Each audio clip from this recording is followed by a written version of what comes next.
fine. I'll just leave the cam on, if not my...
Hello, everybody, and welcome to the Honor of Kings Esports World Cup Last Chance Qualifiers.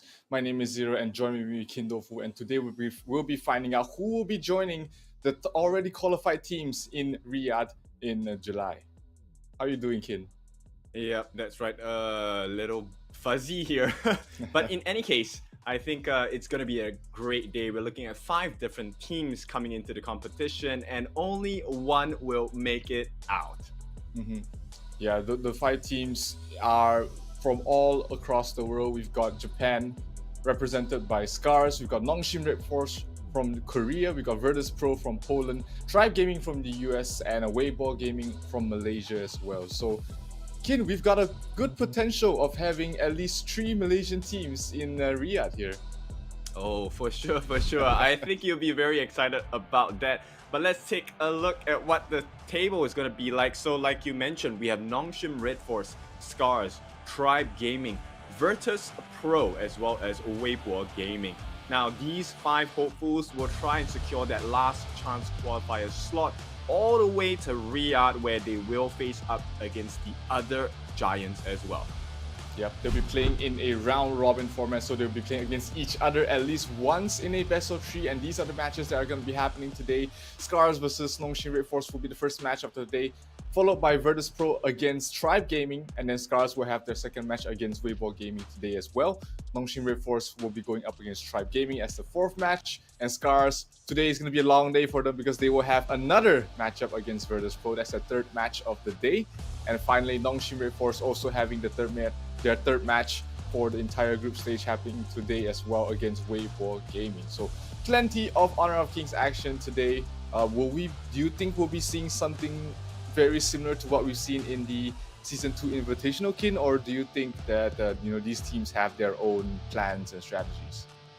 I fully believe it's going to be a total change of the script here. I think we've already seen a couple of the different heroes they are showcasing, and I'm very confident we'll be seeing a totally different meta coming out from all of these boys and girls. Yep. So, the ever so popular Lady Zen, Mayin, Elaine, do you think they'll be seeing a lot of playtime here during the group stage, or will these teams have something else prepared for us in terms of these popular heroes? I mean, okay, so they were testing the games out, and they normally do their ping tests and stuff like that. So we saw a couple of Erins, we saw a couple of Kuis, the Donghuangs, the Liangs. I'm pretty much expecting a couple of in our idea based on invitationals, unorthodox picks, but they are very strong picks nonetheless. Yeah, there was just so many heroes that was kind of forgotten during the Season 2 Invitational. So I'm excited to see if we're gonna see more of them happening here today, because I love so many different heroes. I wish that they get a bit more spotlight. I hope that they don't pick Dun in the jungle anymore. But hey, we can't have them all, so we'll have to take what we get for today. And of course, the first opening match of the day, SCARZ against NONGSHIM Red Force. 2 rather, less popular regions for the Honor of King scene, or even just mobile gaming in general. This is going to be a good showcase of what both these countries have, and what they can bring for us for this tournament. For sure. So very high expectations for all these 5 teams. Of course, there are a lot of big names here as well. We have Weibo Gaming, we have Virtus Pro, and we have Tribe Gaming. These are names you are all familiar with, along with SCARZ and NONGSHIM Red Force. To be honest, this is the first time I've heard of NONGSHIM Red Force, but I know for a fact they are very big as well. So very high expectations, definitely, for all these 5 different teams. Let's see what kind of drafts they'll give us today. What kind of playground will we be looking at today?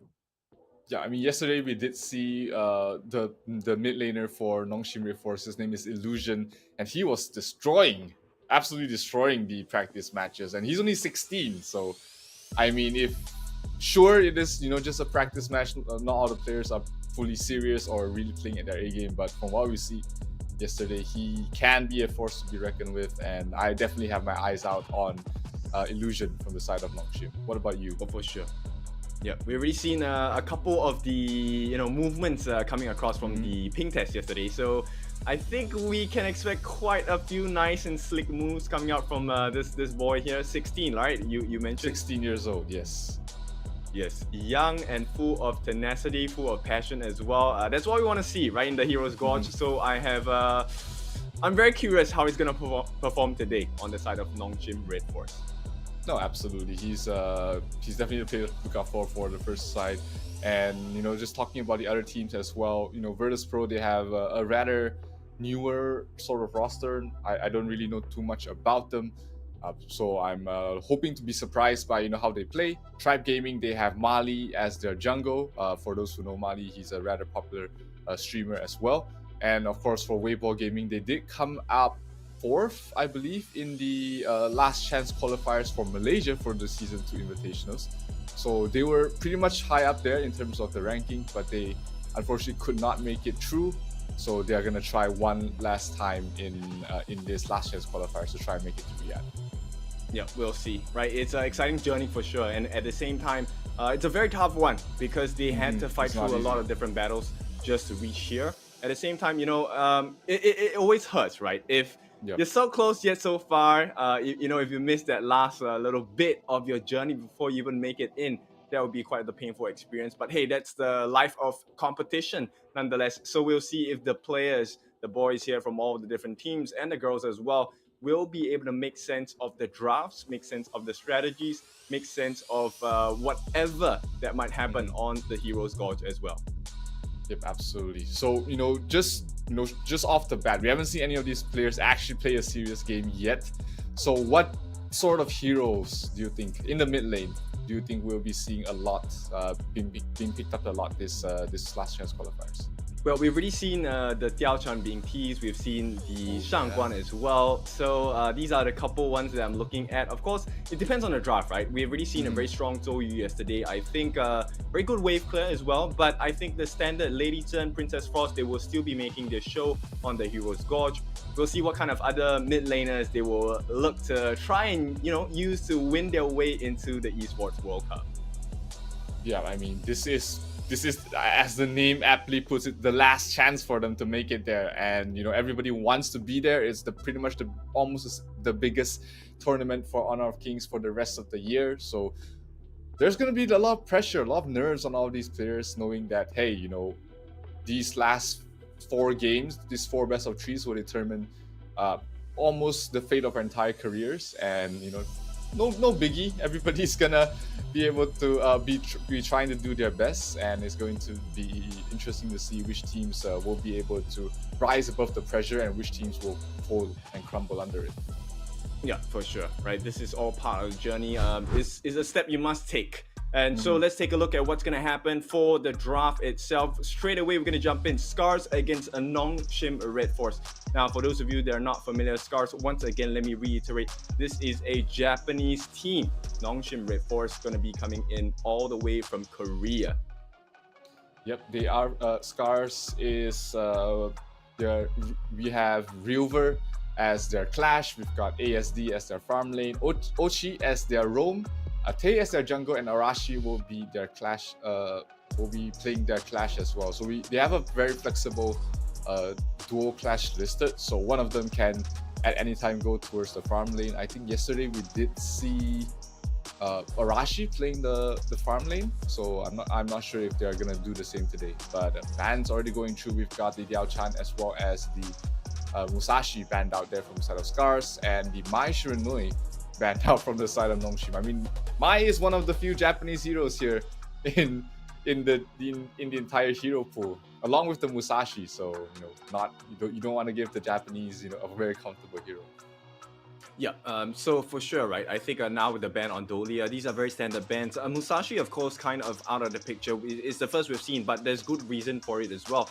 This comes in the form of the Illuminating Slash coming out from Musashi. I think it's a very clear indication of that they want to be able to land the skill shots coming in. So Sunpin definitely makes sense, right? You want to be able to save the team with your time bombs, use the time flux to run away and even recover some of the damage that is being dealt from the side of NONGSHIM Red Force. Yeah, but that's the thing. You don't really want to first pick a Sunpin. It's more of a counter pick in a lot of matchups when you pick it up against something like an Arlie, which NONGSHIM did pick it right up. You pick it against something like a Jing, something that requires that hates playing against silence, and picking up prematurely I would say, in the first pick. It's kind of risky. You never know whether you need something else in towards your support, whether you need a little bit more CC or you need something to invade the jungle with. The Sun Bin isn't the best hero to do that, but hey, it works out for them regardless. Maybe just because the current meta is all about the Arlies, the Jings, and it fits nicely here. But it looks like SCARZ will be going for a little bit of a cheesier strat to pick up the Yang Yuhuan in the farm lane and in the jungle, and ASD will be picking up the Lady Zen for the mid. Yep, Yuhuan, very powerful pick here. A lot of iframes to play around with, especially with the Unending Sorrow. Not only does it provide you with the iframes, it provides heals and a little bit of damage to the opponents if you land it nearby them as well. So I like the idea coming out from SCARZ. At the same time, Illusion gonna pick up the Ma Yin for the team at this point. I like the combinations so far, right? And at this point, the Byron ban I think makes a lot of sense as well. The ability to just prevent the Arlie from being dove from the side of SCARZ is going to be quite important. Also gives Mayin a much better lane. You don't want to lane against something strong like the Byron and the Sun Ce during the laning phase. So that's why they ban out the both of them, which makes a lot of sense. NONGSHIM is drafting kind of very standard. This is a very meta sort of ban and pick phase. Very strong heroes. They ban the counters. While SCARZ, they are a little bit more unorthodox, at least so far it seems. You don't really see a Musashi ban at all, if at all. And the Princess Frost ban here, along with the Heino, makes sense because NONGSHIM is still lacking a mid lane as well as a jungle. So both of those heroes do fit very well in the pool, but looks like NONGSHIM will pick up the pace. So very fast-paced gameplay I'm expecting coming from NONGSHIM here. I expect the Zhang Fei to bring in the Smite as the common skill as well. Oh, for sure. And with the pacing on the side of NONGSHIM Red Force, you can expect that Kyung on this Arlie, if he is going to be picking up the Arlie, is going to be very fast in terms of the wave clears, in terms of the gold accumulation. So Tay needs to watch out because at this point, Kyung's reach is extremely far, right? With the parasols, with the ability to do the maple dance to kind of block out the skills coming in from the side of SCARZ, it might be too much for them to handle at this point. Yeah, like you said, the tempo is really fast, and SCARZ doesn't really have a lot of stopping power. They've got the Lady Zen to dissuade the push a little bit, but the Dharma isn't something that really makes people shiver in their boots when they're trying to push the towers early on. And the DNG as well does need a little bit of time to come online. Probably 8 minutes is where he reaches a place where he feels comfortable to join team fights in.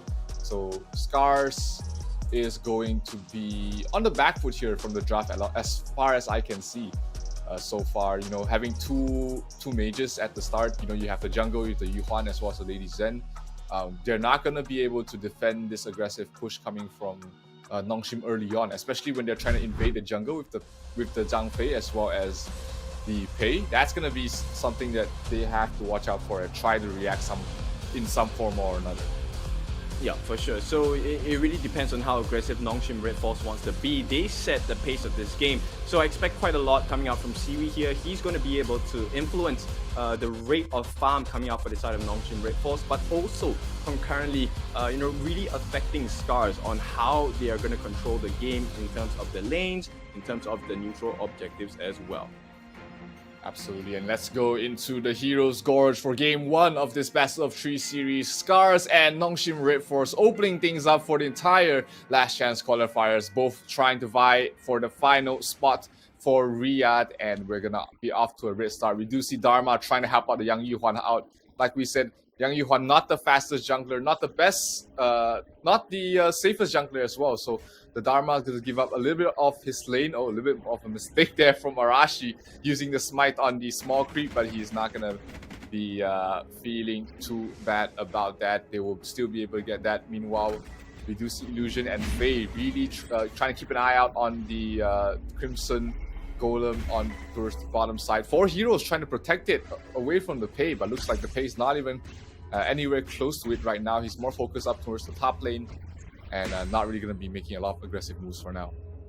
Yep. So at this point, we'll see how NONGSHIM Red Force wants to try and apply that pressure across. And it looks like it's quite the different story though. SCARZ actually trying to make the invade happen. Yep, SCARZ is trying to outpace the fast-paced lineup coming from the side of NONGSHIM, and that will help a lot, especially when you're trying to shut down this Pei, making sure that the Pei doesn't have a great early game, because Pei is one of those jungle heroes that do fall off towards the later stages of the game. He's very squishy, doesn't really have a lot of scaling capabilities, so if they are able to stop them from snowballing, that will set themselves up for a good mid-game situation. Yeah, for sure. So no hyper aggression yet in the first 2 minutes. So NONGSHIM Red Force, they really need to watch out here. Nice cannon blast coming in from Illusion. Will allow the steal perhaps? Yes, it will go into the hands of Haku. And that's things we want to see happen coming out from the side of NONGSHIM Red Force.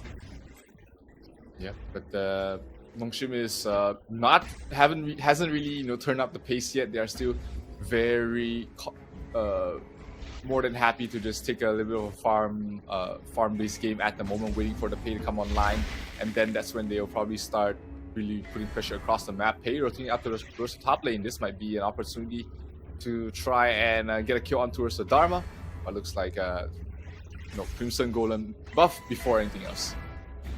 Well, I'm just going to say right here, NONGSHIM Red Force, if they continue this pacing, it's not going to look good for them in the mid game as well, because you want to be able to snowball on the side of Haku. And if Haku is not that monstrous tiger that we're looking for, it might affect them in the mid game pretty heavily, because they have not restricted the growth of Arashi. Yep, absolutely. I mean, Arashi's already level 6, and the weakest part of the Yang Yuhuan jungle is the early stages. The first 4 minutes is where she's not that strong. She doesn't have a lot of damage. She doesn't have a lot of CC. That's why we did see the Dharma trying to help her out, trying to speed up her gameplay. But once she reaches that level 8 and getting 2 items on the board, that's when you will have trouble dealing with her heals, the damage she brings out, her iframes, her invulnerability, like you said earlier, is something that it's really something that you don't want to deal with towards the middle stages of the game. Yeah, for sure. And seems like status quo, they will have a very slight goal lead coming in from the side of NONGSHIM Red Force, but have yet to convert anything. I mean, I can understand why, right? You don't want to throw a lead, you don't want to be in a losing situation, especially when these are the last chance qualifiers. Yeah, but you know what they say, when you're playing safe, you're not playing to win. So sometimes you have to try and take these risks, which is what we constantly see NONGSHIM trying to do. They're taking these risks, they're trying to invade their jungle, trying to slow down their opponents, and hopefully trying to catch someone out of position and get a free kill. But on the other hand, SCARZ look like they're a bit more defensive. They're very reactive so far. Their draft definitely fits towards that sort of timing, where the 8-minute mark is where they really want to play at. So until it reaches that point, I don't think we'll be seeing the side of SCARZ really making a lot of moves across the map. But NONGSHIM will try and up the tempo. They're trying to push up the top tier 1 tower while also trying to defend this. Oh, Yang Yuhuan will get the last hit, and Zhang Pei not be able to get this mine onto it. A little bit too early for his timing. Yeah, for sure. And at this point, looks like still status quo. They will try to push out this mid lane. It's a very important marker, because right now they should be able to establish map control. Very good play by Kyung there, able to take the T1 down on the top, which means they will secure a 2,000 goal lead at the moment. Yeah, 2,000 goal lead, all from just better better splitting up of the farm across the map, as well as getting the top tier 1 tower. Sure, they lose the Tyrant, but nothing too much is gonna happen out of it. SCARZ mainly taking the Tyrant just to make sure that their opponents don't get it and start their snowball. So all in all, not a terrible plan whatsoever. But Tay is 1 full level behind Siri at the moment, so his laning stage was not the best that you would hope for the DRNJ. Yep, for sure. Another jungle invade. Say the Azir Golem buff does go to Pei, dropping low, in trouble, and will be first blood going towards the way of ASD with that Lady Zen. Her skills do track you wherever you go. So that's a huge opening kill, because that's gonna slow down the Pei by Haku quite a bit, and We might see SCARZ try and put a bit of tower damage on towards this mid lane. Faye, a little bit too low, has to pop the ultimate for him and try and defend the best he can, taking a bit too much damage there as well. But with Arashi providing the heals, they should be okay, and they're going to go back to farming for now. Bottom lane is still not being pushed out here from the side of SCARZ, but that also means that Tay is going to be able to farm a little bit more safer. It just means that he is going to be more passive, not really going to be putting a lot of map presence, map pressure on the map, and that he's going to be relying on the rest of his team. Dharma, we should be seeing getting online soon once he gets that Axe of Torment, once he gets his secondary damage item up, and making maybe the makings of a Kuras will be able to help him survive damage and deal a bit more damage as we head on towards the mid game. But still, 4 heroes from the side of NONGSHIM just loitering around the mid lane, hoping to find an opening, but so far nothing yet. The Azure Golem is about to spawn. Meanwhile, bottom lane, they get a kill onto Zero and Jet. That's going to be Haku. The Pei wants to try and make up for that first blood. Does get 1 kill. Can he get the second? Ochi under the tower. They're not going to die for it, but on the other side, they are trying to slow down the the Azure Golem as well. Arashi still able to get it with the smite. So very well-timed smite all around here from Arashi. We did talk about how Arashi was looking like one of the better players from the side of SCARZ, and he's mechanically doing very well so far. Yep, for sure. And at this point, looks like a 1-1, but it's still the goal lead coming in for the side of NONGSHIM Red Force. Yep, 3,000 net worth so far. All these jungle invades hasn't really been getting them too much kills or objectives even, but they've been really pressuring the side of SCARZ, not allowing SCARZ to really just get free farm across the map. So reaching that mid game stage very well here for the side of NONGSHIM. The only downside, the only thing I see from the side of NONGSHIM is that they're not really getting this mid lane. It's a very important tower to get to open up the jungle as well as limit the farm from your opponent. And so far, SCARZ has been doing a very good job in pushing out the mid lane, dissuading them to take this tower. It's only the side lanes that have been, constantly being pushed out here. We see Siri getting the top tier 2 tower by herself and able to parasol up to safety. Yep, you know what? At this point, it's closing into 9 minutes of the game. I think it's a good idea to really take a look at what the evolution of the items are. Oh, hang on. Hold that thought. Mid lane, Zhang Fei pops the ultimate, trying to get a kill. But the Pei gets knocked back. Haku will pay with his life. Arashi will be the one to pick up the last hit. Siri dropping very low as well. Fei has to back off. Sun Bin used his ultimate already, so no more way to stop them. And this Tyrant should not be attempted by either side because it's just about to expire. So we might see the side of SCARZ get the first tower off the game for themselves, and that's gonna open up the mid lane. Oh, Illusion doing a lot of damage. That's a mid Mozu that we don't see very often. Yeah, of course, at this point, I like him in the roam a little bit better because it puts his Cannon Blast in a more efficient state, right? But at this point, NONGSHIM Red Force, they're still holding that aggression over the neutral objectives, right? The positioning is pretty clean. Right now, SCARZ actually don't really have a lot of vision on the members on the side of NONGSHIM Red Force, which is why they're kind of trying to group up in the mid and figure out where the rest of the NONGSHIM Red Force people are at. Yeah, but SCARZ has managed to catch up very well. The net worth lead has been cut down to less than 3,000 right now. All off just those 2 kills on towards Haku. BB has slowed him down quite a bit and just slowed down the entire tempo from the side of NONGSHIM. This Tyrant gets resetted. Dharma, River trying to get a kill on towards Haku once again. But on the other hand, we do see Lady Zen being gone on as well as Ochi. Ochi will fall, so will the Lady Zen. That's gonna be Siri getting a double kill already. Siri dropping down to half, and we'll have to back off for now. But the Tyrant should be going towards the way of NONGSHIM. We do see Haku soloing it at the moment while Illusion is just trying to dissuade them to try and contest. And the tier 1 tower in the mid will fall as well. So NONGSHIM Red Force turning up the pace after getting a good engagement. They split up the members from the side of SCARZ and they managed to isolate 2 of their SCARZ targets. That was Ochi as well as ASD. And they will start to increase their net worth quite a bit.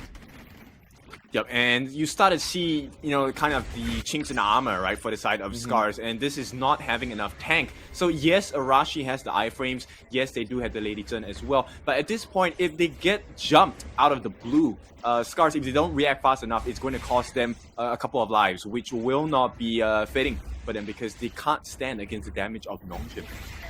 Absolutely. No front lines is why, you don't really want to pick a Sunbin jungle that early, because you never know when you need to flex the support to a more frontliner role. Something like a Zhang Fei, something like a Mozi, something even like a Lian Po on towards the front line will be a huge difference maker. Because like you said, they only really have Rilver to play the front line, and Dharma's not one of those that you want to start out in front. You want him to catch out someone in the back line. So if he's forced to play in the semi-tank position, he is going to have a rather rough time in this game.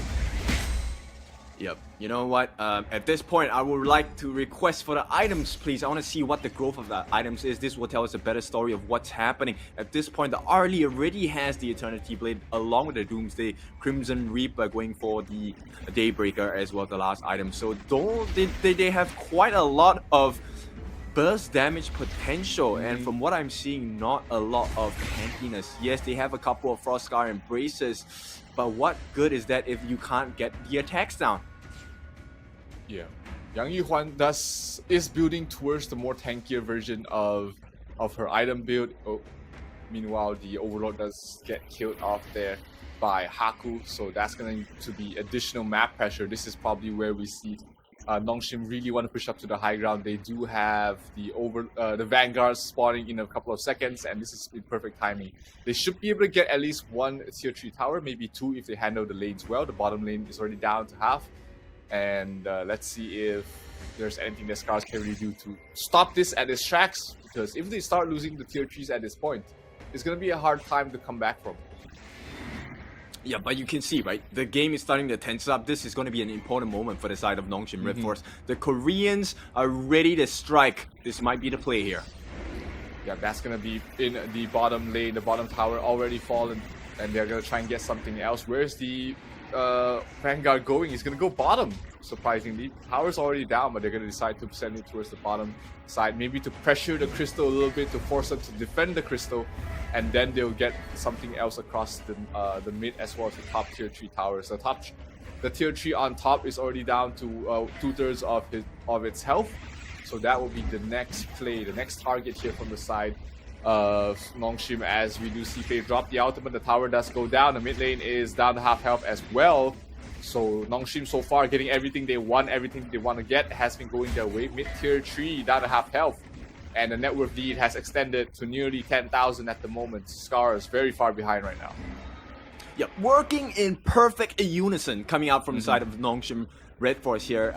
Playing that strategy very cleanly. Now they will have access to the Tyrant. Bear in mind, this is a Shadow Tyrant, so there's going to be much more damage coming out from the buffs as well. And they have a majority of them. They're all 15 already. And at this point, if you take a look at it, ASD, Tay, Ochik, they have not hit that 15 level mark yet, along with Rilver as well. So this is an important marker for the side of NONGSHIM Red Force. If they want to, they should close the game in the next couple of minutes before SCARZ hit the max level cap as well.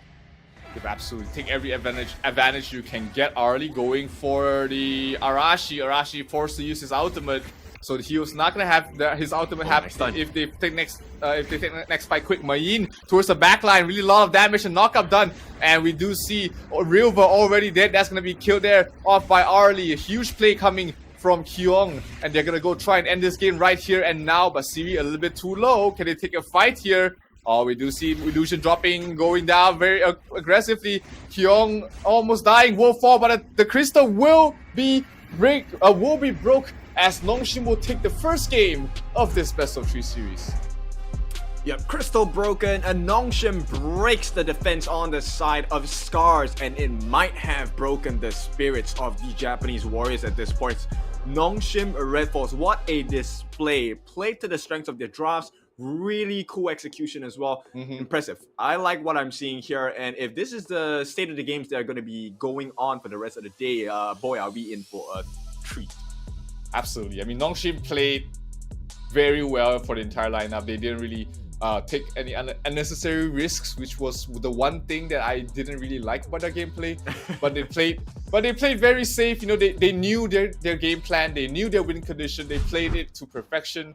They knew when to turn up tempo, and that was very well done by them. Very clean game. That's the word that I will describe it as. A very clean game. No mistakes. And, you know, MVP for game number 1 will be Siri, 3-0-1. Not the highest amount of damage done to the enemy, but overall, this entire game, we didn't see too many team fights regardless. Right, and let's take a look at how this went down. 59,000 damage, like you mentioned, right? Take a look at the itemization, and this is all because of the full build here with these Daybreaker. Helped out by Illusion, who actually, I like this aggression a lot more, right? Mask of Agony coming in to help, along with the Venomous Staff as well. So he was dealing damage, getting the anti-heal regions down as well. So it was quite brutal against a lineup of SCARZ, who, like you said, Arashi, his heals coming in, the time flux coming in from Ochik didn't really have the best effect, and even Tay with the Doomsday, the lifesteal just was not enough. Now if you take a look at the damage dealt and damage taken, actually Arashi taking the most, which is kind of what you want to see, right, coming up from SCARZ.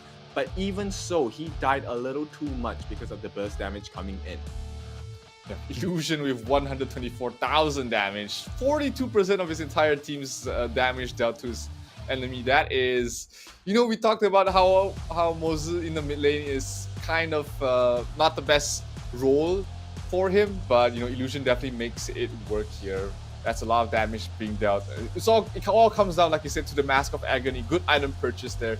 Really just being able to soften their opponents up before Siri goes for the kill.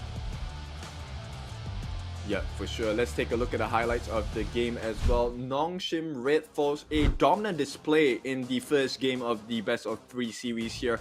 Haku actually got caught out, so it wasn't exactly a best start, right? Which explains the behavior of why they were playing a little bit more safely. But with the Unbridled Outburst here, that's a lot of damage here. And they did get a return kill. Once again, Haku looks like he's being caught out quite a lot, right? But at the same time, on the backlines, the moment Siri gets access, it is just a death sentence altogether. Yeah, maybe just early game nerves, teams not really engaging at the same time. Here we see the final fight. Kyung, huge knock up towards the back, able to set things up perfectly for his team to get a kill as well as really start pressuring the Crystal. And you know, despite not getting the full team ace, they were still able to finish off the Crystal just because the damage from Sirius was way too high towards the end. And they got the victory altogether. So game 1 going towards the way of NONGSHIM Red Force. They're 1 game away from securing the first point in the group stages. This is the round robin, of course, for the last chance qualifiers. So every win they can get is going to be huge. And of course, the time that you win is going to be important as well, because this is in the tiebreaker situation, the time spent to win will come into play as well, not to mention the head-to-head as well. So, you know, you want to win fast, you want to win strong, and you want to try and win every match, of course.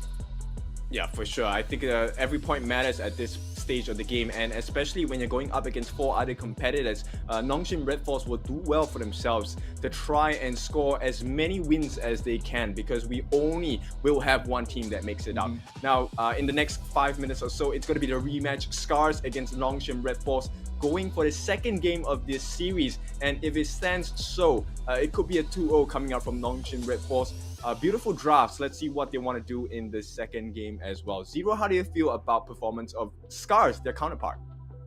I'm not sure if it came down to a draft issue, because from what I see, you know, they do look mechanically sound. I mean, SCARZ, Arashi, he took a lot of pressure in the jungle, but he always had the smite ready every single time. So the constant pressure didn't really do too much to him. He pretty much got every single Azure Golem buff that he needed, but it might have just come down to the draft where it was just a little bit, like you said, no lack of frontline, just really causing issues there. No one really be able to initiate the fights, and that's why even at the start of the draft, we talked about the Sunbin first pick.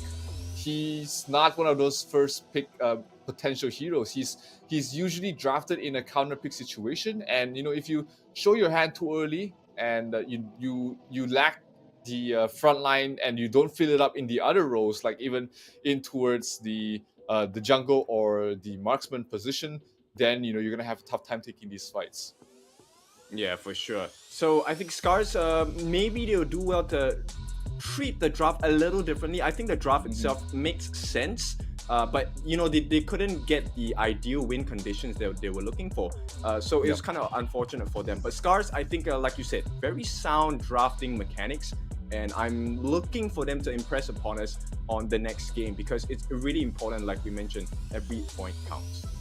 Yep, absolutely. And I guess the only downside of drafting soundly is that you become predictable, right? Everybody already knows what you're going to play. You're going to play something standard. Your Arlie, the Lady Zen, the Zhang Fei is coming out. And against some teams, if you are out drafting them, and if you do have better mechanical skill, then that will be fine. But if you're facing up against someone who's equally skilled and also very good in the draft, then you might be facing some issues, because then you become predictable. You fall into traps they can set up during the draft phase.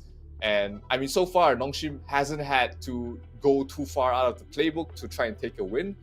But that's something to look out for, especially when you go through further on for this qualifier. Well, there's one thing we know about the Japanese, and that is they are wonderfully creative. So I'm very sure they will have very creative strats to come back into this game as well. They will be looking to tie this series up, and as it stands now, I think they just need to make like minor adjustments, and we should be seeing the Japanese uproar coming very soon.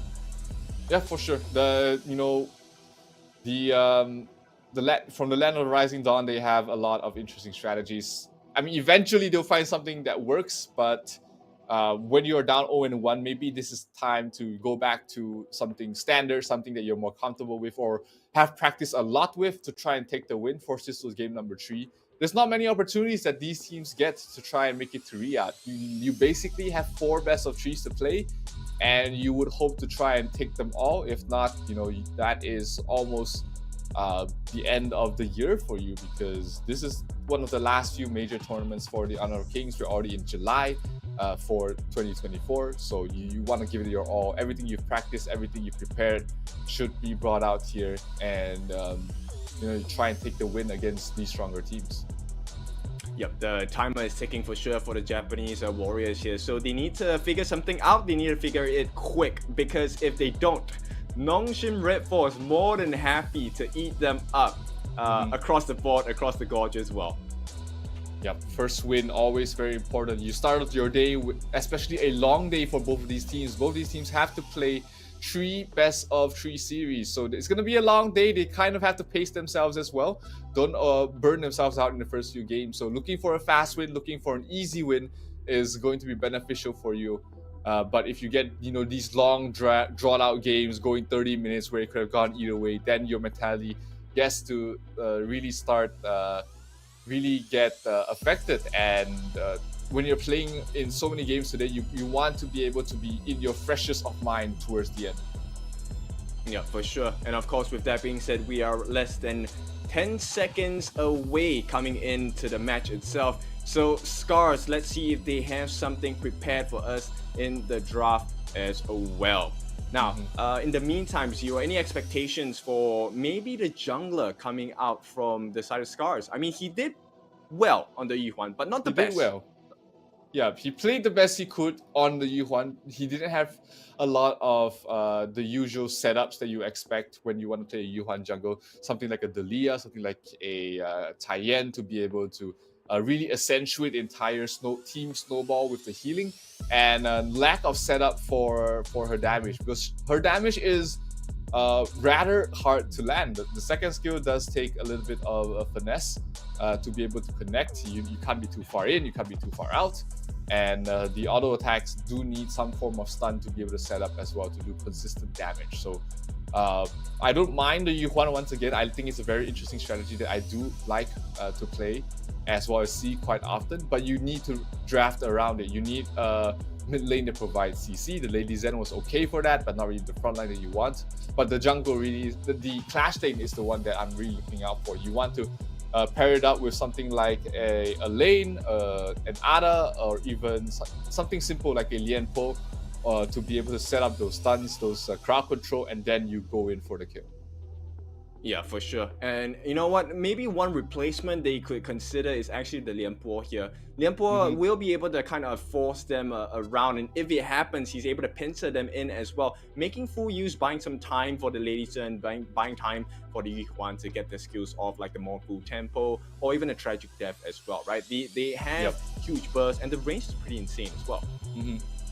Yeah, they just have to fill in these gaps. And I sound like a broken record, but it all comes down to that Sun Bin first pick, where it just sort of fell flat. It didn't really do much. It wasn't providing a lot of things to his entire team. So hope to not see a Sun Bin first pick again. Like I said earlier, that hero is usually picked as a counter to certain heroes, but it is definitely not a first pick potential, at least not in this current meta. Like the first ban, it's going to be the Zhang Fei taken out immediately for the side of SCARZ. They know that the Unbridled Outburst with the Leaping Saviors, these are the two key skills that didn't allow the kills to happen for the side of SCARZ. So very good, presence of mind to take that out of the strategies for the side of NONGSHIM Red Force. But now, NONGSHIM Red Force, they will have the pick of their own for the bans. Let's see, they will take out a Sun Bin. Sun Bin actually makes sense in the sense of the disruptions. But, at this point, Rilva, let's see what he has to offer.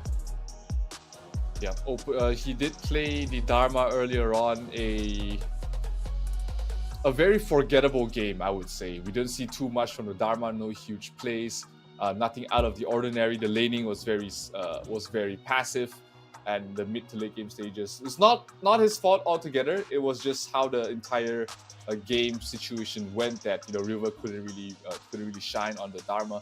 So yeah, maybe we do see a better game from River this time. But NONGSHIM taking their time with this second ban. They will ban out the Da Qiao as nothing too fancy about that.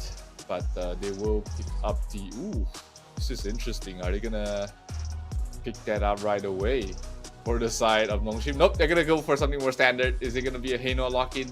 No bans of the Heino in this game yet. They did ban it out in the first game of this series, but they're gonna go for the Heino and the Lady Sun. Oh no, switching their hands for the Mai, and they will lock in the Mai for the first two picks.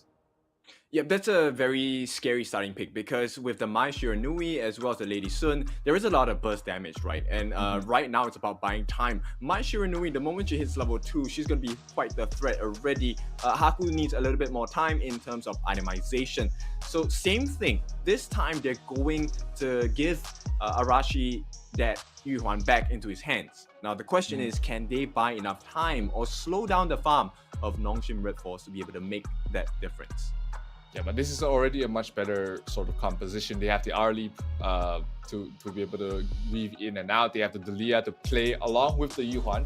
So a lot more synergistic draft, I would say, coming from the side of SCARZ. Now they just need to close things out with a good clash laner as well as a good mid. So I'm looking at potentially, like we said earlier, the Lian Po would be nice. The Byron, the Sun Ce would be a good clash lane hero for them. Even the lane wouldn't be too bad. You've got the pairing with the Leah.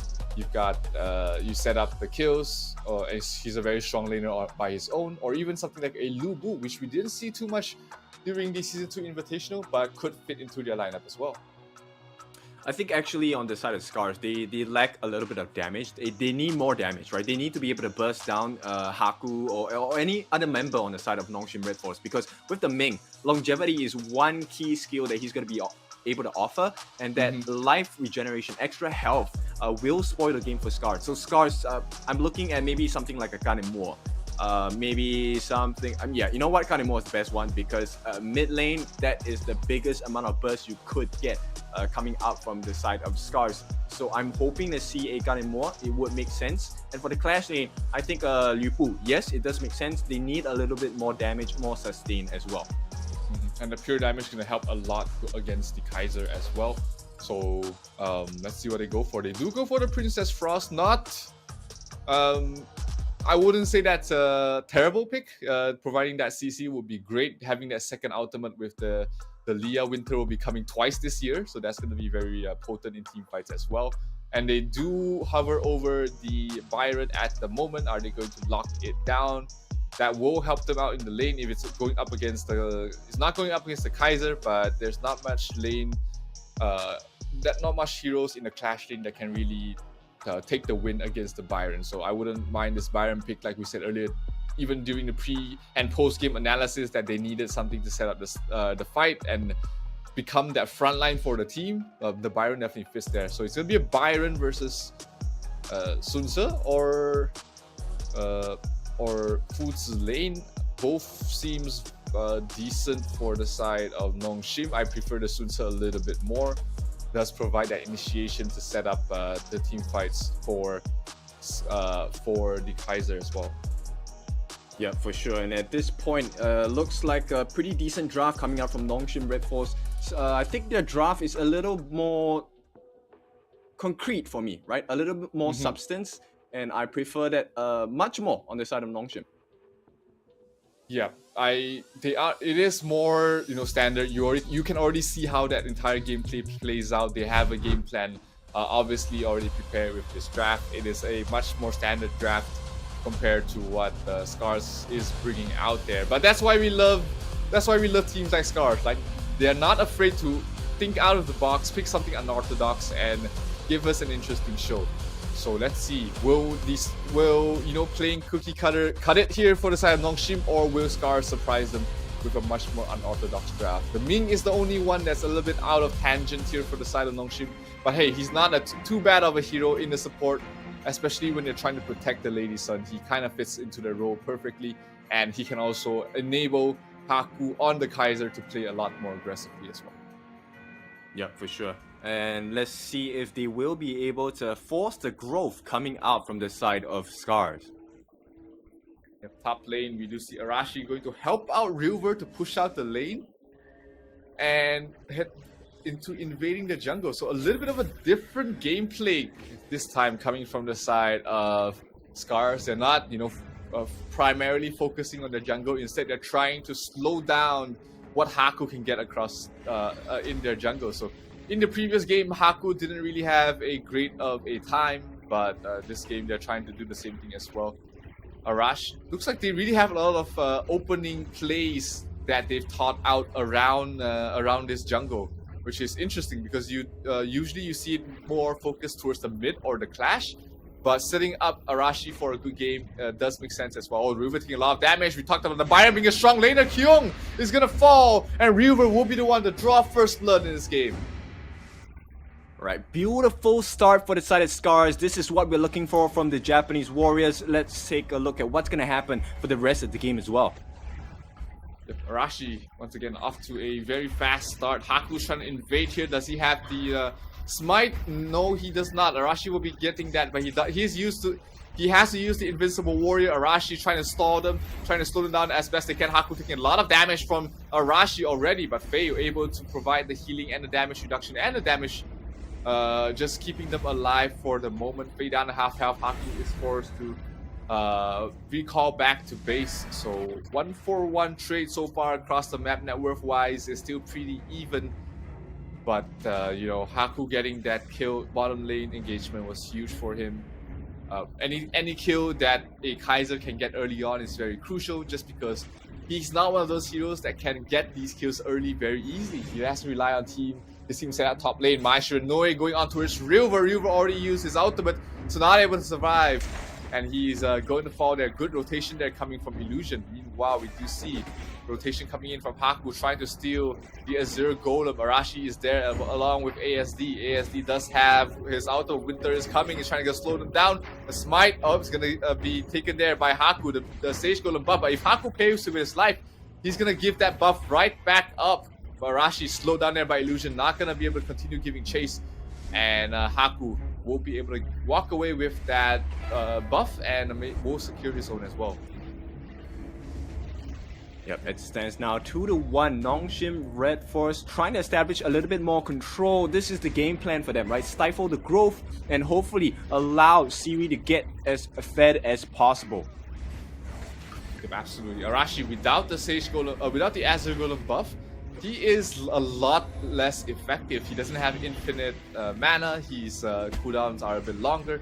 Mid lane is going to be pushed out there a little bit by Kaiser, forcing Arashi to push out the mid lane as much as he can. But he's going to be forced to recall to base very soon just because of that lack of the Azure Golem buff. Right, and now in the next 15 seconds, we will see the first neutral objective coming out for both teams, and this will be the decider. Kyung looking to try and steal, will not be allowed to. The Brewer taking the fight here. He knows that Illusion is over there, but he knows that if he's able to hold 2 heroes by himself, it means that his team will be able to pressure the Tyrant much better in towards the bottom side of the map. But looks like they have other things in plan. They really want to take away this Sage Golem buff away from Arashi because they know that a Yuhuan without the Sage Golem buff, the Azure Golem buff, is not as strong. But meanwhile, bottom lane, they do manage to get the Tyrant without any sort of contest. SCARZ was more than happy to trade that off just to make sure that they secure that buff for Arashi. But meanwhile, Sunta has used his ultimate, trying to go for River. Nope, a little bit too deep. He's not going to try and dive the tower for the kill. Because Byron, very tanky, has his ultimate whenever he needs, and will not try and make that attempt. Bottom lane tier 1 tower already brought down there by Siri as well as Faye. Good combination of duos, and they are able to get it without much contest from the side of SCARZ. So 2,500 net worth lead already for the side of the Koreans, and they are trying to get more. They're trying to really constantly invade this jungle. Top tier 1 does fall as well. Illusion dropping down very low. Faye will be able to heal him up just in time. He's able to escape from all of that. And looks like top lane River being engaged upon by Kyung. But the backup coming from Arashi as well as the Delia will be able to push him back. So constantly being forced into fights is SCARZ. They're constantly being forced to fight across the map, and that also allows the side of NONGSHIM to continue farming across the map. The net worth lead already almost 3,000 at the moment. Aku scouting 3 of them out. He's very tough to be brought down at this point in time. He is reaching his critical mass at the moment. He's going to be starting to be really tanky, and another Golem invade happening here from the side of NONGSHIM. They really want to take this out of the hands of Arashi before they take the next fight. Here we go. We do see the ultimate pop. They get the last hit on towards the Azure Golem. That's going to go towards the way of Haku. So again, Arashi, without the infinite mana, without the cooldown reduction, is going to be stifled in terms of his growth, in terms of his next upcoming team fight. So NONGSHIM constantly really pressuring this Arashi, knowing that he is the star player. And if you look at the net worth, Arashi not in a great spot. Kyung being gone on, he is quite low, has to use his flash to get across the wall. Can he survive here? The Yuhuan, one more hit, and she will get the kill. That's going to be a kill going towards the way of SCARZ. Much needed kill going towards their way, because their net worth is was slowly going away from them. But Haku on the other side will take away the Crimson Golem from Arashi, and they are still getting things done across the map. Here is NONGSHIM. Still playing on all 3 lanes. SCARZ forced to react every single time, and Kyung pops the ultimate trying to go for Yuhuan, but Yuhuan will be able to survive, just pop the ultimate just in time. But Tay will not have that luck. They will get the kill on towards the marksman from the side of SCARZ. And can they get anything else out of that after the kill? Siri a little bit low on mana. He's not in the best fighting position. He has to watch out on his mana consumption.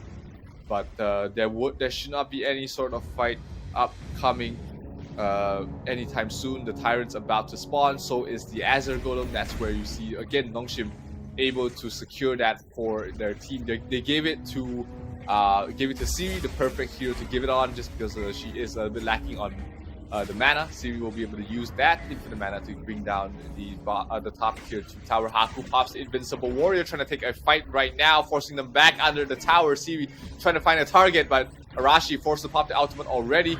Good Princess Frost route on towards Illusion, but Illusion will build back out of there. Haku, Invincible Warrior has expired. Miwa bottom lane pushed up all the way towards the tier 3, down to half health already. So constant map pressure from the side of NONGSHIM across the map. Illusion will push out the lane and they will be able to take this tier 1 unless something bad happens right now. Haku playing towards the front line, knowing that there is no burst damage from the side of SCARZ, not yet anyway, so he's able to play as aggressively as he like, just being able to constantly heal himself up with his skills, and he's going to be able to take away the Crimson Golem and go for the Tyrant as well right after that. Yep, super huge gameplay from NONGSHIM Red Force at this point, and it's really scary, right, if you're on the side of SCARZ, because at this point, there's too much at stake. It's gonna be at least close to 6,000 gold lead for the side of NONGSHIM Red Force, and based on what's happening, SCARZ don't have a lot of time left. Absolutely not. Haku is already in critical mass. Sun Ce is already at a point where he is ready to go at any single time, and you can check the items for Siri, what the item progression is. Master's Blade already completed. He is ready to go. Axe of Torment completed as well, trying to go for Arlie. Sun Ce driving around the corner, but he will be landing on towards the Leah. Illusion taking a lot of damage already. 5 heroes on both ends already here trying to take the fight. Invincible Warrior still available there for Haku. He's not been taking too much damage. He's so comfortable at the moment. Just soaking up the damage, healing back up. Hasn't really been forced to pop his ultimate yet. Neither has the side of SCARZ, so this is a pretty even fight. Rilver trying to take the fight against Sun Ce, but has just been just trading blows at the moment. The tower, the tier 2 tower, with huge Princess Frost ultimate stopping them for now, but Sun Ce will answer with his ultimate of his own. Haku pops the Invincible Warrior, trying to slow them down, trying to be able to CC them to provide a possibility for Siri to get a couple of kills, but they will be content with just taking the tier 2 tower, and the rest of the side of NONGSHIM will go directly towards the Overlord. They should make short work of this, and with that Vanguard spawning very soon, they should be able to start breaking these tier 3 towers. The map at the moment looks exactly like how it did in game number 1. It's just basically the same thing, taking too much damage from Siri, and he will fall. The burst damage from the Lady Sun way too much right now. And they're trying to go for more. Rilver in trouble, knock up there by Sun Ce, trying to go for the kill, and he will fall as well. 2 heroes dead. That sounds the opening. That sounds the opportunity for NONGSHIM to push up to the high grounds. Yeah, doors are open right now. It's just the next wave. They should be able to get any one of these tier 3 towers at this point. And you look at the damage they're doing to Haku. He's not even phased at it right now. It's just Illusion poking them down as well. There's gonna be 2 tier 3s on the top and mid, threatened at the same time, and SCARZ look lost. Yeah, bottom as well. The aggression from the early game, the constant jungle invades has really taken a toll on them. Yang Yihuan forced to use his ultimate. Arashi not in the best fighting spot. Haku trying to heal up the best he can, misses the skill, but he's still okay to back off for now. Still has his Invincible Warrior if he needs to, but Haku, after all of that, really been able to set up the place for his entire team. And NONGSHIM off to a fantastic game. All tier 3 towers already down. The Tyrant ripe for the taking, and they should be able to end the game with this final push.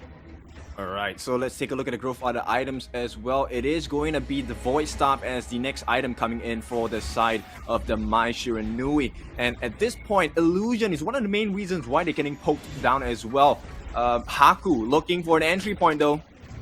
Yeah, pops the ultimate. Invincible Warrior leading the charge, leading the front lines. 1 versus 4, not afraid as well.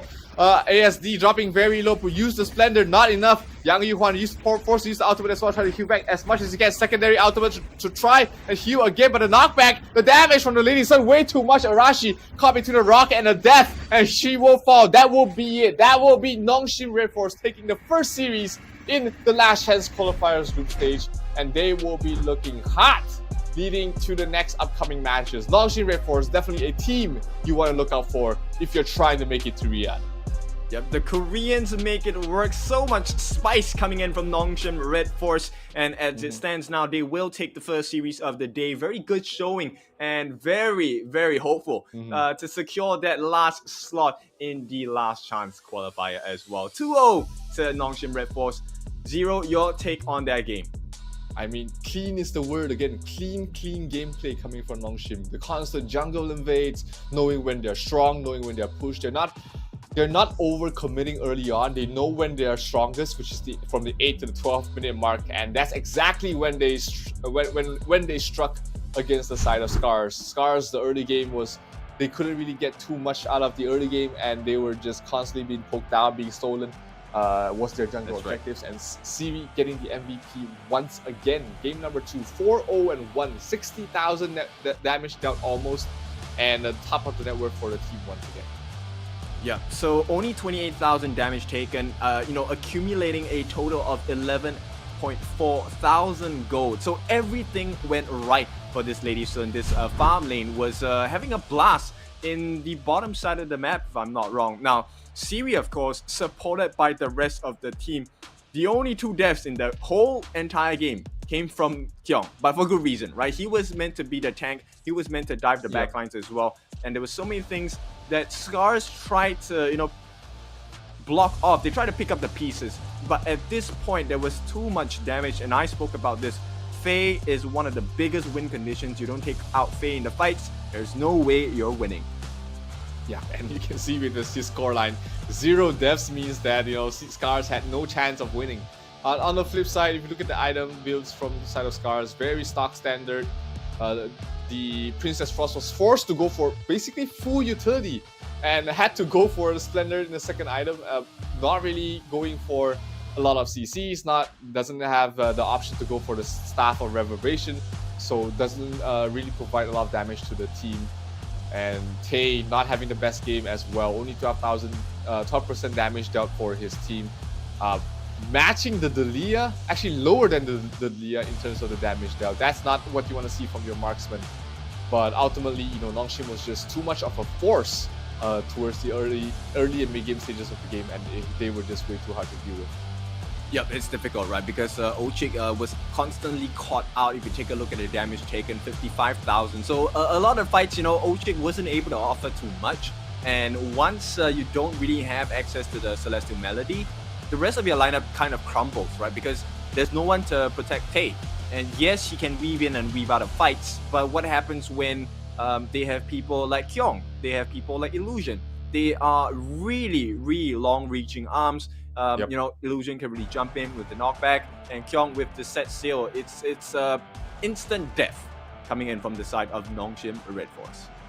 Pretty much, it's just way too hard to come back from at that point. Let's look at the highlights of that last game. This was one of the 2 deaths that Kyung actually had. It was in the lane. It was River turning things around. Good laning presence there from the Byron, one of the strongest laners in the entire game at the moment. Haku off to a hot start. I mean, level 4, that's not when you expect the Kaiser to be able to become a force, become an impact across the map, but he managed to set things up and got a kill. Meanwhile, top lane River gone on there by Illusion, and Sun Tzu, we did see his effectiveness across the entire game, being able to help set up those kills, especially against something as mobile, something as elusive as the Arlie. Being able to pick him off early on is going to be huge.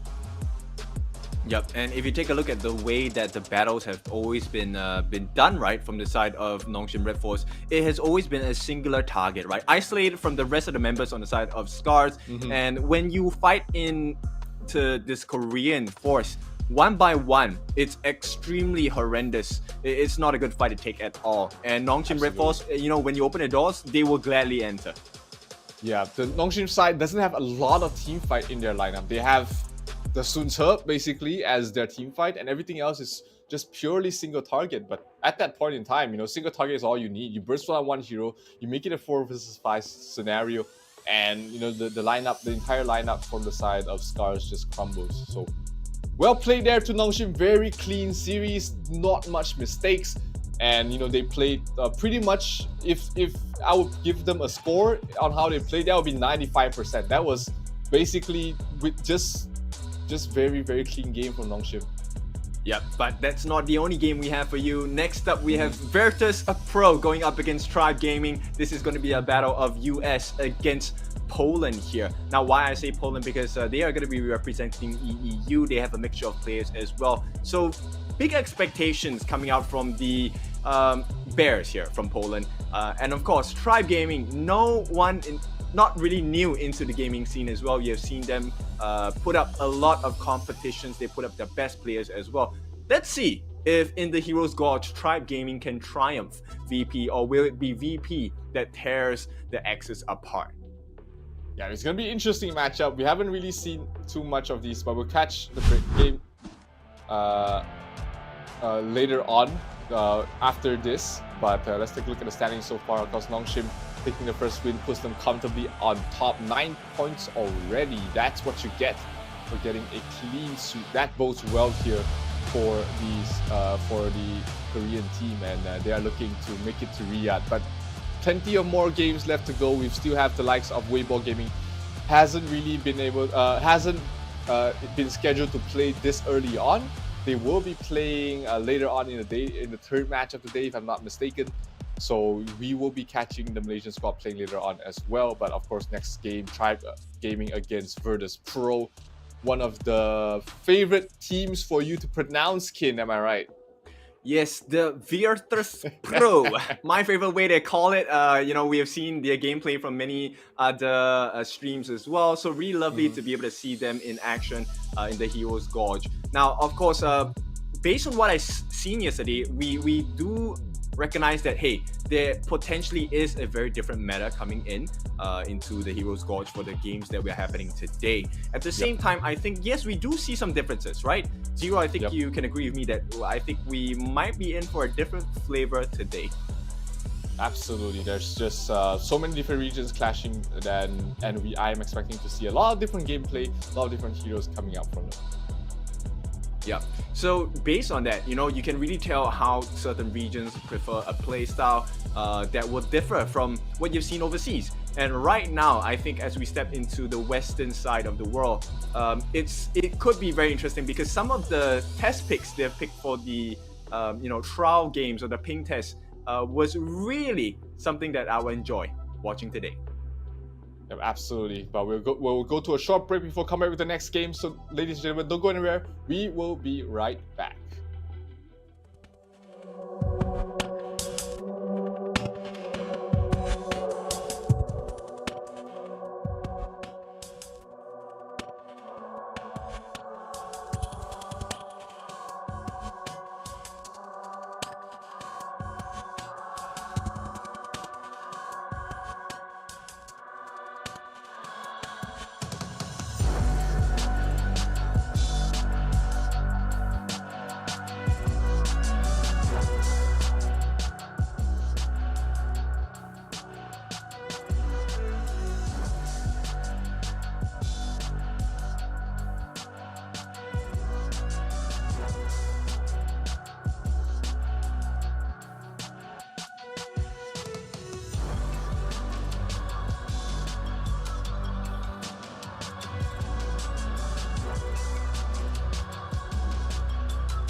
welcome back, ladies and gentlemen, to the Esports World Cup Honor of Kings last chance qualifiers, where we just witnessed NONGSHIM Red Force demolish SCARZ in the opening match of the day.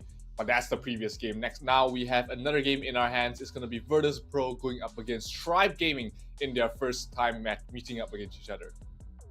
That's right. Now we will be looking for a clean game coming out from both of them. So this is going to be really important because like we have already seen, if you win a 2-0, win with a 2-0 scoreline, you will get 9 points, right? You do not want to draw. You do not want to go into a 3-game series. Yep, absolutely. Because of there's a lot of possibilities of getting into tiebreakers in this format. You need to take every win you can, and you want to win as fast as you can. And of course, you just want to make sure that you make the series clean, a clean 2-0. But you know, sometimes if you have to win two after losing one game, you gotta do it, because wins ultimately are still more important. But when it comes down to those tiebreaker scenarios, every little detail that you're able to do during the match itself, it does matter. So we're about 2 minutes before we head into the first match. Any expectations for both teams, Kid, heading in towards this best of 3 series? Well, I think the Virtus Pro lineup isn't really new to any scene of competitive gaming, right? So I think we have some huge expectations for them. They have been very good mobile game players as well. Now for Tribe Gaming, I think the same can be said of them. I think they definitely have a wealth of experience. If I'm not wrong, this is the team with Mali inside, right? For Tribe Gaming. Yeah, if I'm not wrong, is a very prominent streamer, very prominent gamer as well. So I do have high expectations for both of these teams. They should know how to close the game with quick and clean execution. Yep, absolutely. Quick and clean is definitely the word you want to look out for. Both of these teams, they do have a lot of experienced players in other game titles. So let's see how that will be able to transition into Honor of Kings, because it's a different game. You would agree there, Kin, that there's just a lot of differences in terms of objectives, the tempo, the entire map rotation is completely different. So if teams are not prepared to make that transition, it's going to be hard for them. But so far we've seen, all these teams, they, at least in the Season 2 Invitationals, they've been able to perform very well. Even in a previous game, I mean, NONGSHIM Red Force looked like they would have been top 8 if they even played in the Season 2 Invitational. So definitely a team to look out for, but let's see what Tribe Gaming and Virtus Pro will be able to bring to the table for us. Yeah, for sure. Definitely expecting a different kind of draft, right? From what I understand, there's always a different kind of mindset coming into games, and we will definitely notice a shift in the meta depending on the region that we're looking at. So right now we're looking at the Poland team going up against the US team. Really sure we should be expecting quite a lot of differences in terms of draft. Bans, I think, will be the same, right? So let's take a look at what's going on. It's going to be a Dolia ban coming out from Virtus Pro. Nothing too out of the ordinary there for Virtus Pro with the Dolia ban. The Dachau ban is pretty much expected as well. I mean, I would be more surprised to not see them banned at all. But yeah, let's see who is what is going to be picked in the openings here. We do have the Elaine ban from the side of Virtus Pro, giving a little bit of indication that this might be a Mayin pickup for their side, something that they want to do, or maybe a weaker laner in the clash, something like a Lulu, something like not a Sun Tzu, but something of a weaker lane that they're trying to look out for. But they're gonna open up with the Arlie pick as their opening, not a very standard opening pick that we've been seeing. Every time you let that through the pool, because it's pretty much the strongest marksman right now, you pick it up right away.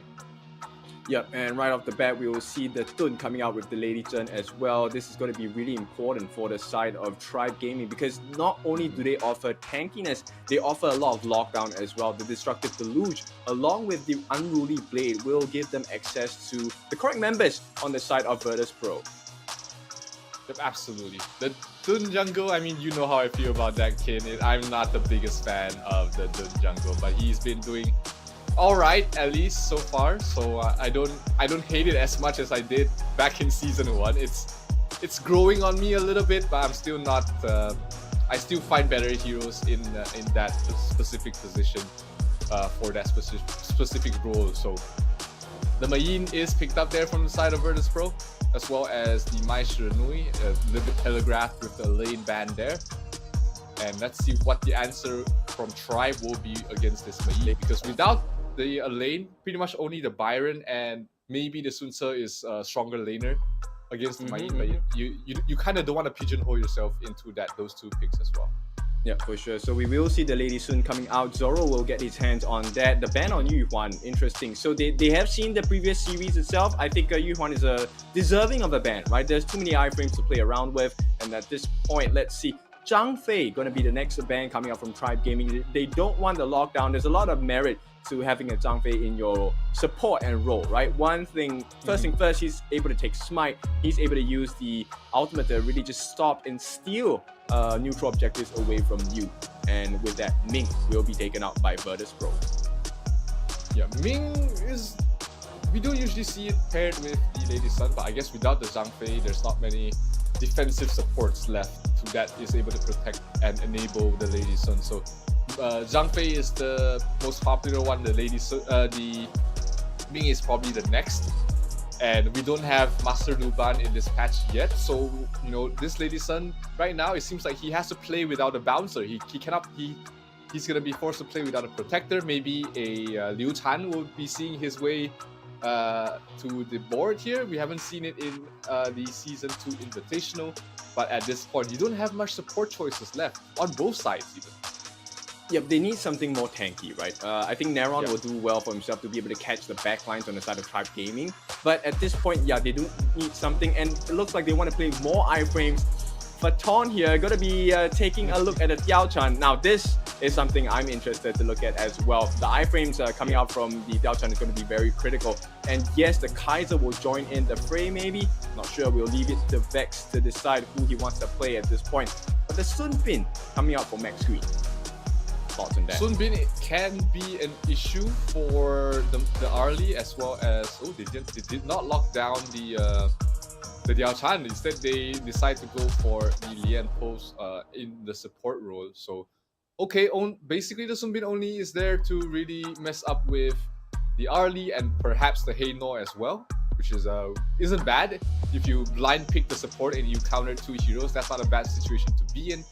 But of course, the Lady Sun is less protected by this Sun Bin compared to the likes of the Zhang Fei and the Ming. So, Iraqi Zoro might not have the best of time in this specific matchup, but at least he has other things covered there. And a Byron last pick from the side of Tribe. We talked about how the Mayin pretty much has only two counters left in the lane. One of it was the Byron, the other was the Sun Ce, and the Byron was going to be locked in there. So a little bit of a focus put in a clash lane there from the side of Tribe Gaming, but let's see how they will fare as we will be heading into the game very soon. Game 1 of this best of 3 between Virtus Pro as well as Tribe Gaming. The first time both of them will be playing each other in a competitive match, and this might be their first cross-region tournament as well. We don't know.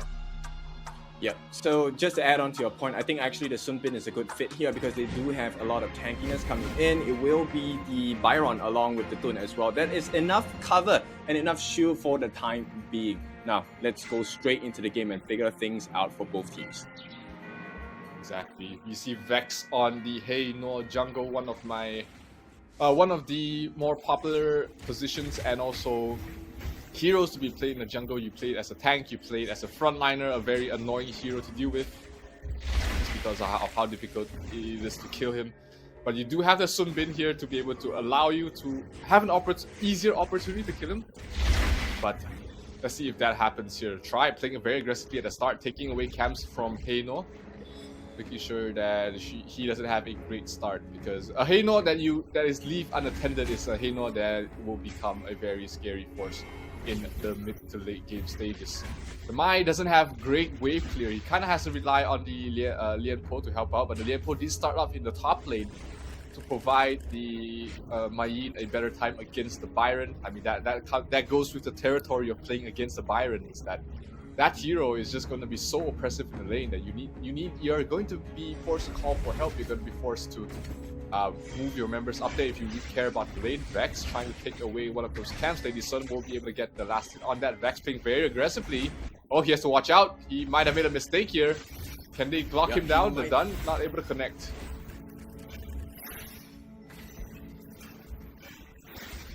That was a bit scary. I mean, Vex, that miss second skill could have caused him to be in a really dangerous position, but thankfully they didn't have enough lockdown. Mali was a bit too far to be able to connect the skills, so he's able to walk out of there. So 500 net worth so far being taken from the side of Tribe.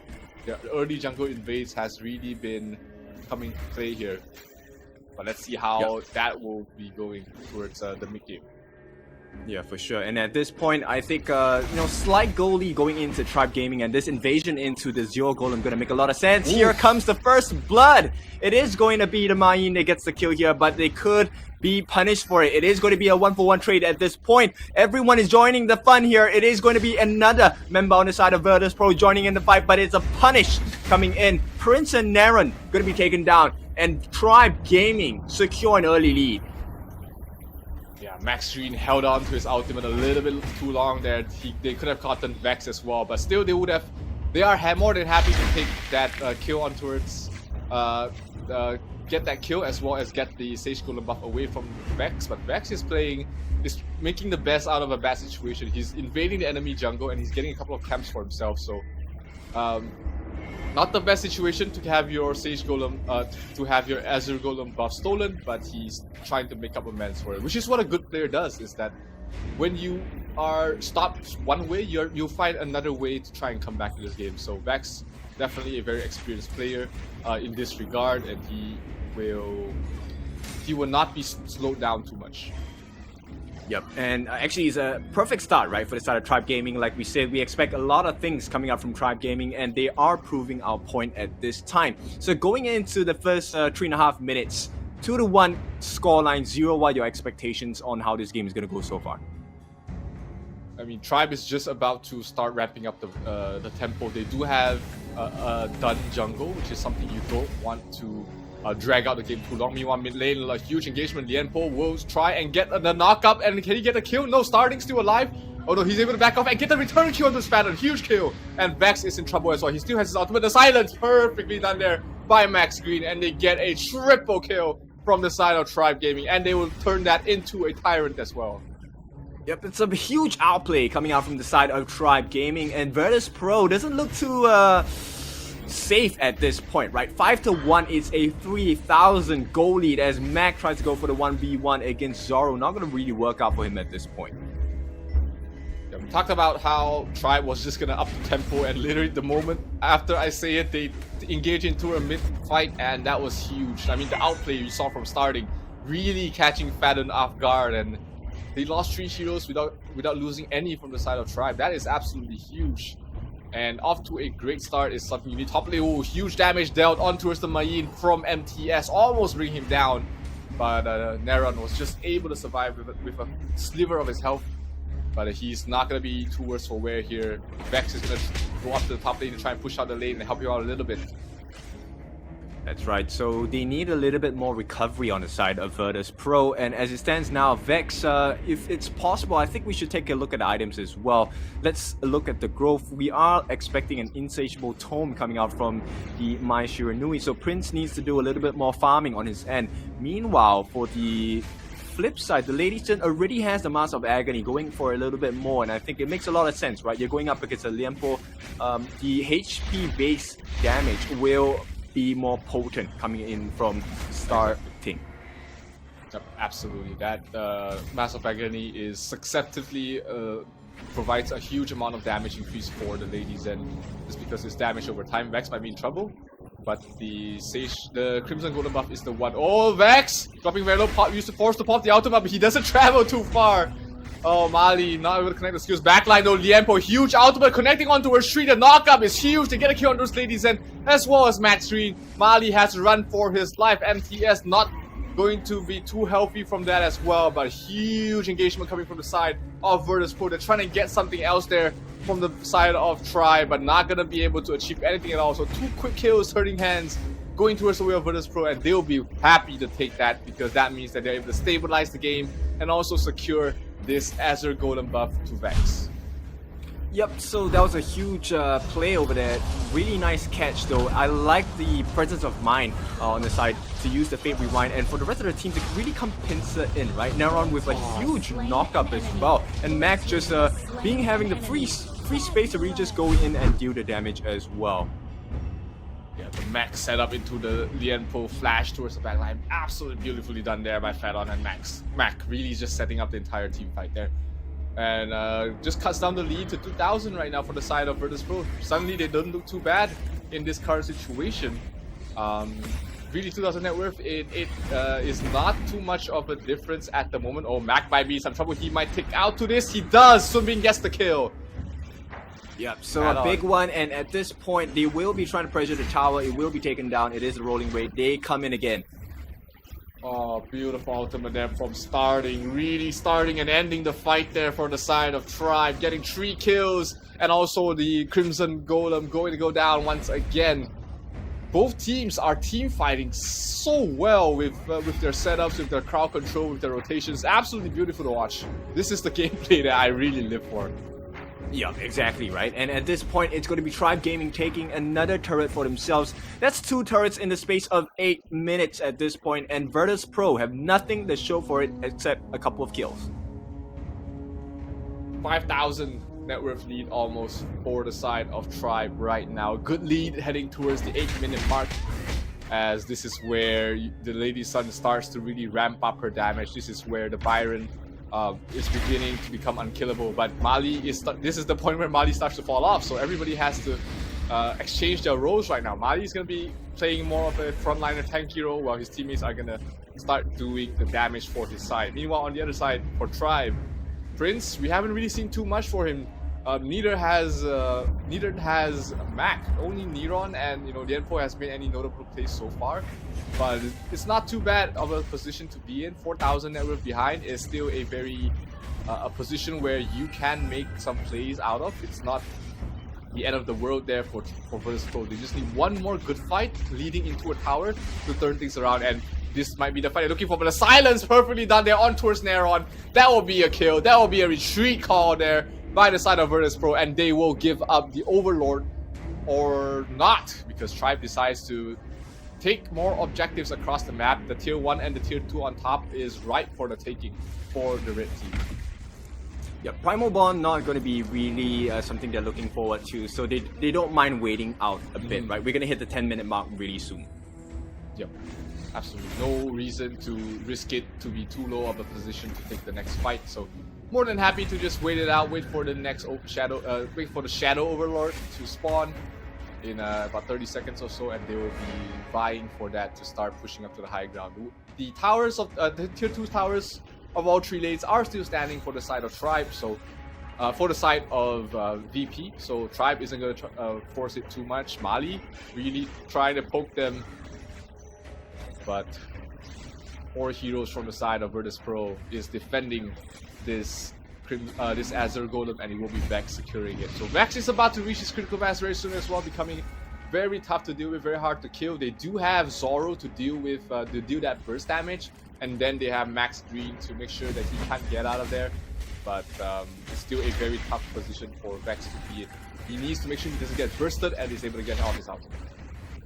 Yep, so they will secure the Tyrant at this point now. Bear in mind, this is a Shadow Tyrant. We have hit the 10.5-minute mark. So Tribe Gaming hitting another milestone within the first game itself. Looking a little bit spicier this time. Absolutely. They are trying to up the tempo, trying to get a good fight going their way. Bottom tier 2 still half-life. They don't have any creep waves in the bottom, so far Virtus.pro has been doing a very good job keeping these lanes pushed out and making sure that Tribe Gaming can't get any of these more important towers in the other lanes. Oh, Vex might be in some trouble. He has no way to escape from if he's forced to pop the ultimate, but hiding behind the tower, he should be a-okay here. Yep, so at this point, it's just aggression first. Let's play the map on the side of Tribe Gaming. They will try to force this tier 2 on the top. They will be successful in doing so. If the tier 2 does go down, that opens up the Overlord for the side of Tribe to try and pick up here. Tribe is moving across both lanes very quickly, very fast. Bottom lane is still in his neutral spot, so not much pressure on the bottom side. So Virtus Pro can really just focus on defending both these sides. They're putting a lot of damage. Mali dropped the half health. This is where, exactly like we said, the Dun does fall off. Not gonna be providing too much damage and has to rely on his cooldown to provide survivability. Lianpo ultimate coming through. Starting gets knocked up in the air, but gets bursted down there by the Lady Sun. Huge damage on her right now. It will be Max Green the one securing the kill though, but not too bad for the side of Tribe because they will be able to transition that into a Overlord and they will start pressuring the high ground right now with the Vanguards about to spawn. They're gonna send the Shadow Vanguard up towards top and try and take that top tier 3 tower. Yeah, Virtus Pro, they did a really good recovery, right? But somehow Tribe Gaming, they control the map once again. And take a look at the gold lead now. It's close to 7,000 gold between the two of them.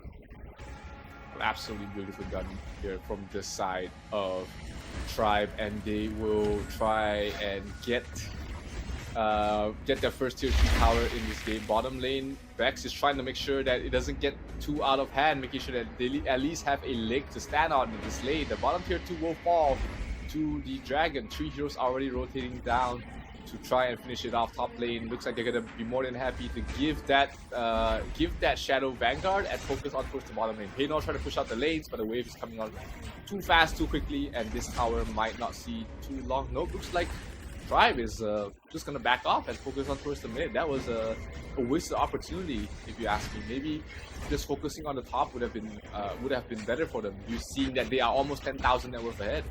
Lady Zen drops the ultimate, Vex down to half health. This tier 2 tower will fall very quickly. Lady Sun will be one to pick that up. So it looks like they will fall back for now and wait for the next tyrant before taking the next fight for Tribe. Yep, let's take a look at the growth of the items as well. Lady Sun already has the Eternity Blade, Daybreaker with the Crimson Reaper going into the Axe of Torment as well. You were talking about the Thun, right? He's so tanky at this point. Eye of Phoenix gonna be helping with his health recovery, especially the shielding from that Gale's Benediction as well. Completed the Giant's Grip.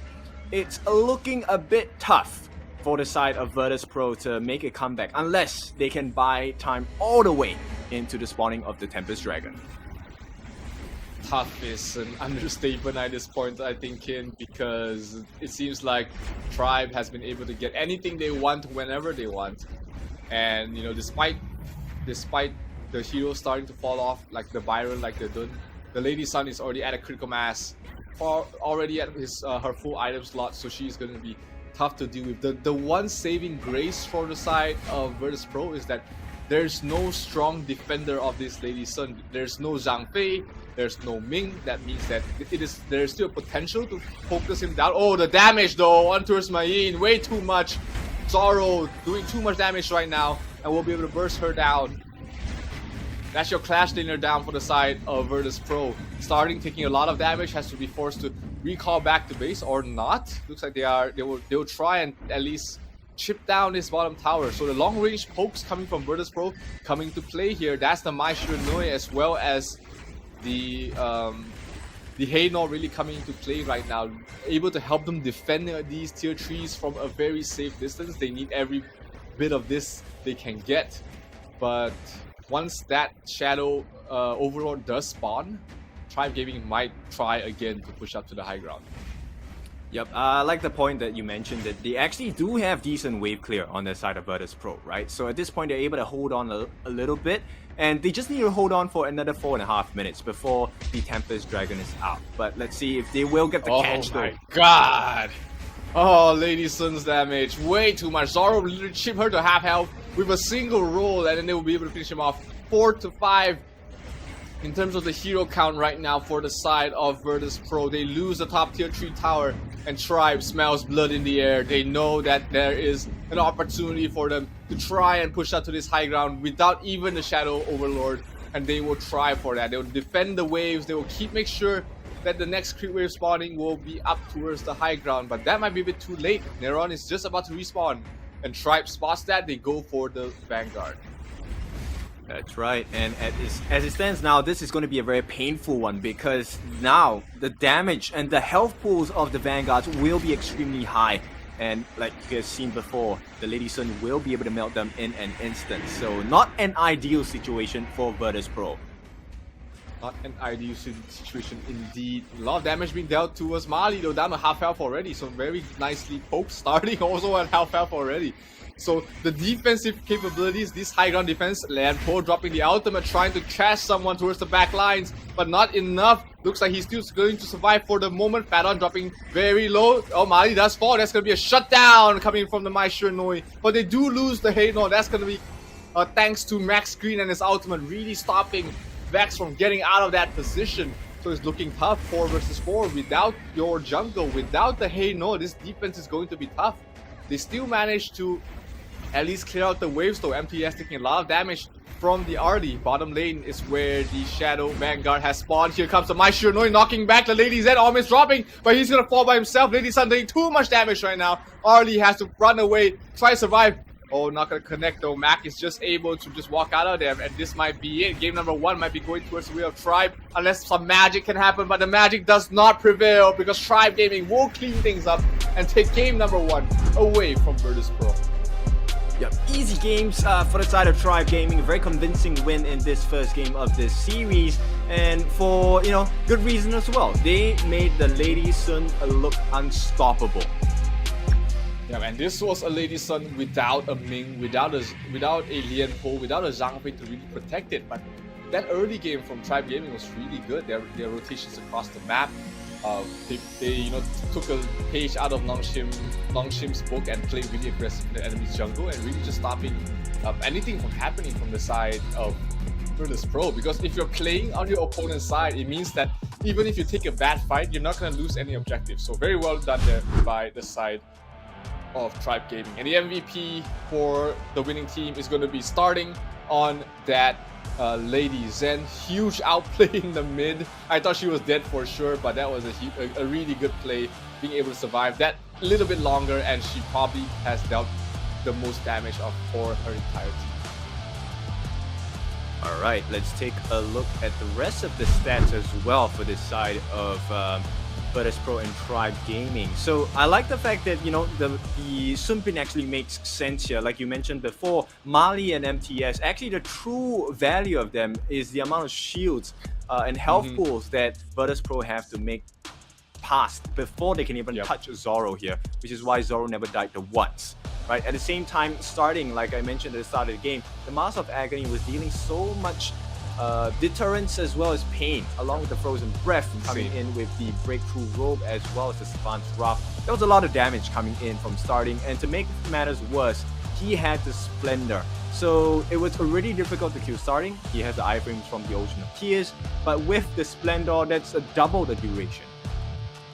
Starting dealt almost half his entire team's damage. Oh my god.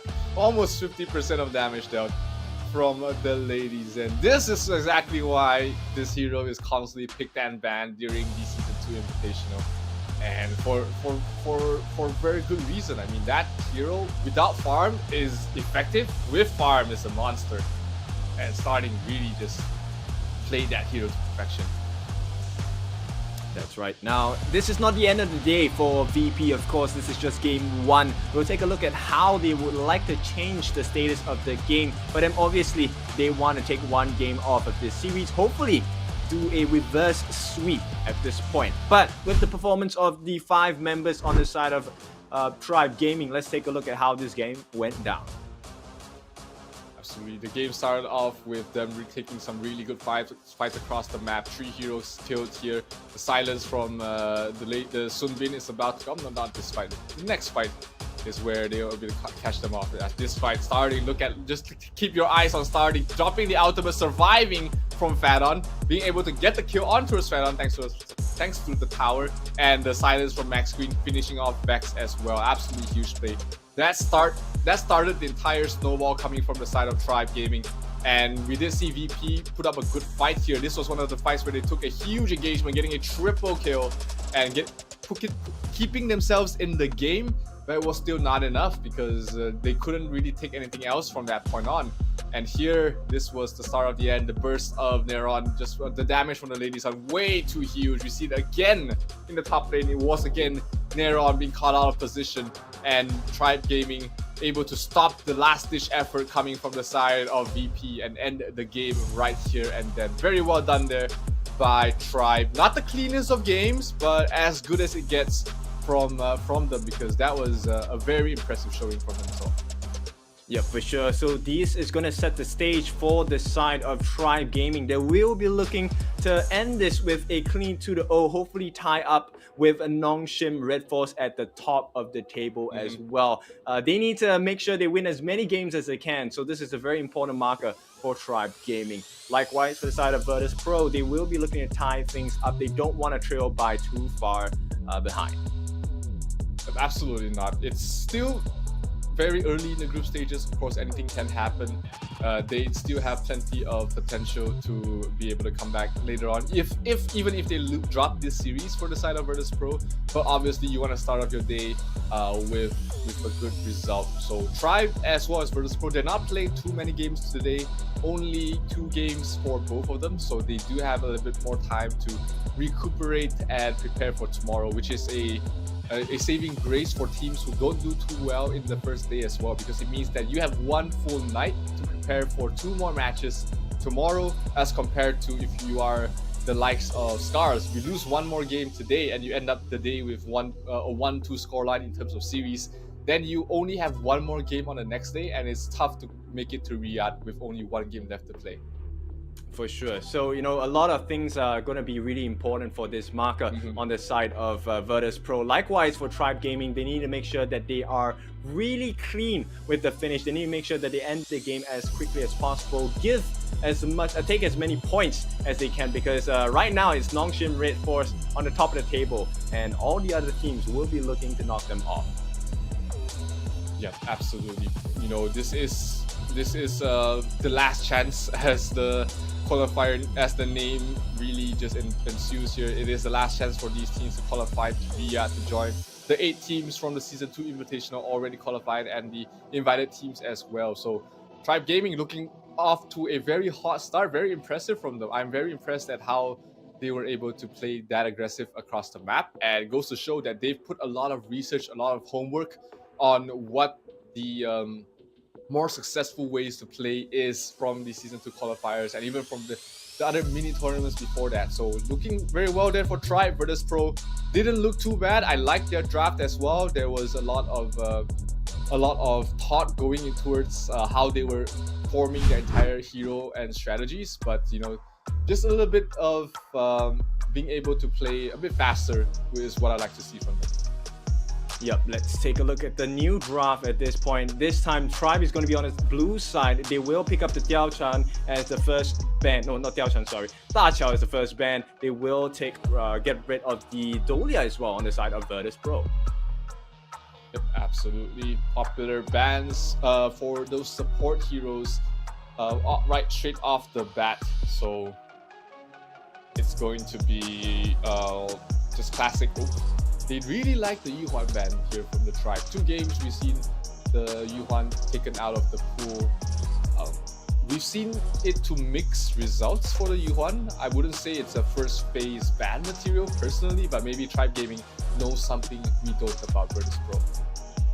Well, I think they're pretty clear. They have seen the Season 2 Invitationals Grand Finals yesterday and taken a look at how powerful Yuhuan can be, right? At the same time, Lady Sun will be taken out, and it will be starting off with the Mai Shiranui. So huge burst potential, very high snowball potential as well in the mid lane, and they will be counterpicked in the form of Elaine as well as the RLE. So Maple Dance able to really just get rid of any of the shots that she's going to throw. At the same time, Neron will be able to dive past starting and go straight into the backlines to try and chase out Zoro as well. Yeah, this is a very classic opening pick here for the red side in the Honor of Kings at the moment. Elaine, Lady Zen, Elaine, Arlie, something of the sort. Whichever of these heroes left that are still left in the pool, you will pick it up as the first 2. So this time, Tribe not going to let Virtus Pro ban out the Ming again. Pick it up straight away to pair up with Zoro. So they're gonna have that supportive cast for the Lady Sun, but Zoro didn't even feel like he needed that supportive cast in the last game. He played very well, but maybe this game, hey, against Elaine, against Arlie, you need that little bit more to keep yourself alive. Yep, it's really all about dealing the killing blow, right? So Phaeton this time going to go with the Zhang Fei. Very good counter, right? There's a lot of health points you need to melt down before you can actually get the kill. So it would be a hard thing for Zoro to do in the early game for sure. But this is complemented by Max Green, who will be able to offer quite a bit of attack speed for Zoro to really get the kills going down for the side of Tribe. Absolutely, every bit of everything available to really just start Zoro's snowball in towards the mid game is going to be very important here to make the Lady Sun play a bit faster, because how Lady Sun usually plays, it's a bit slower in terms of tempo, but we've seen throughout the season 2 qualifiers, the season 2 invitationals, and even here that the Lady Suns have been played in a more mid-game sort of tempo, which I really like to see. Just speeds up the entire gameplay of that hero and ensures that she reaches that critical mass so much earlier. Oh, for sure. Now, Phaeton are going to take up the smite. So we will have a double smite coming in from Virtus Pro. This is a very pressurizing, oppressive style of play. We've already seen other teams perform as such. So we should, in fact, expect quite a lot of invades. And the Lamb makes it out. I like this. Oh, finally we get to see the Lamb.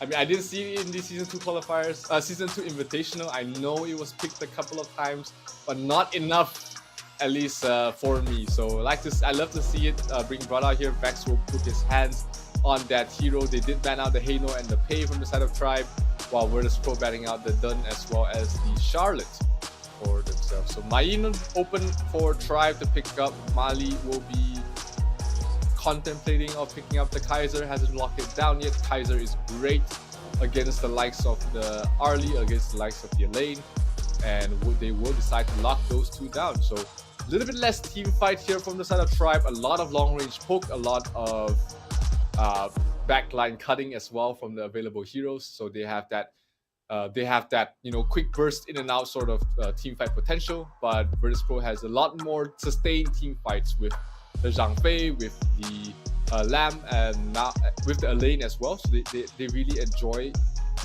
longer drawn out fights. Virtus Pro will lock in the Angela for their mid. Yeah, I think that's a good amount of burst coming in as well, right? The Chaos Cinders will be able to get the stuns in, and more importantly, with the Blazing Brilliance, they will be able to get the couple of kills onto the side of Tribe Gaming. So that's a very important marker for the side of Virtus Pro. If they can hit the points of the farm, and even at level 2, level 3, I think they will be able to bring the game against Tribe Gaming much stronger than they have in Game 1. Absolutely, this is Virtus Pro's time to shine. I love their draft, so much team fight, so much cash potential on their side, but they need to execute it well, because Tribe Gaming has been playing super aggressive in their enemy jungle in the previous game. This time, Virtus Pro looking to do exactly the same thing against their opponent. Let's see how it goes in game number 2 of this best of 3 series between Tribe and Virtus Pro. Is going to be a doozy, ladies and gentlemen. Alright, let's take a look at how this game is going to go down. VP looking to tie things up. They need to make something work, or else it is going to be a tie at the top of the table as Tribe Gaming tries to make their statement. Two players up top at the start. Mali helping out MTS push out the wave, reach to level 2, and then they'll invade the jungle. This has been something very standard, it seems, across these regions, making sure that your Mayin has a better time in this lane against a weaker lane, and then the Kaiser will go into the jungle. Because the Kaiser is not going to rush for the levels anyways. The Kaiser is going to focus on just farming at the start. He's not going to be making a lot of aggressive moves unless the opportunity opens up for him. So understandable play, very good strategy here, making sure that both lanes, both the jungle as well as the Clash, is able to be off to a good start. So very well thought out starting strategy here. I love it. I love to see the thought behind it, and Tribe's doing it well so far in the lane. Starting is being pressured. Angela as well as the Zhang Fei clears the wave a lot faster, trying to invade the jungle. They will take it away from Mali. Oh, the knockback from the Lamb from Starting, but Starting able to just tumble away from that. That's the Mai Shiranui for you. Can be very elusive in the hands of the right player, just because of her being rather mechanically difficult to play. There's a lot of combos and movements you have to watch out for, and one wrong click can send you into the tower a lot of times. So you have to watch out when you're playing the Mai. Starting still showing that the Mai is in good hands though. So Mali's gonna invade the jungle along with starting here, and they are trying to take things away. Prince in trouble, has forced to use the flash, and will flash away to a safe distance. Vex dropped to almost half health already. Sage Golem, the Azure Golem about just spawning in the bottom side, but Tribe is not going to try and go for that. Instead, we'll just take away the other creeps from the side of Virtus Pro, but Prince will get that in return for the meanwhile bottom lane. Zoro taking a lot of damage from the Arlie. He has to back off. Is there an ultimate coming from Max Green? No, there is not. That also means that Fallon's ultimate was used in vain. Not going to be able to transition in towards a kill, and no tower damage yet so far. The tower plating is still up. Zoro in trouble. He might die from this. The Ming dropping the ultimate to try and heal him up. Zoro still alive, still standing. Mac in trouble. Mac trying to kill him up, but the tumble will finish him off. Fallon in trouble as well. The tower's last hit will be able to finish him off. Max Green getting a double kill so far, and he's been able to pick up the pieces in his bottom lane. The heals coming in clutch there for the Ming, but ultimately 2-for-1 trade-off. You do lose Zoro, but at least Ming is able to get the experience as well as the gold for the 2 kills. That's right, and at this point, I think VP, they should be doing a little bit better in the second game. This is do or die for them. Absolutely, this is a do or die situation in terms of series points. It is only one team that can qualify for Riyadh, so if they do lose here, their chances look slimmer and slimmer. They need to take every win that they can get. Bottom lane, we see 4 heroes making their way from the side of Virtus Pro. They really want to get a little bit more, shut down Zoro the best they can, and then transition that into a tower. Oh, Mac taking a lot of damage there. The heal coming up from Max Green, keeping Zoro alive. 4 heroes from Tribe is positioned down bottom as well, because the Tyrant is just about to spawn. Tower shield has fallen, so that also means that the tier 1 towers is right for the taking. Zhang Fei ultimate is gonna whiff the Tyrant in danger, and it will be Lam picking it up. Oh, that's gonna be huge there for the side of Virtus Pro as they're going in. They're diving in, starting. They're still alive, but they do lose Zoro, Max Green, as well as Mali. 3 heroes down from the side of Tribe Gaming, as they will be able to pick up the pieces, starting being chased down there from Fadden, but they will take the tier 1 tower for the side of Virtus Pro. Huge team fight, 3 heroes down for them, and they will be taking the lead in game number 2. Yep, finally we see VP come to life there, trying to get onto starting as well. He will be making it out safely thus far, but this is the VP we've been waiting for the entire game, right, Zero? Absolutely. This is the VP that we've been hoping to see, playing aggressive, playing together as a team, taking those big team fights with their stronger team fight lineup, and it is paying dividends right now. Almost 1,005 net worth lead for the Polish side, and they will be looking to transition to the mid game very well. They've got very strong mid game heroes with the Lamb, with the Arlie, with the Lane. These 3 heroes are scary when you reach that 8-minute mark, and not to mention the Angela as well. Her burst damage can catch you off guard. Yep, exactly. So we know at this point about 1,000, close to 2,000 gold ahead. VP, they need to win more across the map as well. And if you take a look at Tribe Gaming, they might be caught off guard. Oh, what an ulti there. Okay. A little bit premature there from Fadden. Maybe he thought that the Angela skills has already connected, but not too bad. You know, that just gives a signal for Tribe to say, hey, Zhang Fei, no ultimate, let's get something done across the map. But Elaine spotting that out, pushing bottom lane very far out. The tier 2 tower about to fall. Mayin a little bit too late to the party, just able to defend it in time. But good movement here coming from Virtus Pro. Lamb from the back line is gonna knock back. Oh nope, a little bit too far ahead. He's gonna knock the Kaiser though, not the target you wanna go for. Vex down to half health. Elaine trying to close out the distance. Drop the ultimate. Is Kaiser is gonna fall. Kaiser falls for the Arlie. Huge connection there for Prince. Perfectly placed there, and that will open up also the overall for them to pick up. So kill in towards an objective is such a huge tempo play coming from the side of VP. Yep, and you can see the true value of the double smite, right? This time, Fadden will get the smite down. He will be hitting level 8 as well. So not only that, they provide so much room for Vex to come in, and with the aggression coming out from VP, this is the type of gameplay that will stifle the growth of Tribe Gaming. Absolutely, these fights, these good fights, and you transition them into an objective will always just increase your net worth exponentially. 3 heroes up in towards top for the side of Tribe, trying to stall this push. They will be able to clean up that dragon very easily. It is still the first one, so it's gonna fall very. It doesn't have too much of a HP. It doesn't take too much effort to bring them down. A lane in the bottom lane. A lane in the bottom lane trying to escort that dragon towards the tier 2 tower as well. But that shouldn't be too much of a hassle for Zoro to clean up. So they're not going to lose any objective with after losing that Vanguard. So Tribe should be happy about that outcome. It's really just about pulling Tribe Gaming to where they want them to be, right? So Neron is happy to do this. Absolutely, here comes a lane towards the back line, trying to lock out starting in trouble. One more hit, he will be able to be brought down there by Vex. Vex dropping very low, but they will manage to finish off MTS as well. Prince in trouble though, drops the ultimate, trying to put up the shield, trying to run away from the Kaiser. Mali gets the kill, but he's in trouble himself. The Arlie doing too much damage right now. Mac tearing him a new one. Oh, they're trying to get something else, trying to get something back here, but Zoro is all just left with Max Green as her partner. So at least they will dissuade any sort of pushes coming in, but they're not going to get anything in return. Yep, there's nothing much for Tribe Gaming to do now except to defend. And right now, because of the Tyrant's appearance now, it's 8.5 minutes into the game, right? In 1.5 minutes time, we will see the shadow versions of both Overlord and Tyrant appear. I don't think they want to contest for the Tyrant just yet on the side of Virtus Pro. We'll see what the play is, because at this point, they have shut down Zoro pretty hard.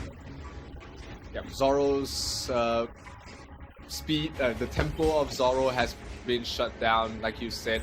It's not the fast Lady Sun that we are more accustomed to recently, so he's taking a bit more time to farm. Arlie trying to pressure things. Zhang Fei ultimate, knockback. Mike will catch her and she will fall. Arlie gets the kill. And Ming in trouble as well. Prince will follow up and Arlie will get the double on towards the top lane and the tier 1 as well. This game is fully in control on the Virtus Pro side. Yeah, driver's seat for sure at this point, and this is all about the Zhang Fei, right? This is a MVP performance as of now. I'm pretty sure we will have him as MVP if VP continue this and win the game later on. Yep, sets up so many kills there. I mean, there is argument for Mac as well. He's been playing super aggressive, almost setting up these solo kills and setting up all these fights, starting in a bad position, dropped to almost last half already. Angela, oh, huge team fight coming from the side of Tribe Gaming, getting the kill on towards the Arlie as well as the Zhang Fei. This is not the position you want to be in. You just got a huge lead. Now are you going to give it all away? Nero trying to run away. Mali giving chase there, but Prince being very annoying with the CC, but that is a huge engagement coming from the side of Tribe Gaming. Vex trying to get something in return, maybe set up a kill for the Angela to pick up, but no, the tier 1 tower in the mid does fall, and Tribe Gaming shows some sign of life in game number 2. Yeah, but Zoro might get caught if he's not careful at this point. And it looks like the shadow versions have appeared, and this will be the new objective for the side of Virtus Pro. I don't think Tribe Gaming will be in time to try and stop this, because Vex does have his smite, so it shouldn't be an issue for them. Yeah, they wouldn't lose too much. There was a Chinese coach saying from KPL saying that when you win a fight, the most objectives you can get is 1. Any more and you're just playing way too greedy at that point. So Tribe Gaming really listening to that sort of mentality. They take a good fight, they take the tier 1 mid and they back off. So not playing overly greedy. They know that there is still ways for them to come back in this game. The net worth is almost 3,000 right now for the side of Virtus Pro. Not too much, not too far behind. It's definitely something one fight will be able to closing out. Meanwhile, bottom lane, MTS taking a fight on towards Vex. Vex in trouble. Vex will fall and starting gets a kill towards the bottom lane. So bit by bit, step by step, Tribe Gaming is finding their way back in this game. Oh, Zoro gets nuked down there by the Zhang Fei. And that is not the way you want this fight to start off. Mali pops the ultimate, the Ming heal, keeping him alive for the moment. A lane cop chopping them down. Mali has to watch out, will be healed up quite a bit, so they are able to hold on, at least for now. MTS is here as well, but they lack the long range damage without the Lady Sun, and they will give up this tier 1 power. Back off right now, says Tribe, and just don't lose too much. They have to. Right, Yeah. they have to, Low. because at this point, it's nothing much they will achieve down here. Tribe Gaming, if they stay a little longer, they will be giving away kills. So Virtus Pro, they understand that, which is why they keep staying here. Absolutely.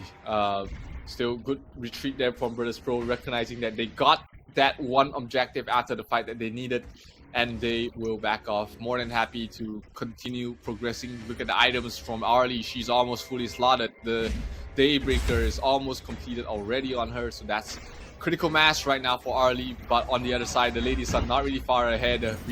Not really far, quite far ahead, I would say, because she still needs quite some time to catch up in terms of items. Yep, that's right. And this time it's going to be the Overlord as the prize. Let's see how this plays out between Tribe. A lane towards the back line, trying to stop things, but he might have bitten more than he can chew. Kaiser's damage, too much for the lane to deal with, and they will lose one.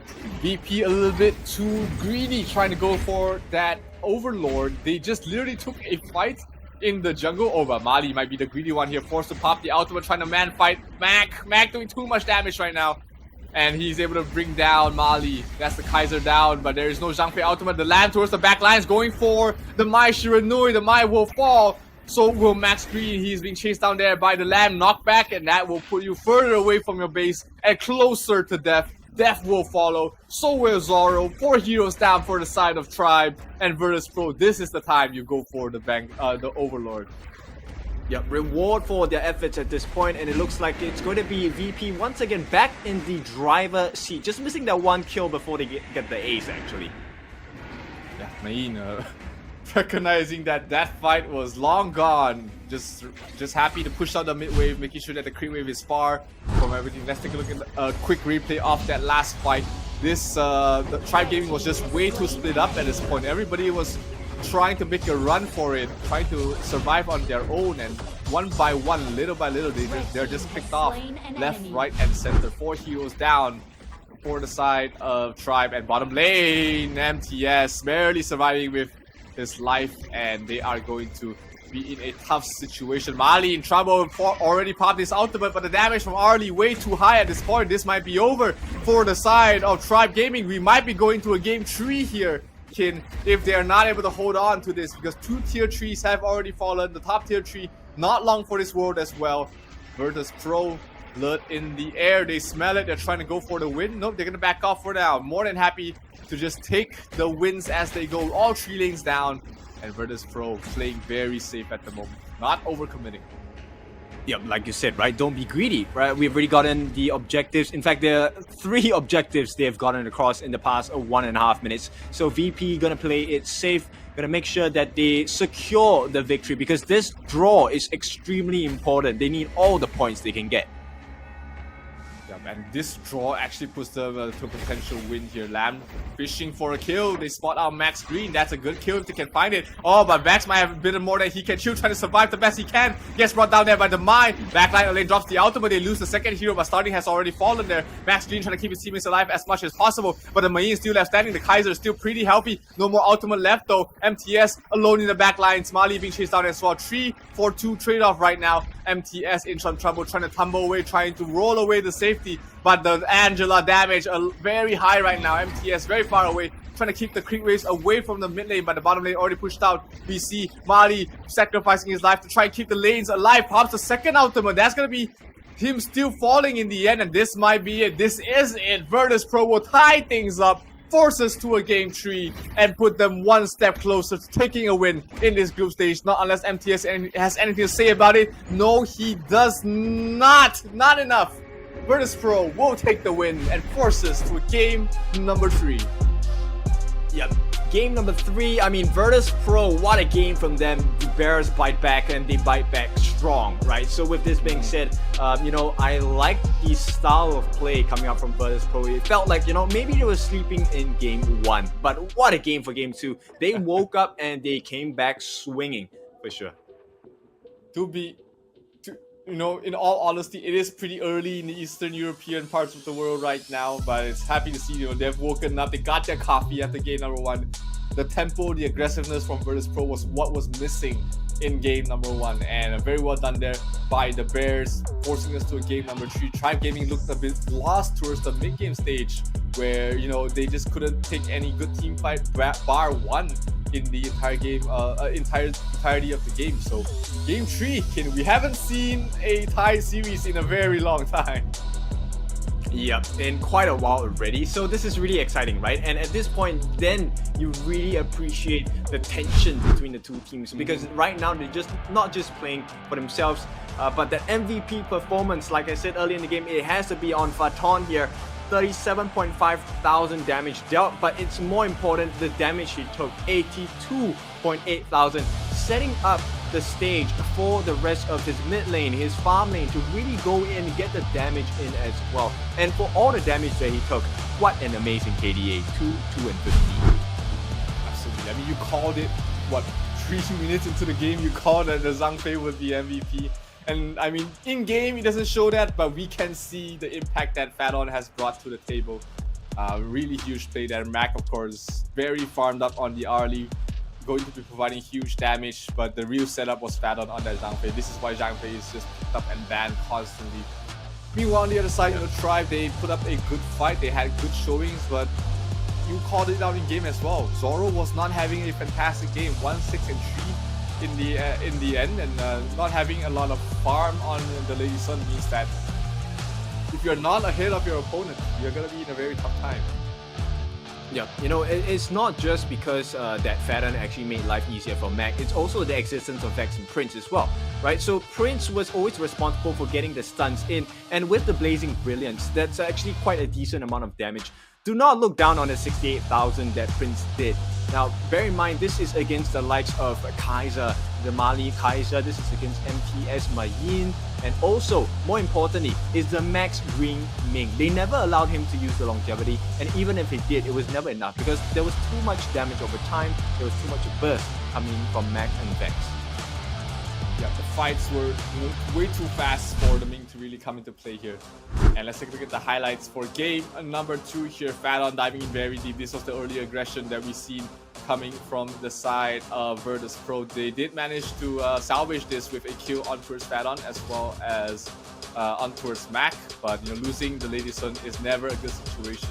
Meanwhile, Fadon playing on the front line is always very, very potent, and the first Tyrant just went so well for the side of Virtus Pro. They got 2 heroes, they got the Tyrant, they got the tier 1 tower, and after that, Virtus Pro never let their foot off the gas. They were just constantly taking these favorable fights. They were getting pickoffs, they were getting burst on their opponent's heroes, and just really stifling the growth, really making things hard for the Lady Sun to really have any sort of impact in this game. And this was the last-ditch effort coming from the side of Tribe. The fight started off well, but this was where the net worth difference started to show. The damage coming from all of those heroes was just way too much. The lane was just left unguarded. Mayin couldn't do anything. Prince was full health at the end of the fight.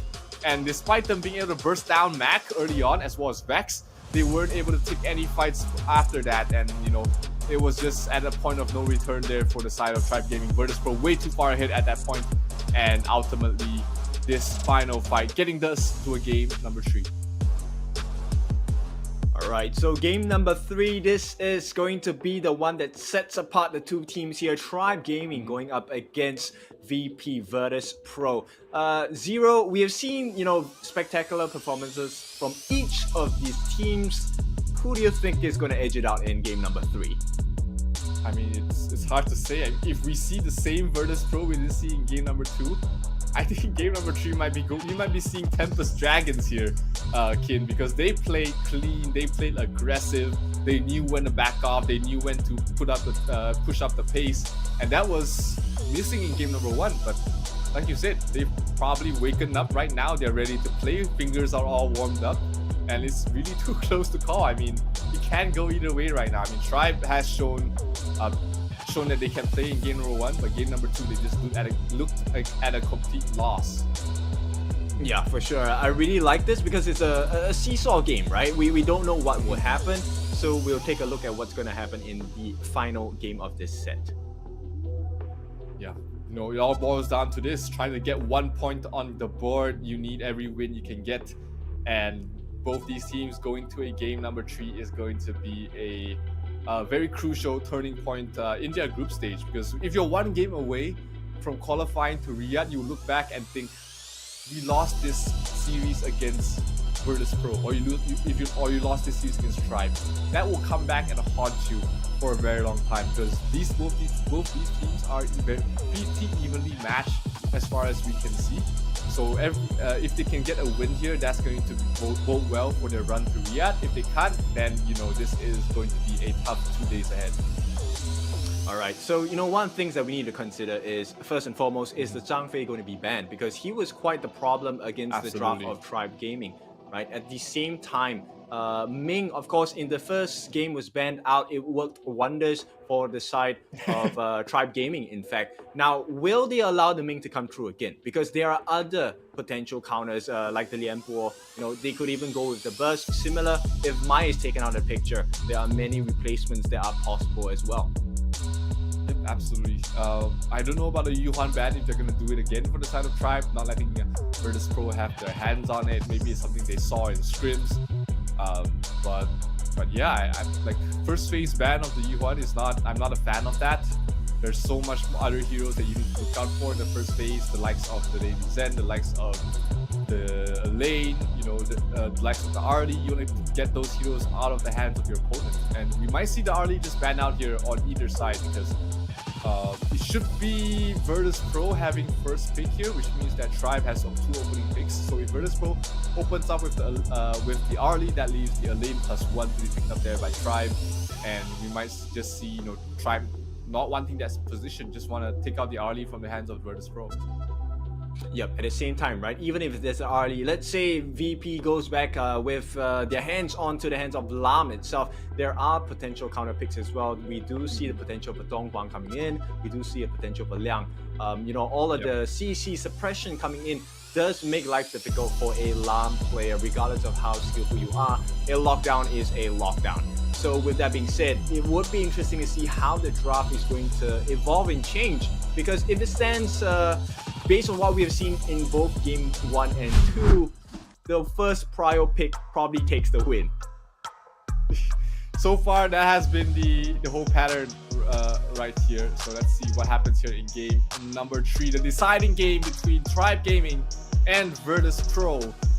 Again, we see the Dachiao and the Dolia taken out of the pool here on both ends. Is this going to be the Yuhan ban again from Tribe, or are they going to ban out the something else completely? They have the first pick, so they can leave the Arlie in the pool. They will take it out themselves. And Virtus Pro, if they like to run the Yuhan, this is the perfect opportunity to do it. Well, I think they might want to secure that farm lane first, right? And likewise, like the point you mentioned, it is going to be the Lady Sun taken away. It's going to be Arlie. And looks like they want to go for the huge burst, a long range. That's going to come in the form of the Lady Sun. So MT is going to help secure that for Zoro in the team. Absolutely. Elaine as well as Mai picked up there for the side of Virtus Pro. And looking at the marksman left available in the pool, maybe a Diren Jie would be most fitting in their current lineup. If they don't want a Diren Jie, then they can go for the likes of not many marksmen left in the pool. The Fang is something else. Fang is actually someone that deals well against the Lady Sun. You do have the Consort U as well. There's a lot of iframes or physical immunity coming in, so they can balance out the lanes as well. But depending on what kind of style you're looking at, right? They need someone that's able to have huge bursts on the side of Virtus Pro, because they have to go up against a Hainua. And with the Fate Rewind, it's not the easiest task to do. Look like they're going for the Diren Jie, and they will lock it in. But yeah, Hainua being taken here for the side of Tribe. So that's their clash jungle / mid flexible lane for the Hainua. They do have the Ming as well as the Lady Sun combination again for the side of Tribe. So we should be seeing clash lane and jungle lanes banned out here for the side of Virtus Pro. They take out the Dun once again, away from the hands of Tribe, who did play phenomenally with it game number 1. Tribe will be looking to ban out the same thing, support as well as the jungle. The Zhang Fei left in the pool, I think you definitely want to get that out of the hands of Fadon. He played phenomenally on it, and they will do exactly just that. Yep. Exactly. 2 out of 2 so far in the draft in terms of predictions. Yep, and there will be other things they need to consider, right? So the Byron as potentially one of the counters to the side of actually either draft right? But I think more towards the Virtus Pro side. And at the same time, you do have the Sunsa, you do have the Arthur, people with good lockdowns, people with good health recoveries. And I like the ban on the Charlotte. Charlotte has very instant backline access as well. So it will hurt the lineup of Virtus Pro. They will not be able to protect the Differentier that much. Yeah, not much team fight on Tribe, so they might want to pick up the Byron or the Sunset to provide them a little bit more crowd control. The Mayin wouldn't really fit in this position at the moment. Or maybe something we will see something like a Lubu or a Lianpo clash lane. Consort U being hovered around here from the side over this Pro. Perfect hero against the Lady Sun. Wait, double marksman? Wait, I forgot. I forgot they had the Demon. Yeah. Okay. No. They're just trolling. Just trolling. Just messing with us right here. Lamb once again. Vex had a great game on the Lamb in the previous, in the second game, and it would be great to be able to pick off the Lady Sun and the Ming as well. 2 supports. These guys are just they're just joking around, right? At this point, I can tell that both teams they're ready to give it all, and it looks like the Mayin that might be secured for the side of Tribe, right? At the same time, the Mankey makes sense. He's going to be able to roam around the map pretty quickly. At the same time, he's a very tanky beast, right? And it's hard for Mac to really break him down in a 1v1. He needs the support of the members as well. Yeah, the Mankey is going to be able to soak up so much damage for the rest of his team, protecting them from the likes of the Lamb, who doesn't really like to go into a lot of players. He kind of likes to go to 1, maybe 2 at most, just to ensure that his damage is not spread out. And he's able to get kills, get the constant refreshes on his second skill to provide him additional heals. Now we get to see a Lian post support from the side of Virtus Pro. So that will be the protector for the Differentier and also providing a little bit more team fight for the rest of Virtus Pro. So plenty of team fights on both sides. The Lian Po on the side of Virtus Pro. On the other hand, it was the really just the Mankey to provide the crowd control, as well as just being the overall front line to set up the Mayin as well. So, game number 3 draft. Who do you have your money on? I'm liking the Tribe setup a little bit more because the amount of burst you need to deal on either Lady Sun or Ming or Hainor will be wasting a lot of the capabilities because they have to burn so many skills just to kill one member, right? And the turnaround potential on the side of Tribe is much higher than where I view VP at this point. I would be inclined to agree with you here, Kin. I am liking the lineup of Tribe. They have the opportunity, they have the availability to play very aggressive with the Mankey. That will allow them to get the early tempo and early jungle invades on here. But we'll see what both these teams will perform like in game number 3, the deciding game of this best of 3 series between Tribe as well as Virtus Pro. All right, let's bring it to the table now. It's 1-1, stakes are high, and at this point, very early aggression into the ball game on the right-hand side of Tribe Gaming's jungle. So far, it's both teams more than happy to just keep to their sides, keep to their lanes. Lamb, not really a early game rotator. Mankey can do so, but he would like to get to the level 4 before he makes any movement across the map. Hainor in the mid against the Mai Shenoi is going to favor the Hainor quite a bit as long as he's able to avoid the punches from the Mai. So not gonna be seeing too much aggression early on, I expect, until both jungles reach level 4. But once Mali is level 4, then we will see him really making moves across the map. Alright, and right off the bat, it's going to be early aggression, and that's the strength of the Mali, right? He just needs someone to follow him, and at this point, he will be able to offer a little bit more damage. But more importantly, soak up a lot of the farm for the team. Look at the rotations they're making. They're clearing the wave so fast. Yep, that's Mankey for you. That's fast rotations, really just putting pressure across the map, making sure that, hey, nowhere you go will not be noticed by the rest of my team, which will allow the Mayin, which will allow the Lady Sun to get to the mid-game stage without being touched and pressured. But bottom lane, 3 heroes already preparing to try and go for the Lady Sun once again. They saw the opportunity, they saw the effectiveness that had in game number 2, and they'll do so again in game number 3. Max Green will be the one caught out though, and they'll pick up first blood. J will be the one to pick it up, but at least the Lady Sun stays alive.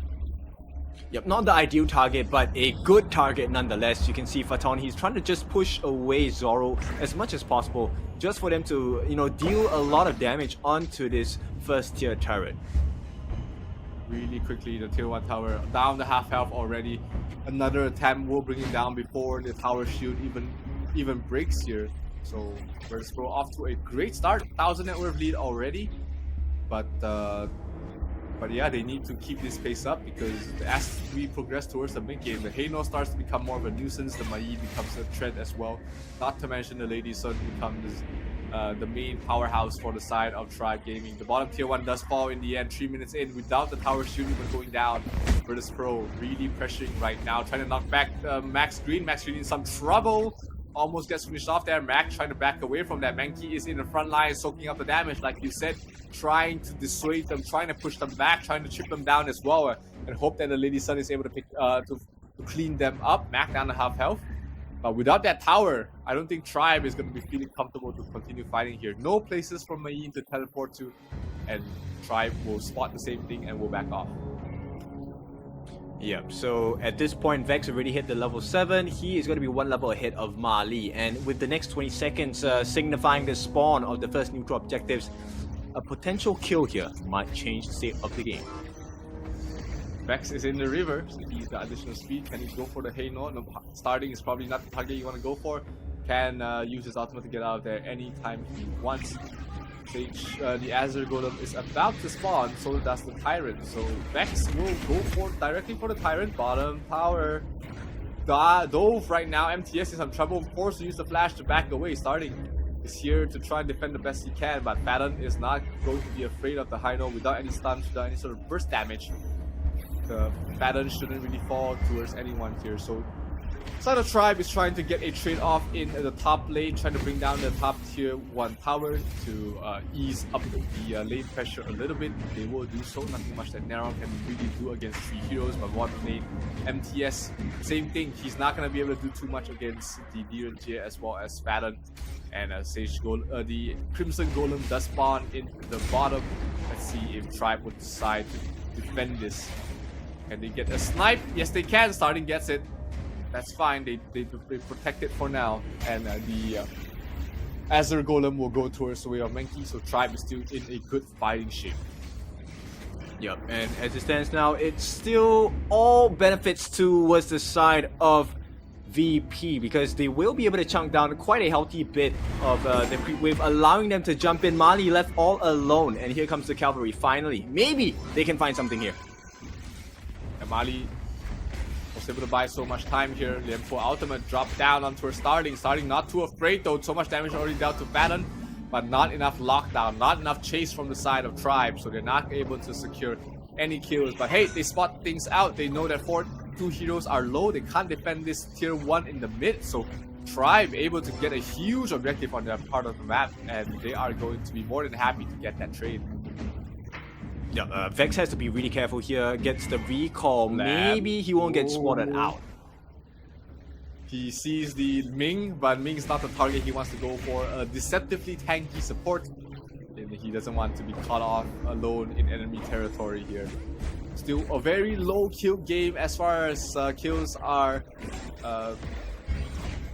As far as kill goes, only 1 kill so far across both ends. 6 minutes in. Net worth is pretty much neck and neck at the moment. Heino taking the fight. He's going to use his ultimate back off. MTS is going to tumble over the wall as well, not wanting any piece of the action.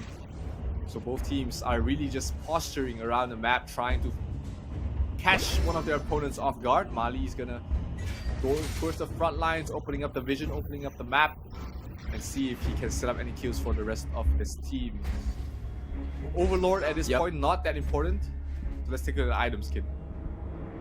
Alright, so we do have the heals coming up from the Heino. Insatiable Tome, right, coming out. He will be able to sustain through a lot of the fights. Storm Sword already being built up by Zoro after they completed Acts of Torment. So you can expect a very early rush into the Eternity Blade. At this point, if we look at the counterpart, right, Mac, he already has that Sparkforged Dagger. Still needs a little bit more gold before he gets his hands on the second core item, which is going to be the Doomsday. And that is going to help out in a lot of fights, especially against Mali, because Mali is so tanky. Speaking of fights, top lane they pick up Max Green, but he's more than happy to give up his life for MTS. And oh, little mistake there for MTS, but he managed to flash over the wall just in time. So one pick up on the support, not the worst thing in the world, but that opens up the Vanguard for BP to pick up without any contest. The knockup will delay it a little bit, but they're not gonna lose too much from the side of Tribe. Still very game is very neck and neck across both these teams. Bottom lane, Zoro has been having a rather quieter game, but at least he hasn't really been picked off so far. So his net worth is progressing pretty okay. Lianpo will be able to steal off a jungle creep, but nothing too aggressive for him at the moment. Yep, so if you take a look at the map, right, Virtus Pro, I think they have a much better position at this point. They've taken 2 of the T1s across the side lanes, but more importantly, the T2 is dropped on the bot lane, which means there is some open space. In the meantime, Vex is just looking for an opening entry, and, you know, Scepter of Fate gonna try and delay them. Oh no, Mali taking a lot of damage, but he's able to survive for now. Max trying to back away from that. Will be able to dispel the slow and get away to safety. So all in all, Tribe not losing any members, and they will be in fighting shape for the next upcoming fight, trying to take away the Azure Golem away from VP, but VP will put it out in towards the fog and be able to secure it for Vex. So Tyrant's going down rather quickly. Neron has vision, the Empo dropping the ultimate. So does the lane. They get a kill on towards Niranjay. That's huge. Main off to a huge start, getting 2 kills already. But Lamb is in a dangerous position. He has to back off right now. Double kill there for Main, and they are trying to go for more. The lane has already fallen as well. So Vadim in some trouble. He has his movement, so he should be a-okay. Who got the Tyrant kill? I think I lost that. I missed that out. But who picked up the Tyrant there in this situation? I think it should be Tribe, right? I don't think, yeah, it should be Tribe at this point. They actually got the first neutral objective of their game. And with this, they're going to start the turnaround momentum now fully in Tribe Gaming's part, because if you take a look at the tier 2s, all being threatened across the board except for the top. Let's take a look at the replay here. You get to see everything we missed out. Main was huge towards the back line, getting 2 kills before falling there, and they didn't manage to pick off a lane as well. Everybody had to back off from that at that point, but there was not too many members left from the side of VP. Meanwhile, mid lane, huge fight. They pick up the Ming straight off the bat, as well as Menki starting, trying to defend the best he can. He can get out of there. He has his ultimate. Will he drop it in time? He uses it a little bit early. Oh, but he's able to fight back, and he did up the damage. He heals back the tower. That's the power of the Hey No. Will be able to keep the tower alive while also surviving. So they do lose 2 heroes. They pick up Vex off the back of that, but they do manage to keep the tower up and running. So all in all, starting should be pretty happy about that. That opens up the Azure Golem as well as the Tyrant, and Tribe will go for both of that. Yeah, at this point, I think Tribe much more happy with the position they have secured for themselves. Now, first and foremost, this is a Shadow Tyrant. At the same time, they actually have better turrets placement. They have broken down all of the tier 1s and one of the tier 2s in the mid. And mid lane is one of the most dangerous lanes to be left open, because vision will be obscured. And look like Virtus Pro, I think they have to be really careful about the next fight they choose, because so far they haven't been choosing right. Yeah, I mean, they got some crucial knockups, but they weren't really able to finish the job. Main was able to come into the backline very cleanly, and Virtus Pro will get the Shadow Overlord there to try and push out the lanes a little bit. This time, Zoro is not in the position he was in the previous game. He's much more farmed, providing much more damage.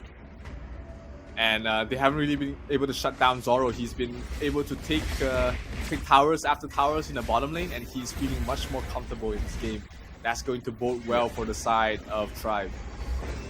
But you will see the swing happening soon, right? Now, depending on who wins this next team fight, it could mean the difference in the game. Tier 3 is being threatened by the minions on the bot while the fight's going on. Yep, Lianpo going for the knockup, but Mali's in the front line. He's soaking so much damage. Elaine drops the ultimate as well. Lianpo in some trouble. He's gonna fall. Main will be the one to pick that up. So 1 kill already going towards the way of Virtus Pro. They will be able to transition that into a Azure Golem, but can they push up to the high ground with this? I don't think so. There is still a lot of members left alive for the side of Virtus Pro, so they need to get something else across the map push off the bottom lane and defend the top lane for a little bit. But you know, Tribe is more than happy to take these small wins because that will set them up for the big win in the end. Yeah, both teams actually dancing on knife's edge here. One big mistake, actually, if more than 3 members die on either side, it's a guaranteed tier 3 going into the bases of either side. So they have to pick the next fight really carefully. And at this point, 5-5, we are almost neck and neck. Yeah, pretty much at this point in time, that 2,000 net worth difference isn't going to be too huge of an advantage or a disadvantage for either side. That's basically just one item across all 10 players. So it's not a huge deal here. Lianpo trying to stall out the push as much as he can. Vex hasn't had the game that he wanted in the game number 3 here on the Lamb. So they are missing him a little bit in these fights. Bottom lane will be pushed out. They will be able to get this tower unless the Lianpo has anything to say about it. Drops the ultimate, just stalls them out for a few more seconds. But the tower does fall in the end. Vex is in a good position. Vex. They don't see him. Vex has to back off. He spots 4. He knows that that's not a fight he wants to take. Yep, Sprite will be placed down for the vision right now, and they know all 5 are still hovering around the base. So Virtus Pro, they need to be very careful about their positioning. We're looking for the potential jump from Neron, right? He wants to split the fight against the team of Tribe Gaming. Definitely, the split fights have been beneficial for them so far. But every time they stuck together, every time they took a 5 versus 5 fight, it's just been going the way of Tribe battle and taking a lot of damage from the Heino, but not able to finish him off. That is still going to be a lot of poke coming from the side of Tribe with the Mai, with the Heino as well. But looks like Tribe will be backing off for now, not wanting to take a fight in that situation. All 5 members are alive for the side of Virtus Pro, but the Tyrant just spawns. Tribe, I mean, it's for good reason. So here we go. Add-on towards the front line. Are they going to get the last hit? Yes, Maestro gets the last hit. Steals it away from the side of Tribe, and a huge team fight ensues. Lianpo drops the ultimate just in time. They bring down the Heino before he's able to pop the ultimate, and this is looking bad for the side of Tribe. They're trying to go for something else. They do pick up the Demon Jay, which is huge. Lamb in the middle of everybody will be falling there. 1-for-2 trade-off right now. And Tribe able to get the beneficial, get the advantage in terms of kills, but they did lose out on the Shadow Tyrant. So huge snipe there from Prince, I believe, was the one that got the last hit. So that was absolutely huge. Yes, it was. And they managed to pick up the Heino after he used his ultimate. So great starting of the fight. The retreat was a little bit not clean. They kept posturing, trying to look for more. But Mac got caught out towards the end, so they had to play a little bit more. And Vex had that save your teammate mentality, which ultimately he had to pay with his life. So all in all, you know, Tribe is going to be happy about it. They got 2 kills. Not going to be happy about losing the Tyrant. But it could have gone worse for them. They did manage to get the Shadow Overlord for themselves. So that's going to be pushing out the bottom or the mid lane. Most likely the bottom lane, while they will push out the mid or top for themselves. They'll decide to send the Vanguard up to top, and they'll pressure the mid lane while also just letting the Dragon deal with the creep wave in bottom. Yep, so phenomenal pressure coming out from Tribe Gaming, but I think it's just the calm before the storm. Zero, we might have to keep our eyes on to starting because he has been the one that has been melting down the remaining members on the side of Virtus Pro. Yep, these long drawn-out fights really just benefit the Heino, able to poke you constantly from a far range. He's very tanky with the insatiable tome as well, just constantly life-stealing, constantly keeping himself in the front lines and just doing constant poke damage. It does add up. Every 1,000 damage you do means that the opponent has 1,000 less damage upcoming to the fight. Lianpo should look for an opening, but his HP, because of the poke, is already so low, and he has to back off all the way towards the fountain. Oh, Vax dropping very low from that as well. He tried his best to defend this, but that tier 3 tower in mid should fall soon. They're looking for a fight, a lane, as well as Lianpo comboing the ultimates. Huge knockout there from the Lianpo. They're cutting off the backline. They're getting a kill. They're getting 2 kills. Can they get more? Zoro down very low. The Ming's trying to survive him, keep him alive the best he can. Oh, my Shiranoi will fall, but he will get the kill for himself. And here comes the Lamb here for the cleanup. Nothing to stop Vex right now. Just the slows from Max Green, but it's not going to be enough. Vax will get the kill on towards the support and it will be a 3-4-4 trade in the end. Oh no, a 3-4-3 trade in the end, but they do lose the bottom tier 3 tower. All in all, I mean, perfect trade, right? Perfect trade for the side of Tribe Gaming, because at this point, it doesn't matter that they have lost 3. Once the situation has been reset, Virtus Pro now in a horrible position because just left with the tier 3 in the mid. That's not exactly very healthy as well. Not healthy at all. If they manage to get one more kill or one less death, that would have been the perfect situation for VP to try and stage a comeback. But for an even kill trade and then also losing your tier 3 tower in the bottom, that would be definitely not the situation to see. Oh, Mac will get a nice stun on towards Mali. Mali able to dispel that though and keep himself running away from the fray. Tyrant does spawn. Vex in a good position to try to start off with that, but Tribe is already keeping their eyes on towards the Tyrant right now. It is going to be attempted. They spot out the Mai, knowing that this is going to be a 4 versus 5 fight. This might be beneficial for the side of VP. Can I get the steal? No, it will be Dirge finish things off, and Menki will have to back off. A lane towards the back lines, catching 3 there. So does Vex. Vex cannot survive through all the damage, so they might be able to clean this up. Zoro will fall. He does not have his Sage's Sanctuary, so that will be a free kill. But can Mac get out of there? Mac in some trouble trying to fight back. He will fall into the end, and that will leave just Prince as well as Fadon trying to make their way running away from this. And Fadon, he is caught off between a rock and a hard place. Mayin will catch him and he will knock him up in the air. The damage coming from Mayin is huge right now. Can they get the kill? I mean, right now, Fadon isn't the most important hero on the block. They just need to go push mid and just ignore him for the moment. It should be Fadon trying to slow them down. And he will try to push out the creep wave. Has to use the flash to make sure he survives that. But ultimately, this tier 3 tower should fall unless Fadon is able to make up some huge plays and knockups. The ultimate on towards the Menki, not going to connect. The tower does fall, but here comes Lamb. Vax has already respawned, but Tribe has gotten what they came here to do, which is break the high ground.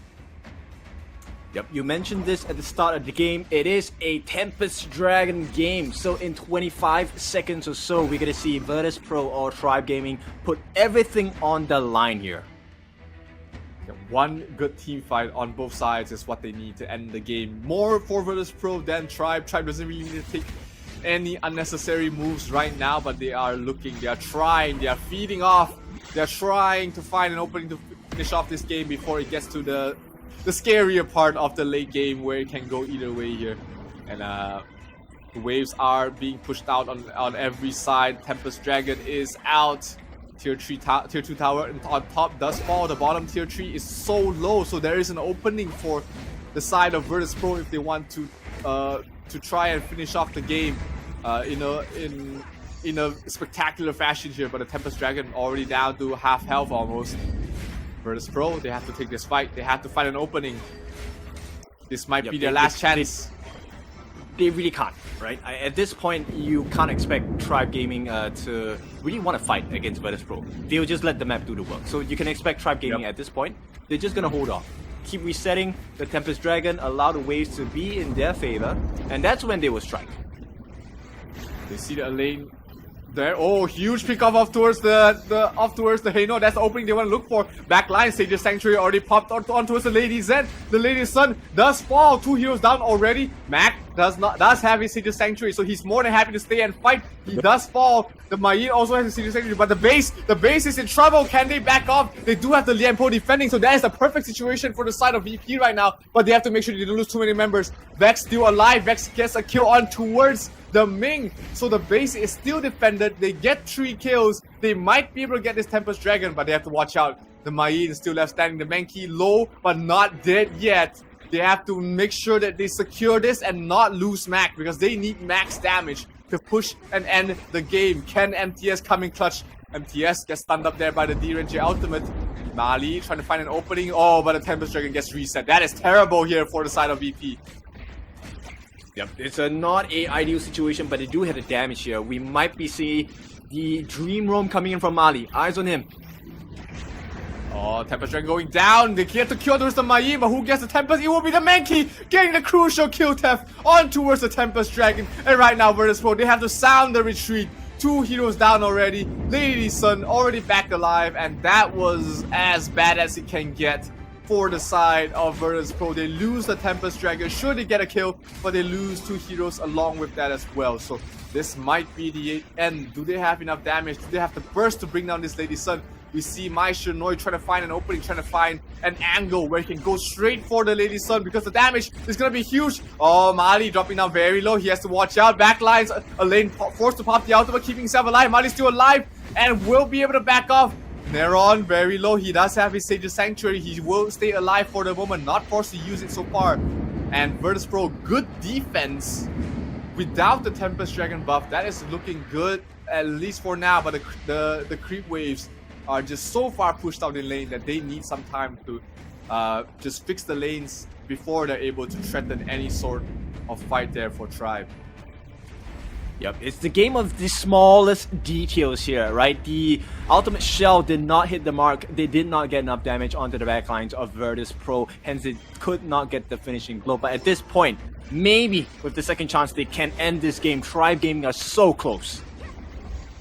5 heroes already here. One bad fight is all they need. Lianpo towards the backline. This might be a bit too premature. Elaine pops the ultimate. Oh, but the Mai does fall. Sage's Sanctuary is popped. 5 heroes still left alive for the side of Tribe Gaming. They're trying to finish things off. And the damage from Lily Sang way too huge. They bring down one. Oh, the Heino barely survives. And he will survive getting out of there. And then everybody will fall for the side of Virtus Pro as Tribe Gaming will clean things up, takes the series, and take the point in the Last Chance qualifiers.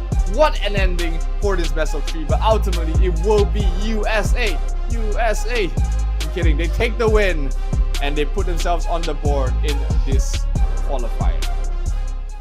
Yep, well done to Tribe Gaming. That was a definite nail biter for sure for them against VP. Now, VP put up a pretty strong game, but they couldn't capitalize off of the mistakes on the side of Tribe Gaming. So Tribe Gaming punished them extremely hard. They got the win as well. So congrats, they win 2-1. We will take a look at the scoreboard later as the table will be rearranged slightly. Right, it's still NONGSHIM Red Force at the top for a clean 2-0 with a total of 9 points. Now let's take a look at the MVP. It's going to be starting here, 2-4-13, dealing a total of 178,000 damage, taking 149,000 damage in the process as well. Zero, we were talking so much about starting. Your thoughts on him this game? I mean, he played fantastically. That's what Heino does, right? Once he reaches that mid to late game stage, he pokes you from far away. The stacks keep stacking up. He's able to survive through all the damage that's provided. He has the Mask of Agony. He has the Augur Staff. That's so much damage that he can deal. Sure, he's not able to clean up kills, but you know, you leave that to the Lady Sun. You leave that to the Mayin to finish off the work that you have done. And with that, you know, 13 assists, that shows that he's really been able to do so. And I think for me, the hidden MVP here, the secondary MVP would have to be Mali.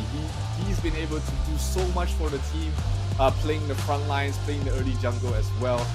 And he's been really able to set up his team for victory. Yep, for sure. Let's take a look at the other stats as well. Quite a lot of damage. If you take a look, the main 3 damage dealers coming out from Tribe Gaming. Zoro dealing a total of 152k. All of the rolling raids, all of the frag grenades, and all of the ultimate shells doing so much work for the side of Tribe Gaming. And you know, at that last moment where they finally Zoro got the ultimate on point against 3 of the different members on the side of Virtus Pro defending, that was the difference maker along with the Tempest Dragons. Yeah, Zoro played much better in this game compared to game number 2, and Virtus Pro tried their best to shut him down. Ultimately, the game did go towards the way of the Tempest Dragon. If Tribe got the Tempest, do you think, if Virtus Pro got the Tempest, do you think that there was a chance for them to come back from that game? Oh, for sure. It would have been a completely different story at this point because the Tempest shields are really quite thick. At the same time, they will be regenerated. There was a moment where I believe one of the members on the side of Tribe Gaming was close to death. If I'm not wrong, it was the Ma Li or the Zoro Lady Sun. And in that split second, the shield regenerated and he was back to at least half his health pool. Yeah, that we'll see that in the highlights hopefully, but yeah, what a great game there for Tribe. It was a nail biter in the end. They had to fight tooth, nail, and claw to come back to make a win in towards this game, because the team fight potential from Virtus Pro was just so huge towards the late game. Here we can see Mac completely uncontested until towards the end, where he was still able to do so much damage.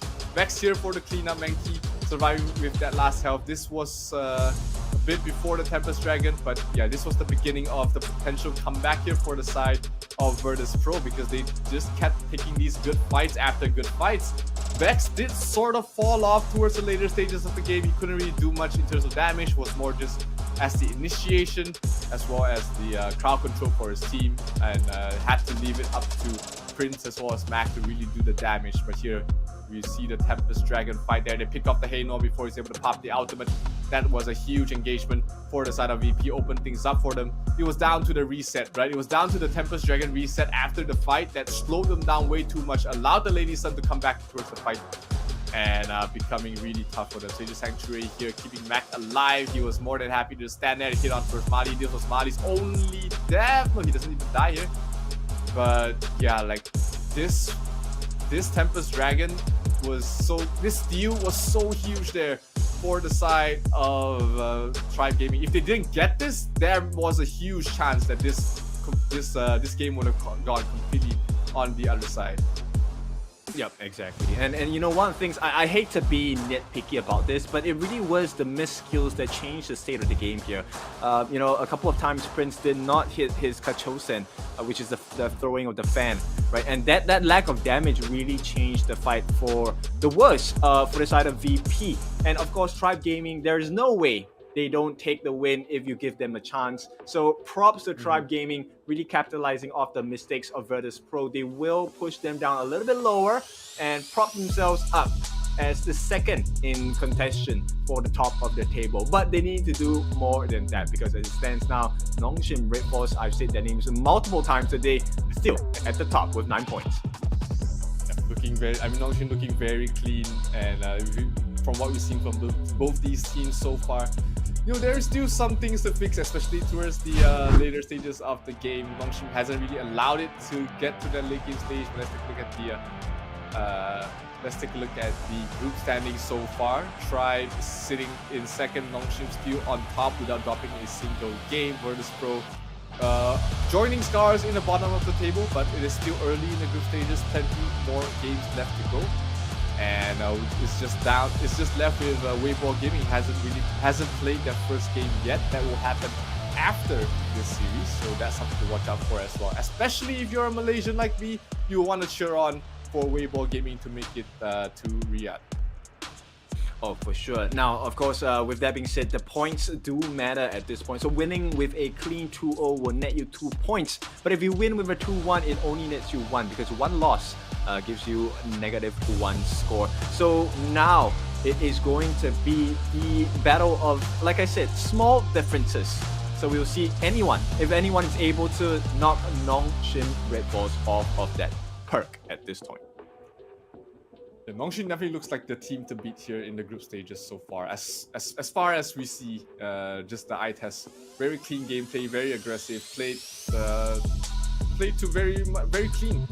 But upcoming match we might be able to see Weibo Gaming give us something completely different, because they are a Malaysian team. You know that we already know how Malaysian teams play. Looking at Team Secret and LGD, SCARZ looking to make amends for their rough game number, the rough first game of the day. Maybe they just woken up as well. You never know, but you know, they will have a chance for redemption in the next upcoming match. Yeah, for sure. So of course, this sets up the stage for Weibo Gaming to really be in contention for top of the table as well, if they can beat SCARZ 2-0 as well. Absolutely, that's going to be the next upcoming game. It's going to be our first showcase of Weibo Gaming in a long time. They've been practicing for this qualifier for the last chance to make it to Riyadh. Of course, SCARZ doesn't want to drop out of it just yet. If you fall to the second series, you are mathematically having 3% chance to make it to win the entire thing, and that's down to other teams not performing. So that's going to be very tough. But we are calling it too early here. We need a bit more time before we get to the match. So ladies and gentlemen, don't go anywhere. We'll be right back with Weibo Gaming versus SCARZ.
Welcome back to the Esports World Cup Last Chance Qualifier. This is Kindofu. Along with me is Zero. We are going to be looking to have the next few games be even more explosive. Of course, with that being said, I have fixed my cam, and now it's time for SCARZ to fix a few of the teething issues, right, that they had. So Japanese boys looking to take the win against Weibo Gaming, because this is really important.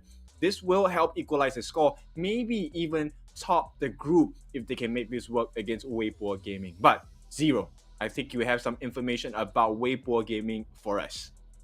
Yeah, they are a rather newer team. You know, they couldn't make it to the season 2 invitationals, but they've been practicing for this last chance to qualify for Riyadh. So they've been, you know, in the lab, in the gym, you know, just working out, making sure that they are well prepared for this tournament. And as far as you can see, at least for all the Malaysian teams that have been playing recently, you know the sort of tempo, you know the sort of pace that they play at, and it's looking very scary. But SCARZ, this is your last chance, back against the walls, going to be a very scary beast as well. Yeah, but wouldn't it be a great story if they 2-0 Weibo Gaming as well, top the table at this point of the day? That would be quite an exciting thing to see, right? Yeah. Absolutely. It will make the entire table look very spicy if they're able to win that. For sure. And of course, Weibo Gaming, I think they just have the one game today, so they'll be looking to impress upon not just us, but the rest of the world as well, because that will implement and kind of put them in a much stronger spot for tomorrow's games as well. Yeah, definitely. They need to start off strong here for Weibo. I think it's 2 games, not 1 game, but still they're not playing as many games as SCARZ, I believe. So they are going to be a little bit more rested for today and just have a little bit more games tomorrow. But that also means that they have more opportunities to fix any issues that may happen today.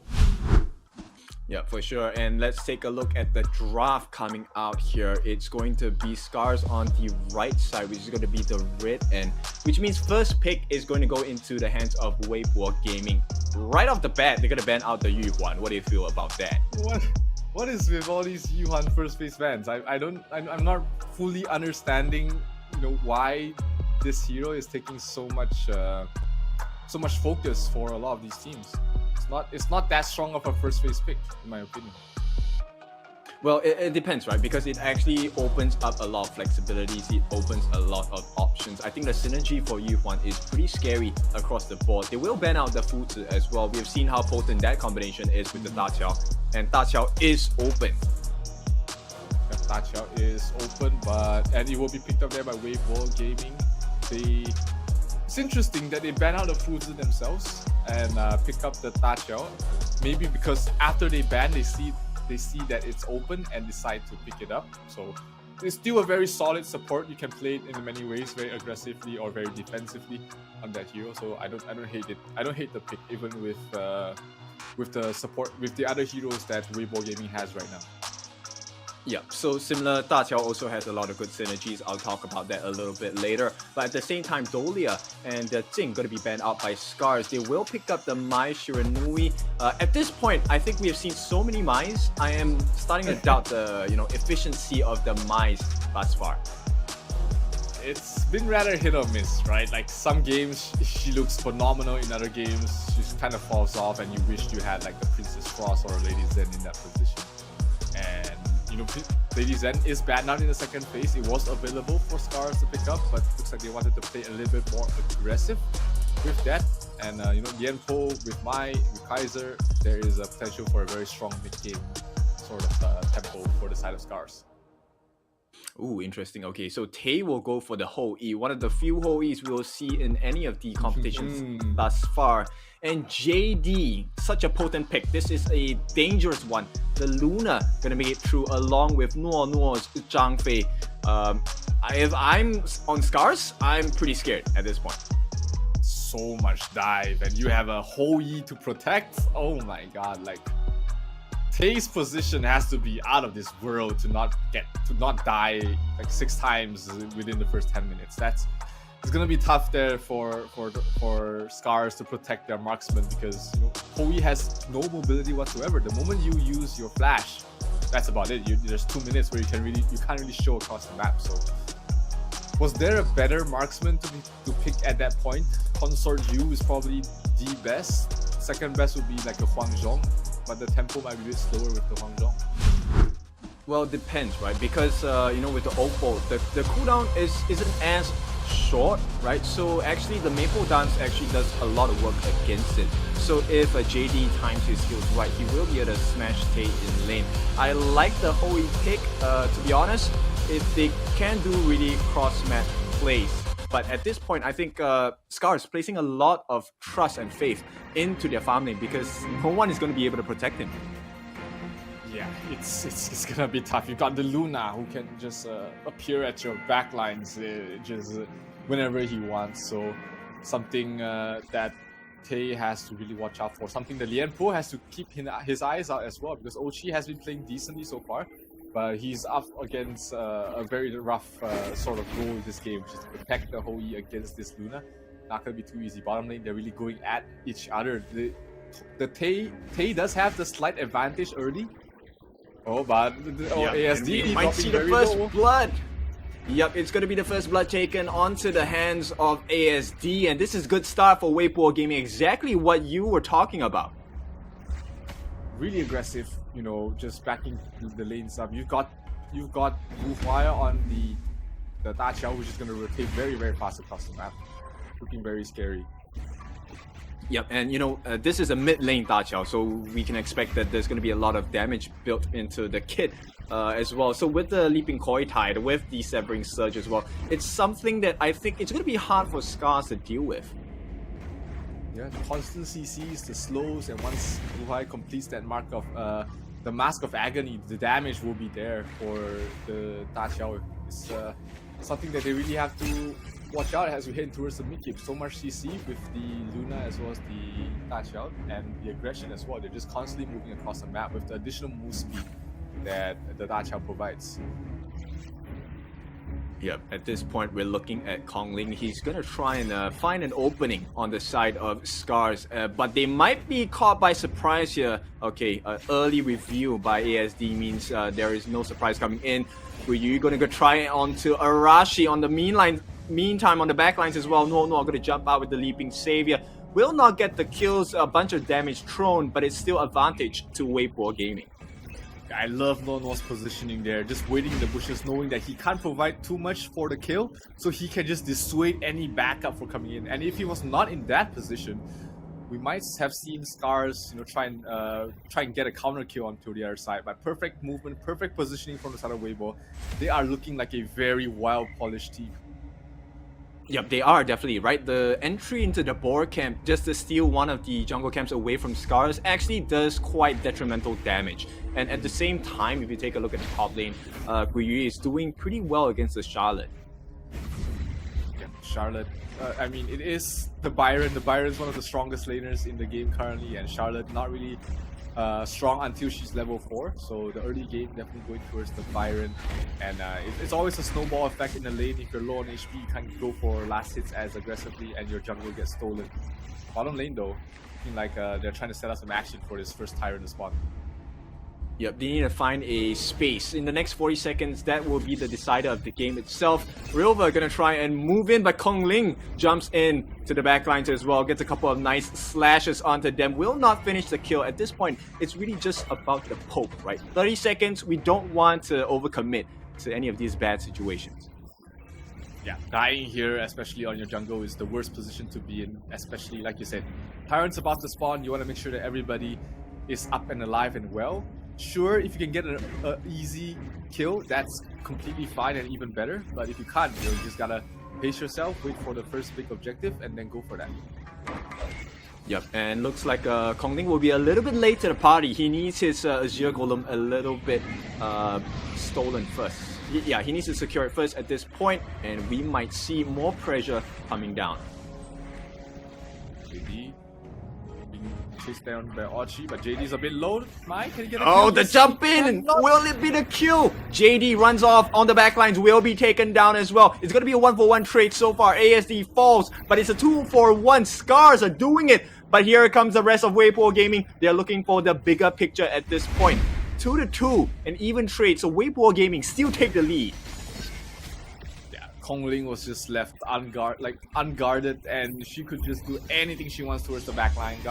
Getting those 2 kills definitely sets her up for a good good mid game, and they get themselves the first Tyrant of the game. That's going to be progressing the Luna much further. Realver in trouble. The Impo is there to back him up though. Yep.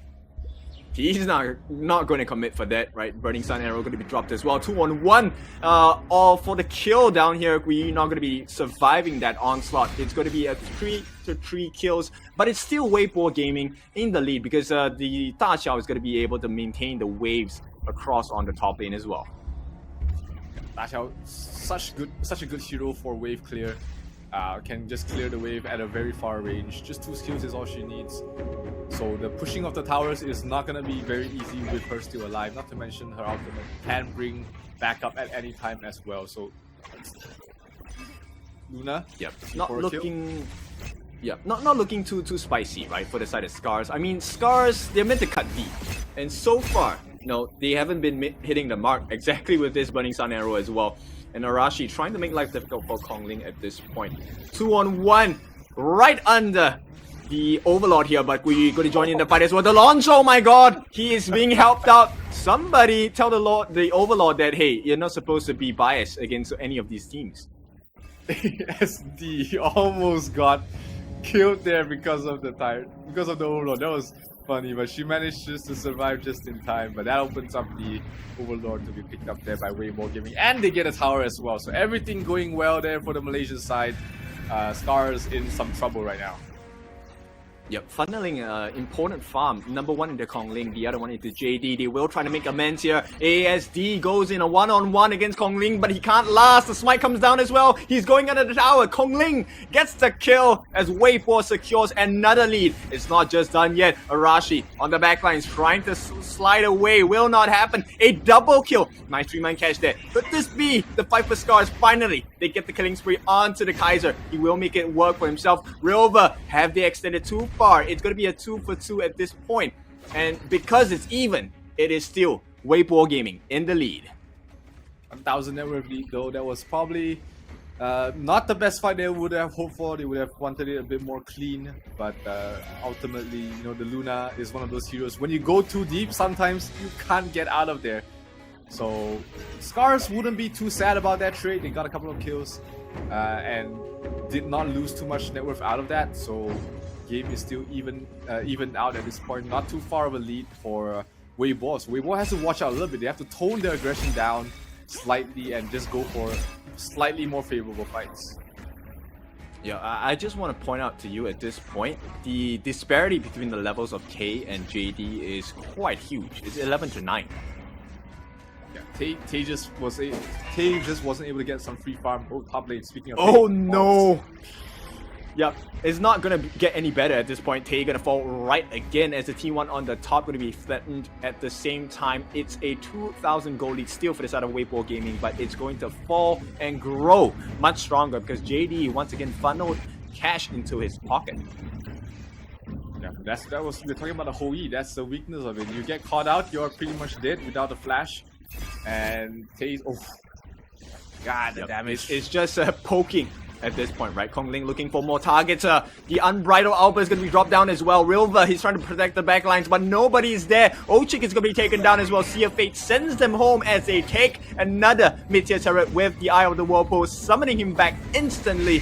Weibo Gaming just all over the map. Well, they want to try roll at this point. Realver looking to push him back, but Kongling, he stays alive. He's going to walk away. He will not be punished. SCARZ cannot do anything. That this situation is just so tough right now for the side of SCARZ. They didn't have a good laning stage. Their marksman is nowhere to be found. Kongling is just on a tear right now, and he is about to reach critical mass. It's looking very dangerous here for SCARZ. What can they do to really crawl back to this game? They need to slow the game down a little bit and let Tay catch up in farm, but only the Spark Forge dagger, the only completed item there, he is still far away from becoming a threat to this game. Yep, that's just one core item, and at this point, JD has completed his third. He's 7.2 thousand gold. That's about close to 3,000 ahead of Tay.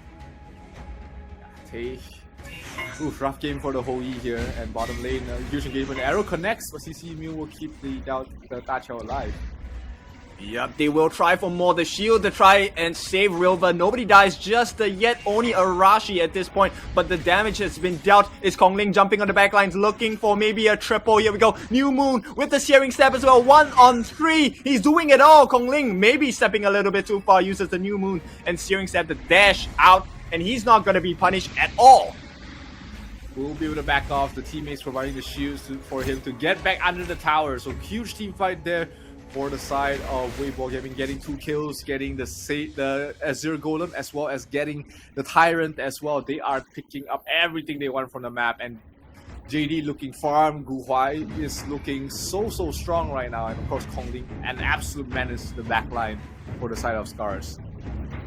Yep, you know, and this is all achieved because of the double smite strategy, right? They starve the jungle, and at this point, I like to say grocery shopping, right? Take your pick. Which jungle camp do you want?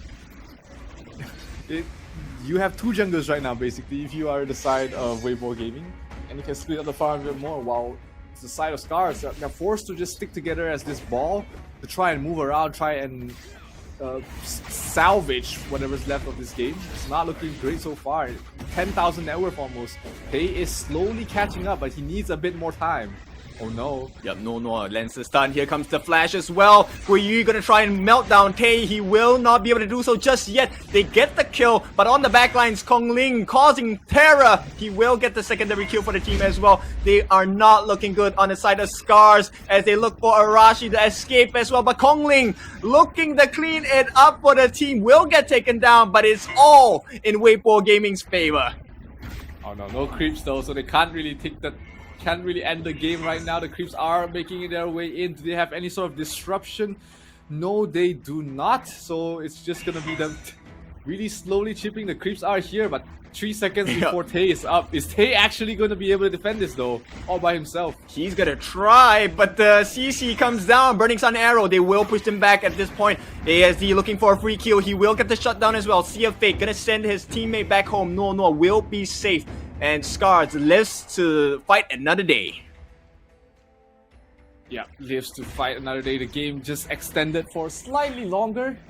You know, SCARZ, the tower, the crystal looking very dangerously low. But if they're able to stabilize for a little bit, they might be able to catch up in terms of farm.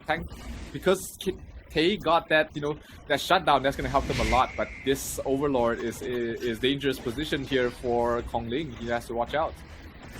Yep, they're looking for the backlines. Kongling gonna jump in. Once again, accesses into Tay. Nobody's stopping him, and Tay is falling a bit low. The stun comes in. The beast is dropped as well. Kongling just goes crazy on the backlines. He's still chasing. He's fighting the tank one-on-one.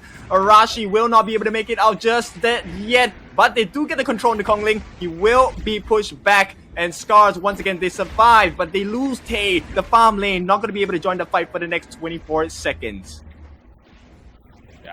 Tier 2 tower mid lane is gonna fall here for Weibo Gaming to pick up. That leaves the 2 tier 3s left standing.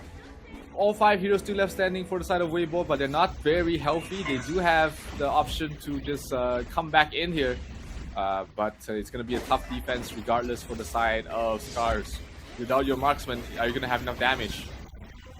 Yep, exactly. That's a free tier 3 on the bottom here. It's all about the entry point. Kongling looking for an opening with the Searing Stabs as well. Goes in, catches 2, looking for more, comes back in and out. Look at the damage he's doing. He manages to get the kill on the ASD as well. It's all of the damage coming in from the side of Weibo Gaming. They're just so strong. Nobody is falling. And Weibo Gaming secure the first game with dominance as they look to end it in a second. I mean, did we expect anything else from a Malaysian team? Probably not. This is exactly what we expected. How we expected Weibo to really play. And boy, did they come out here to play. Kongling on the Luna. Absolute menace. That was looking like a very scary. This is a very scary team to look out for. Oh, for sure. I mean, impressed with Weibo Gaming thus far, and I think SCARZ, they haven't exactly recovered from the first defeat of today. Now, Zero, you were very confident about Weibo Gaming, and I guess your confidence is affirmed by your Malaysian counterparts. It wasn't very clean, but you know, they definitely embodied the Malaysian spirit there, and maybe it was just them just feeling very confident at that point where they just said, hey, you know, we can just die towers and we still would have won. So ultimately, a very dominant performance from them. Let's see if they can repeat it in game number 2. But great game from Nono as well. 1-0-63. What a scoreline. Yeah, that's the kind of support you're looking for, right? 40,000 damage, that's pretty high for a support. At the same time, soaking in 75,000 damage for the team.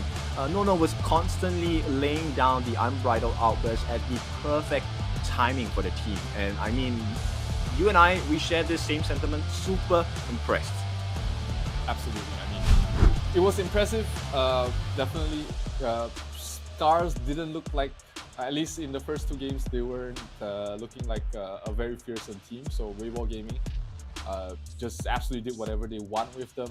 Against a stronger team though, I don't know if Weibo will be playing this lackadaisically, for lack of a better word, but the Hoi definitely did not work out for the side of SCARZ, and they'll have to go back to the drawing board in terms of the draft.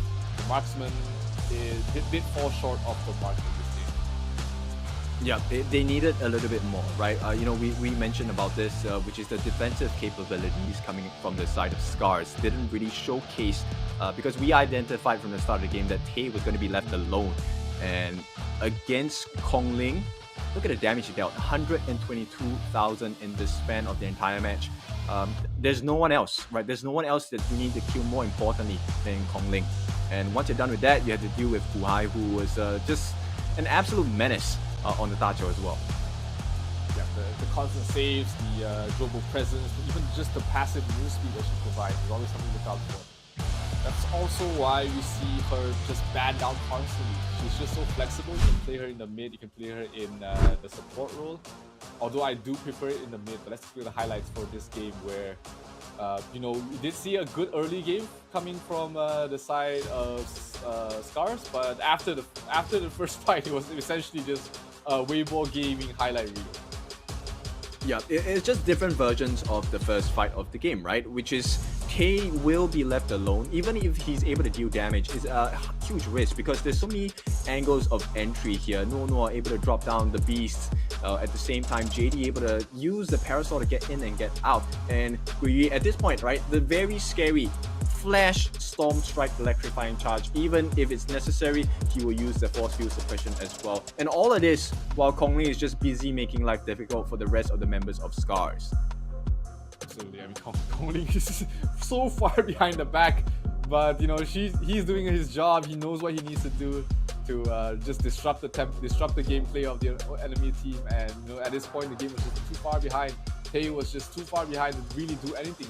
The Luna just did everything he wanted towards the backlines, and it was just a point of no return here for the Japanese side because they are now looking like their road to Riyadh is over. They still have a shot, of course, but the odds are definitely against them.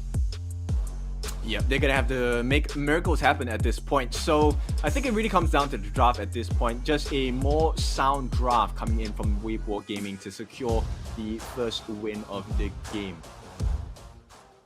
Still an impressive performance from the Malaysian squad. They definitely play like how you expected to play, and if this is what they are very comfortable with, I definitely see them standing a good shot in making it to Riyadh. I mean, right now we have 3 teams on top, which is, I mean, Weibo hasn't ended this series yet, but of course they look very dominant in this game. I expect their performance to continue, but they have to go up against NONGSHIM, which showed equal prowess, as well as the side of Tribe, which wasn't as clean, but definitely has a good shot to making it to Riyadh as well. Yeah, I think if Tribe polishes up their gameplay a little bit and a couple of the decisions they've been making in the previous series itself, they could potentially stand up against the likes of Weibo Gaming and NONGSHIM Red Force as well. But as we wait for the players to get ready, I think at this point SCARZ needs to have a little bit more of a defensive mindset. I think offense-wise they are perfect. They have everything they need. They have the Mai, they have the Hoi, they have the Kaiser, everything. They just need someone to protect all of these, glass cannons per se. Yeah, the draft, was lacking in that regard. They have the Lian Po, which you wanted to use him as an initiator, but then he has to also protect the Hoi. So he was kind of stuck in between a rock and a hard place, where else if you had the Zhang Fei, you know, he can do both at the same time, providing shields to defend while also providing the damage and the ultimate knockback as well. So yeah, like you said, draft needs to be polished a little bit. The ideal was there, but just one or two heroes to round things up might have made their game a lot easier.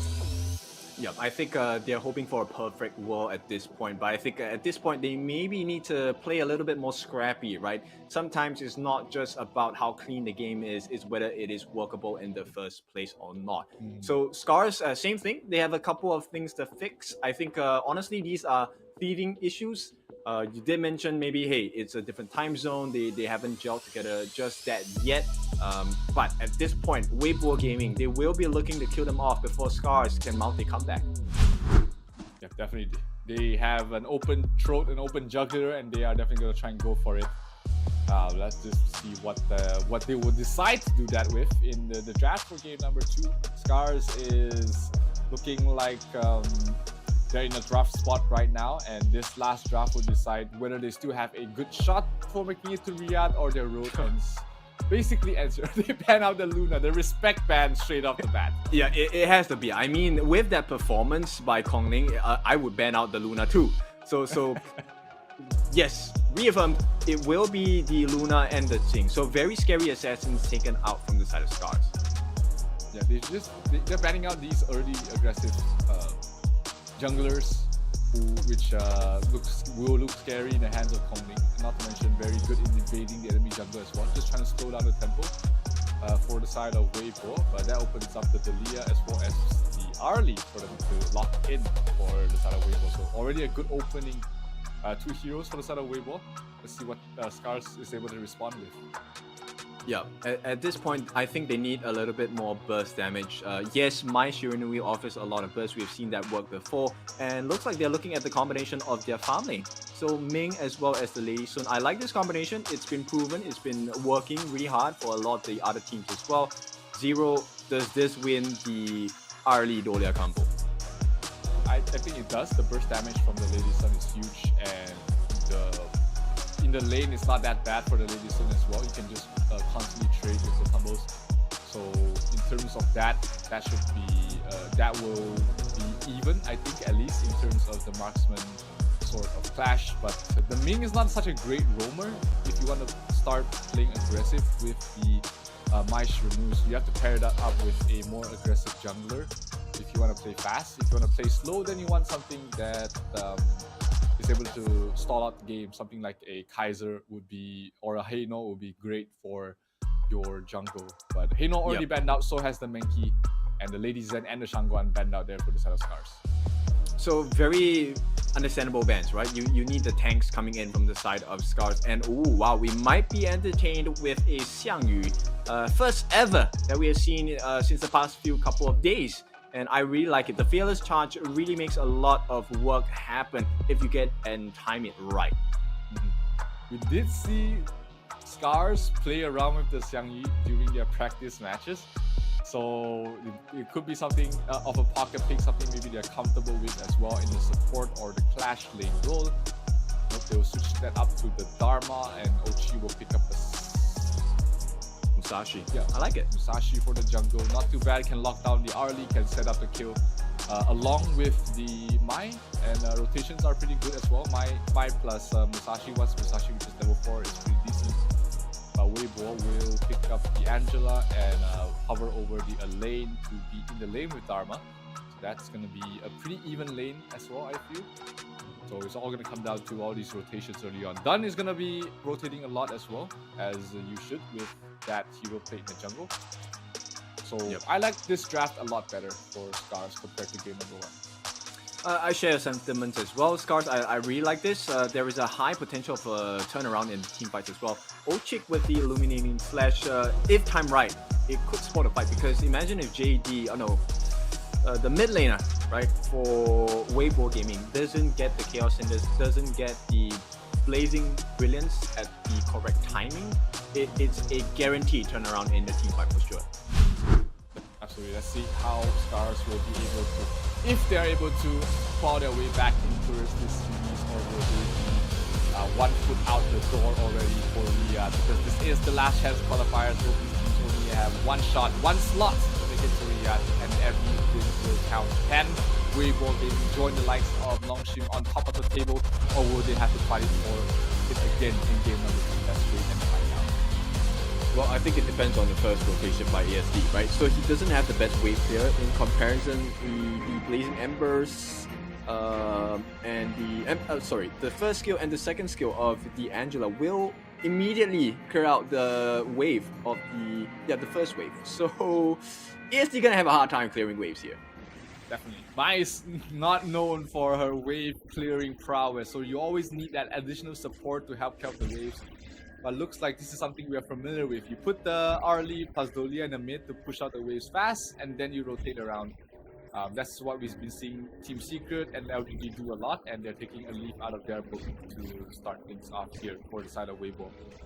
So they make the exact same matchup. They just fight in different lanes. Both the mids rotated down, and looks like SCARZ, they want to try to make an aggressive play.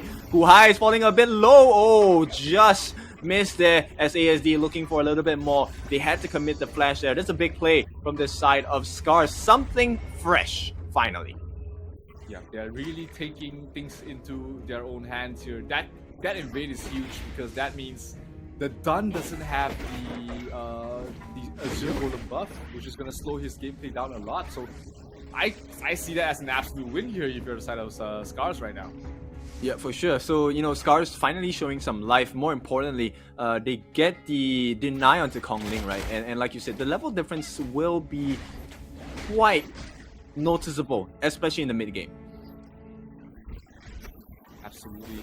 It's not too far. I mean, every little bit counts. Oh my goodness, Arashi! He gets the first blood with the truth mantra as well. Words of wisdom as they get the kill. SCARZ, finally, this is a different class of players that we are viewing here. This is completely different from how they played in game number 1, and I like it already. So aggressive from the Japanese side, and they are definitely not putting their foot off the pedal. I mean, one quick kill, 1 jungle steal, and 1 lead. This is a huge position to be in if you are for the side of SCARZ. Yep, and Tay still makes time to clear the wave as well. He does not miss out any levels.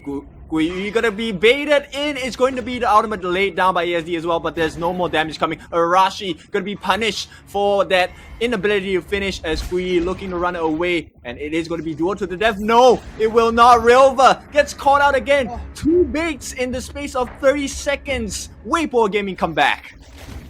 And Mai missing out on that kill on Truist Gui. That was huge, which means that this top lane is going to be in shambles here for the side of Weibo. I mean, 1-for-1 trade wouldn't have hurt that bad, but you lose that, you lose Arashi, and then you fail to finish off the side, finish off the Guiyu. That's gonna come back and bite them as we head towards the mid game stage. But bottom lane, they're invading the jungle, and they got the Crimson Golem buff away from the Musashi. So yeah. Crimson buff actually still available on both of the jungles, I think, so maybe it was a steal by Rilva back. But he's gonna pay with a chunk of his health, which means he needs to go and recall, and this is precious time wasted for the side of SCARZ.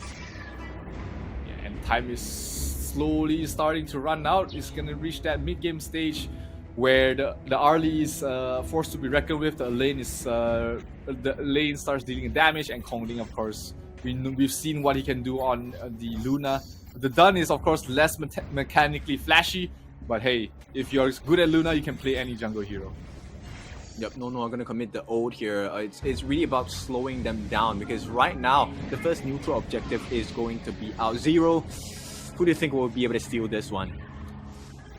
Looks like both teams are still not really committed to this yet. Probably just gonna keep looking to delay and reset, wait for the Dun or the Musashi to rotate in. They will come in here, so it's gonna be a 4 versus 4 fight in the bottom. But SCARZ is going to abuse that a little bit by pressuring the tier 1 tower in the bottom lane. It's already down to half health and it's almost falling.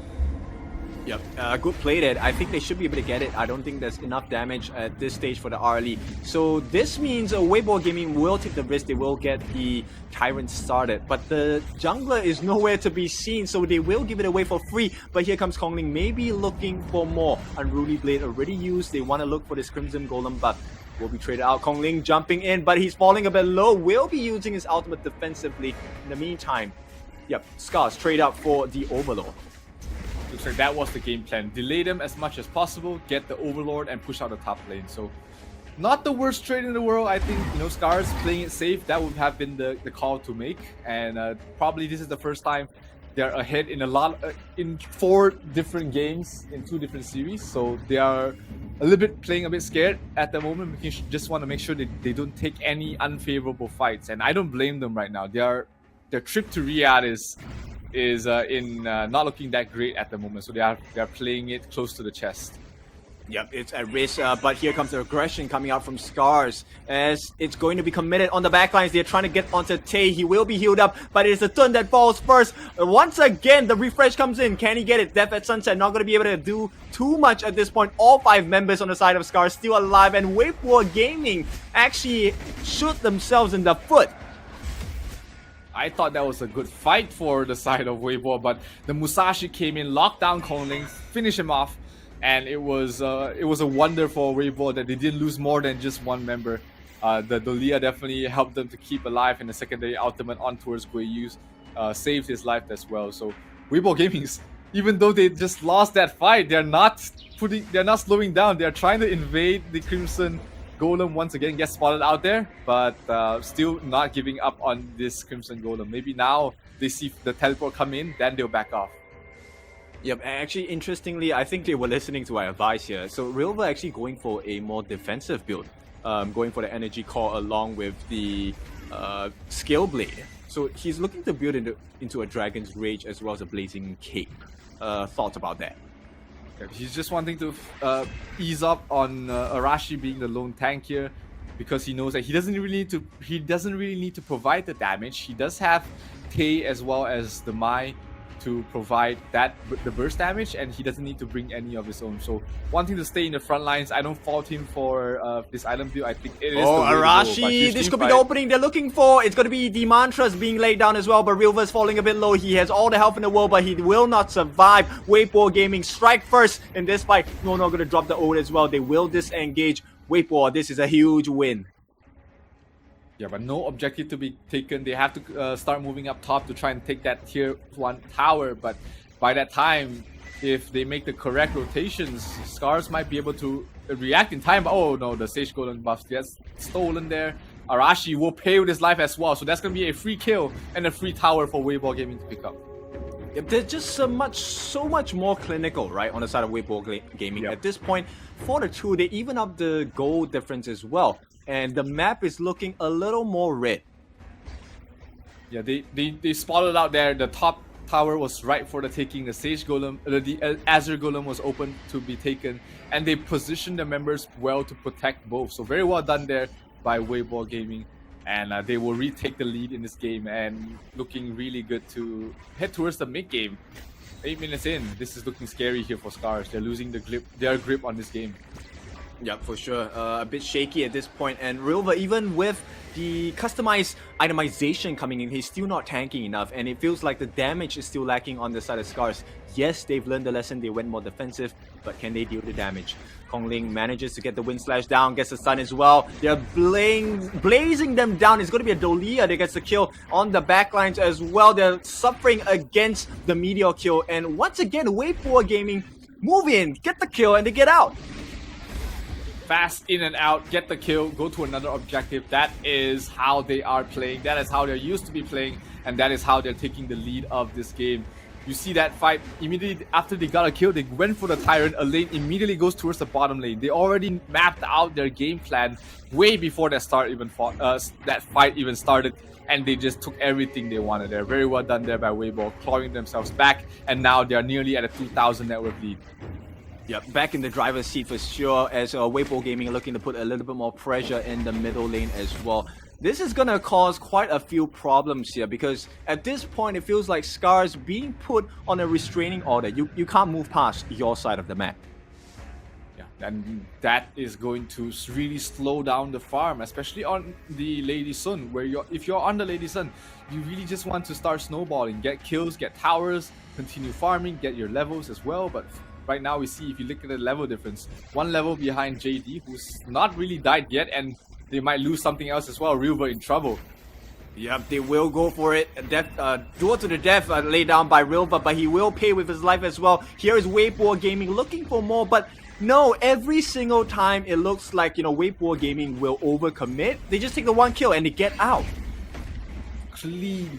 This is what they were missing in game 1 for Weibo, which is the cleanliness of their gameplay. But game 2, they know that the stakes are higher this time. They know that they need to take this 2-0, and we have a pause.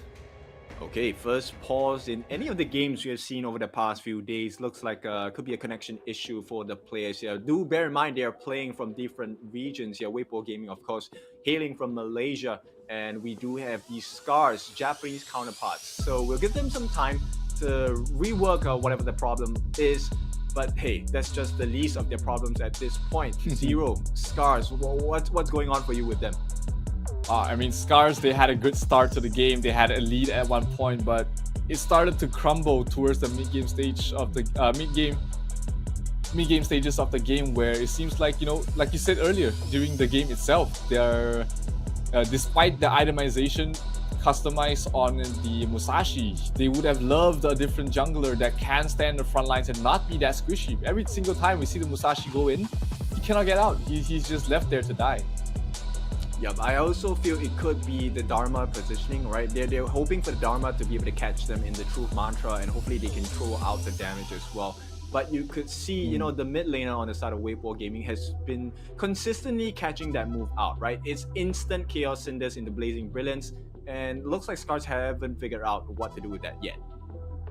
Yeah, this Angela definitely is a thorn on their side. The counter plays, the counter initiation is huge from the Angela, and you really just have to wait it out or bait it out somehow or another. You can't commit when it's off cooldown, because the moment, even if you catch someone off guard, that the Blazing Brilliance is coming out, and you're gonna lose members on your side as well.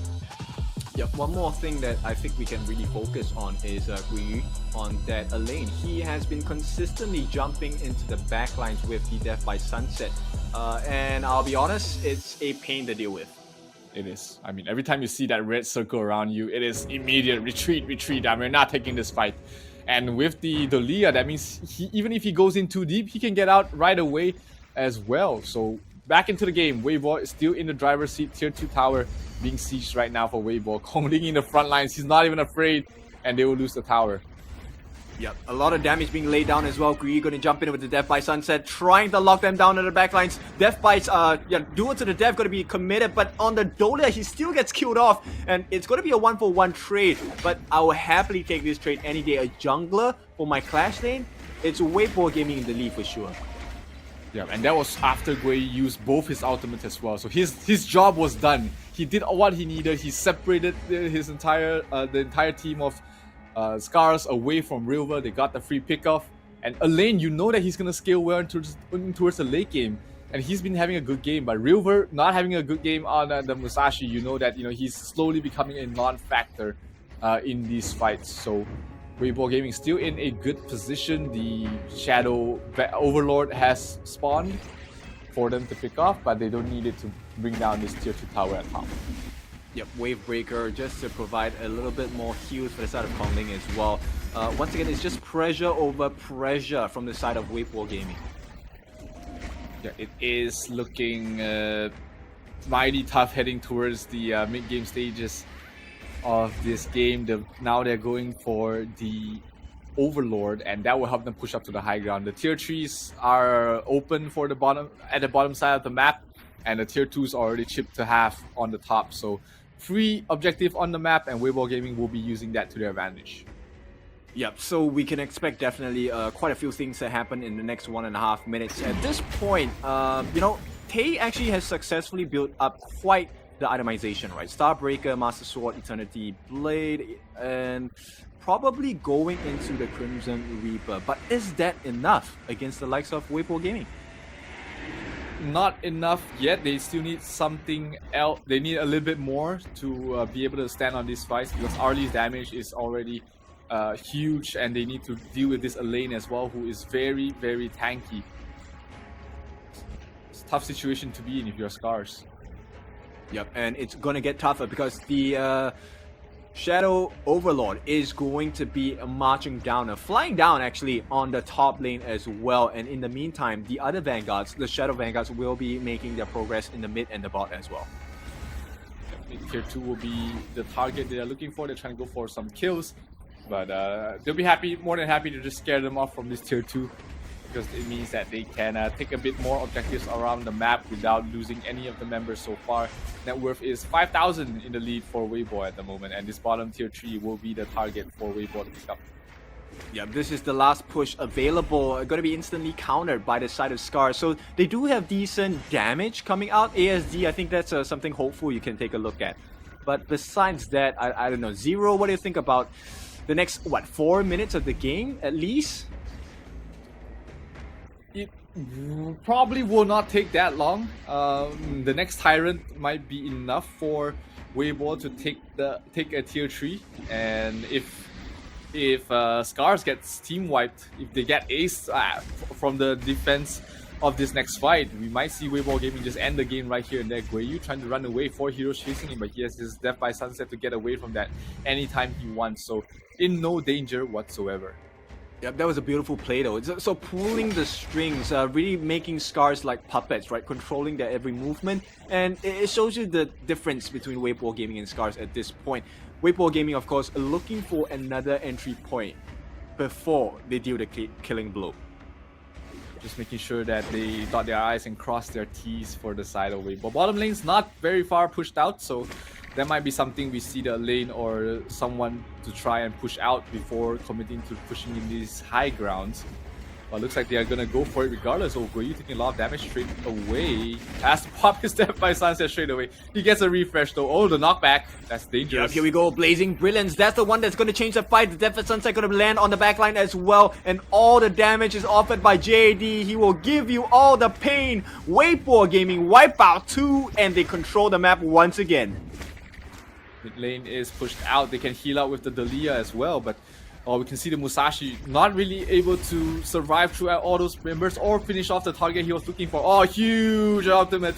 Is that enough though? It was a flash committed as well, and this is going to look like the end, the beginning of the end actually for the side of SCARZ, because Weibo Gaming, they have the waves coming in. The heals are coming in with the wave breaker as well. Kong Ling gets a 2-man knockup as well, but here comes the damage. ASD gonna be stifled, and this is Weibo Gaming. They secure the 2-0, and they are next in line to try and stop NONGSHIM Red Force from topping the table. I mean, that is as clean as it gets from Weibo. That was the moment you give them an inch, they take a mile. Annual Crystal as well. That was in one fell swoop, and Weibo Gaming wasn't wasting any more time with that. So knowing that they had the lead at that point already, they just wanted to stop any shenanigans from happening, and that was a good showing there for Weibo, really knowing when to go for the kill. Yep, impressive. It shows the extensive knowledge they have of the game as well. SCARZ, of course, just slightly lacking in terms of the level of polishness coming out from the lineup, the draft, and the execution as well. But hey, these are the things that happen in competition. Weibo Gaming secure a win 2-0, so they will tie it up at the top of the table along with NONGSHIM Red Force. Now, as we take a look at the items, there's a couple of things that I want to focus on, right? But before that, MVP Guiyu here, 72,000 damage dealt. Zero, your thoughts on this?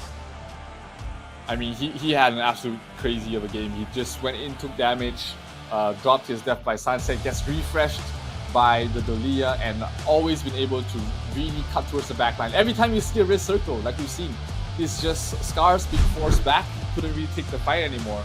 And it was just, I mean, Guiyu was built absolutely perfect situation for him, and he was able to soak up so much damage. I think well-deserved MVP in my book. Yeah, for sure, and it's difficult to deal with not just him, it's difficult to deal with JD as well, right? The full itemization already, Ominous Premonition, more defensive in nature. At the same time, the Sage's Sanctuary, not sure whether they ever managed to burn down JD's life once. In the meantime, right, Eternity Blade along with the Doomsday and Crimson Reaper, more than enough damage. And with the positioning on the side of JD, it was always super clean because Guihua traded his life but got the damage in. Absolutely. I mean, Guihua also had a fantastic game in this series, in this game in particular as well. Sure, the stats doesn't really show you that much, but the Blazing Brilliance always such a deterrent for any sort of aggression. And when you're trying to fight into the Blazing Brilliance as well as the Death by Sunset, that is just way too much to handle. And on the flip side, I mean, River, a little bit of a forgettable game for him. He would not want to play this Musashi again against this lineup. Every time you go in, you're not coming out. Yeah, exactly. And let's take a look at the goal graph for the game itself. So starting out, actually, I think SCARZ did a pretty good job, right? Later, I think when we take a look at the replay, they did have a decent game, but once you give the lead over to Wave4 Gaming, I feel like there's no coming back. Yeah, they're not letting go of that lead in any way possible. So you have to play clean. You have to take the move correctly across the map and always get favorable trades. Because if you don't, then Wave4 Gaming is not gonna let go of the leash. They're gonna be able to play across the map however they want. Exactly. Now let's take a look at the replay itself. You know, Zero, they started really well, right? This outplay onto Wave4 Gaming was one of the best scenes in the book itself, right? At the same time, it also allowed the growth of the Wave4 boys. But Wave4 boys, they couldn't capitalize on it on the first start of the match. Yeah, they started a bit slow, but this was the fight that really just started to cement their lead here. They keep getting one kill into one objective. That was the pattern for what, 3-4 fights in a row. And then once they were confident that, you know, they're not losing anything after these fights, you see them just taking more and more. And every time you give them a little bit, they'll take your house and then some. River, not really very impactful in this game. And look at that, that's on Sunset on Tours 4, where you knowing when to go in, when to back out. Yep, and even with the damage of ASD, it was difficult to deal with the rest of the tankiness on the side of Wave4 Gaming, right? And that's the reason why Guiyu was dealing so much damage. He was constantly in the faces of 4 or 5 members of the side of SCARZ. Yep, and he always knows that the Leah has his back. He can come in, he can go out. Just disrupting the entire pace of the team fight for his opponents. And finally, towards the end, just a celebratory Death by Sunset, signifying the death of SCARZ in this best of 3 series and potentially their attempt to go to Riyadh. And this will mean they tied up at the top now against NONGSHIM Red Force. So it'll be interesting to see these two teams do it head to head. In the meantime, Tribe Gaming and Virtus Pro, they will be 3rd and 4th respectively. And SCARZ, unfortunately, yeah, it's going to be a tough one unless they win every single one of the games tomorrow 2-0. That is a rough position to be in, and I wouldn't call it impossible, but a lot of stars have to align for that to happen. While on the other hand, you know, NONGSHIM Red Force and Weibo, they can breathe a sigh of relief knowing that, you know, they are quite comfortably on top right now. It's just they have to continue on this performance. Yeah, right now, any victory against NONGSHIM Red Sports as well as Weibo Gaming definitely puts the table in a very interesting manner, right? Imagine if later on, maybe Weibo Gaming loses a game, or maybe NONGSHIM Red Forces loses a game. That would be a story for us to tell. Absolutely. We might have that opportunity next game, Kin, because you've got NONGSHIM Red Force going up against Tribe Gaming. Tribe didn't have a really clean series. They managed to win 2 in the end, but one of those games went to the Tempest, and it was, even at that point, it was anybody's game. So, you know, this might be a challenge for them. NONGSHIM Red Force looked absolutely clinical against their game against SCARZ, but, you know, anything can happen in the next upcoming match. Yeah, we'll see whether the X's can cut through the spiciness of the NONGSHIM boys here. That'll be a sight to see, right? At the same time, I think we established that NONGSHIM Red Force has been a very clinical team. I'm wondering if they can pull the same up against Tribe Gaming.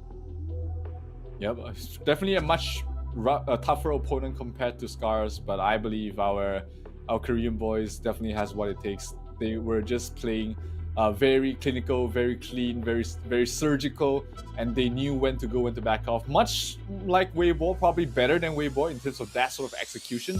They're not lacking in the aggression as well, so I definitely think that it's definitely a fight for Tribe. Right, so we will prepare for the next game. I think we will go for a short break in due time, of course, with that being said. Now, let's go and take our break. We'll see you back in a bit.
Welcome back. It is the Esports World Cup last chance qualifier. You are joined here by myself, Kindofu, along with Zero as well. Now, we're done with half of the matches today. We will be going into the second half. And this time it is up for contention between Tribe as well as NONGSHIM Red Force. Now, these clash, I think, will be pretty interesting. Your thoughts, Zero? Yep, absolutely. Both of them are trying to vie for the top spot in the group. If NONGSHIM take this 2-0, then they're sitting pretty comfortably at the top of the table. But if Tribe is able to make things interesting, then we might see, the top three teams be in for a scrappy of a fight. But they have to get through against each other first. Even if this series goes 2-1, whoever wins this is still going to create a very interesting situation for the top of the table in this last chance qualifier. Yeah, for sure. I think if Tribe Gaming takes the win, right, they create a three-way tie, right? Because they will get 2 points in total. Yep. It will be, the games are not over yet. We still have around 7 games even after this series. So there's still plenty of opportunities for, different sort of situations to happen. The math hasn't been mapped out at this point yet, but it will be a very pivotal point to see who's going to be ending up at the top of the table.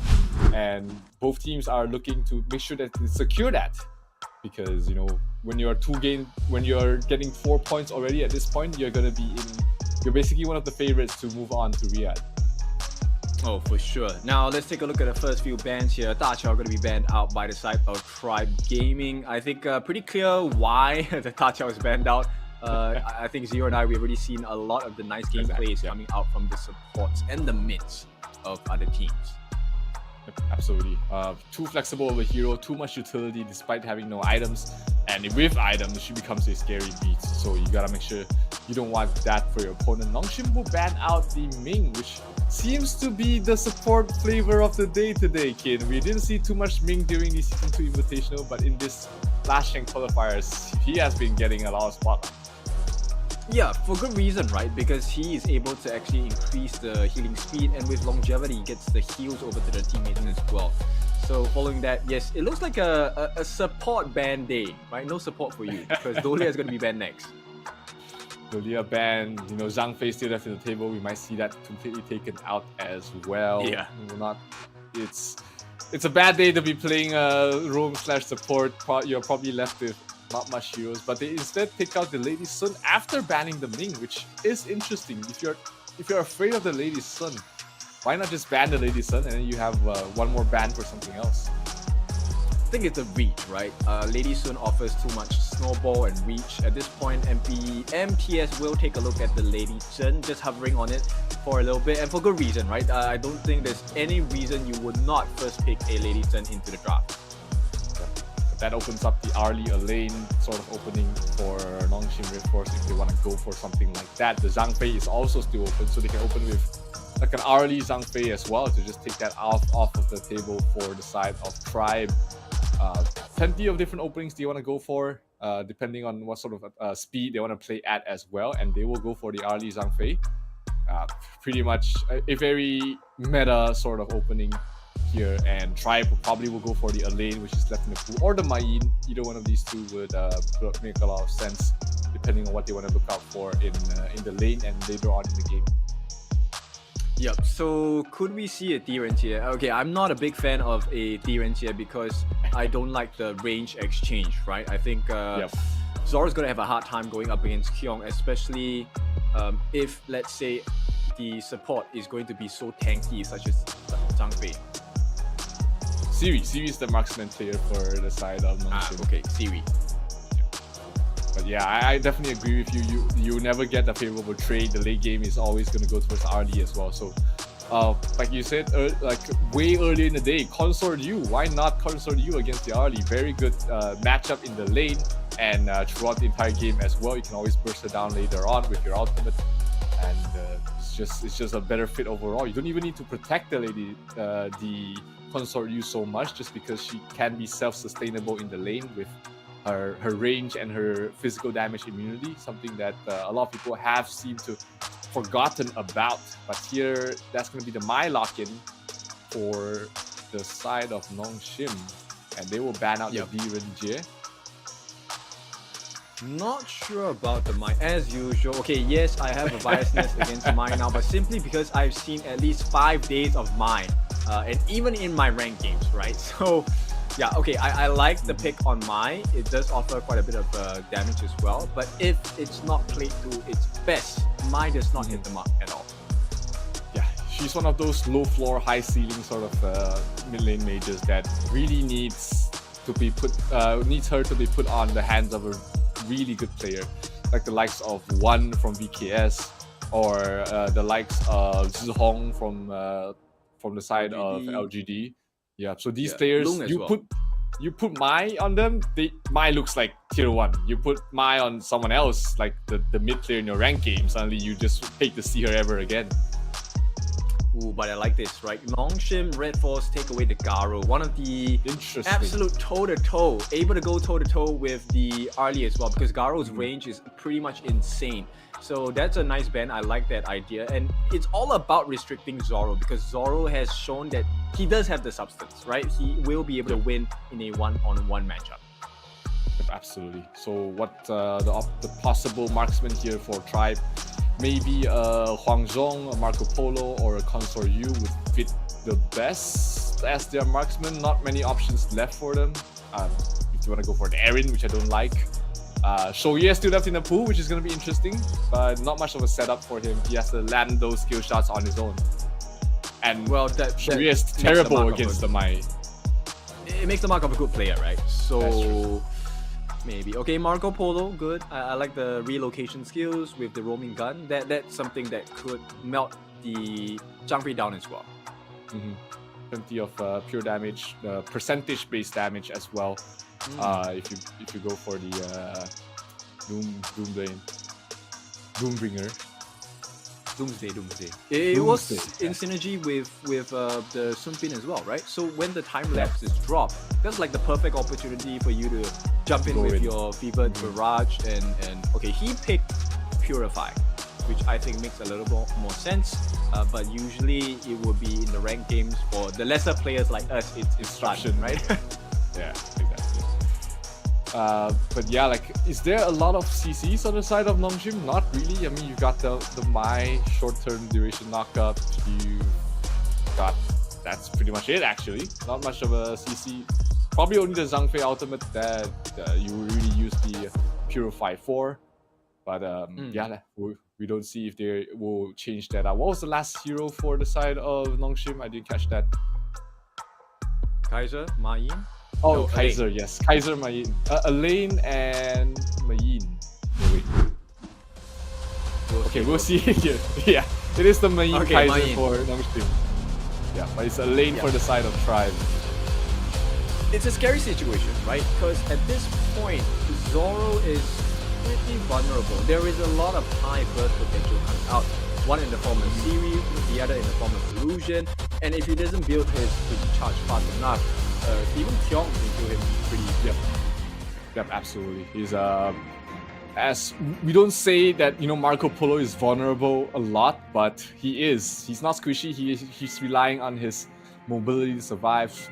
So he needs to get to those items really fast just to make sure he's able to stand these fights. But opening match between Tribe as well as NONGSHIM Red Force. Let's see who will take the opening game in this best of 3 series. And we do see once again a lot of focus being put on setting up the Clash Laner for success, as well as just allowing your jungle to start snowballing. That's going to be the call for the side of Tribe, while Faye will be being an annoyance, just stealing jungle camps from the side of Tribe. Yep, he makes it more difficult, right? He's slowing down the farm of Mali by quite a lot with each steal. At the same time, Mali, I think if he's below level, he doesn't do well against Haku. Yep, absolutely. He's those early game jungle heroes that you really want to have a good start and then transition to a good mid game, because you do fall off towards the late game. Kaiser is the one that has the weaker early game, but then his late game potential is much stronger just because of the utility and the tankiness he provides. So Mali, is wouldn't say it's out of the zones yet, but he's still doing okay. Haku in the mid lane, huge what an engagement. ultimate there. Yep, and it's going to be Mali giving away the first blood, but that was a beautiful destructive deluge there. Wanted to start the fight, will not happen. So NONGSHIM Red Force now they reward themselves with the Crimson Golem as Haku looking to hit level 5 pretty soon. I mean, the game's over, right? For Mali, you get your Crimsons stolen. You're not level 4. You just hit level 4. You took a bad fight to start, and one level behind the enemy jungle is a terrible position for a Dun. The top lane. Oh, what a nice hit there. They will be winning the 2-on-1 there. Will not finish off the escape coming out from MTS. And this is the lane 1 already for Kyong9. And at this point, 2 kills. It feels like it's worth a lot more. Yeah, it's already 1,500 network difference. Haku is in trouble trying to heal up, but he should be okay here. But top lane is looking like it's in shambles right now for Tribe. Yep, Haku, you know, with the Invincible Warrior, literally embodying what an Invincible Warrior is. The lifesteal, the regen will be quite sick for him. And at this point, Illusion, finally, we see a much better start for a Mai player. And he's just really annoying Mali at the moment, waiting for rotations to come in. Maybe he gets a snipe, but Smite is still available for Mali. He should be able to secure that, but Crimson Golem in the bottom not spawning yet. We see Zhang Fei already there preparing to get a steal to provide vision for his team, and maybe we see another invade coming towards that Crimson Golem. Fei actually gets it. So at this point, they're trying to make amends on having that slower early game, but Fei is just being a nuisance. Just giving them vision, but more importantly, making the potential of an opening fight here. Illusion looking for the setup. Meanwhile, Haku working on that Crimson Golem. Mali will not get the wind slash, and here comes Siri joining the fight, but the stun comes in as well. He needs to get out and get out now. Oh. So far, no deaths yet. Such a good disengage. You saw how Haku was pulling away the Crimson Golem out of the smite range, making sure he doesn't get stolen. That is the mark of a very mechanically skilled player that understands the game. That is very impressive here from Haku. Yep, and that's not the end of the performance at this point. Invincible Warrior is still available for Haku, so you can expect that he's going to take an even longer fight. And once again, it might not seem like a lot, but he's taking camps away from the side of Tribe Gaming. So this is going to slow down Mali's farm by quite a significant amount. If I was Mali, I would be banging my head right now. These guys won't get out of my jungle, and he's calling multiple team members to try and protect the jungle, but to no avail. I mean, the speed of what NONGSHIM is playing at is really quick, and Haku is not done yet. He wants to get more.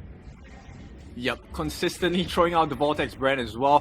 Haku is just here to be a nuisance. Does he get the steal? He does, my goodness. Haku just being a menace in the jungle of Tribe Gaming. Oh, wow. I mean, he's pretty much single-handedly brought the lead to almost 3,000 right now for the side of NONGSHIM. Only 5 minutes in and they're this far ahead. It's looking like a really rough game here for Tribe. Mali is pretty much shut down right now. Look at his net worth, 2,200 only. Energy core completed, but that's pretty much it on a done. You expect him to be way further ahead at this point. Yep, Tribe Gaming, they need to start sharpening their axes at this point, because the only axe they have is just a patrol axe onto Mali here along with the energy core, and that's not going to be enough to put up a fight against the likes of NONGSHIM Red Force, who are about 3,000 gold ahead. Eyes on the Tyrant as well, first Tyrant of the game, neutral objective, and this will just increase the farm and EXP that they have. Not even close top lane. Looks like Arlie's getting a solo kill on towards the lane, but pops the death on Sunset if he's able to get out. MTS no ultimate though, so he's gonna get out of there. Max Green's gonna die.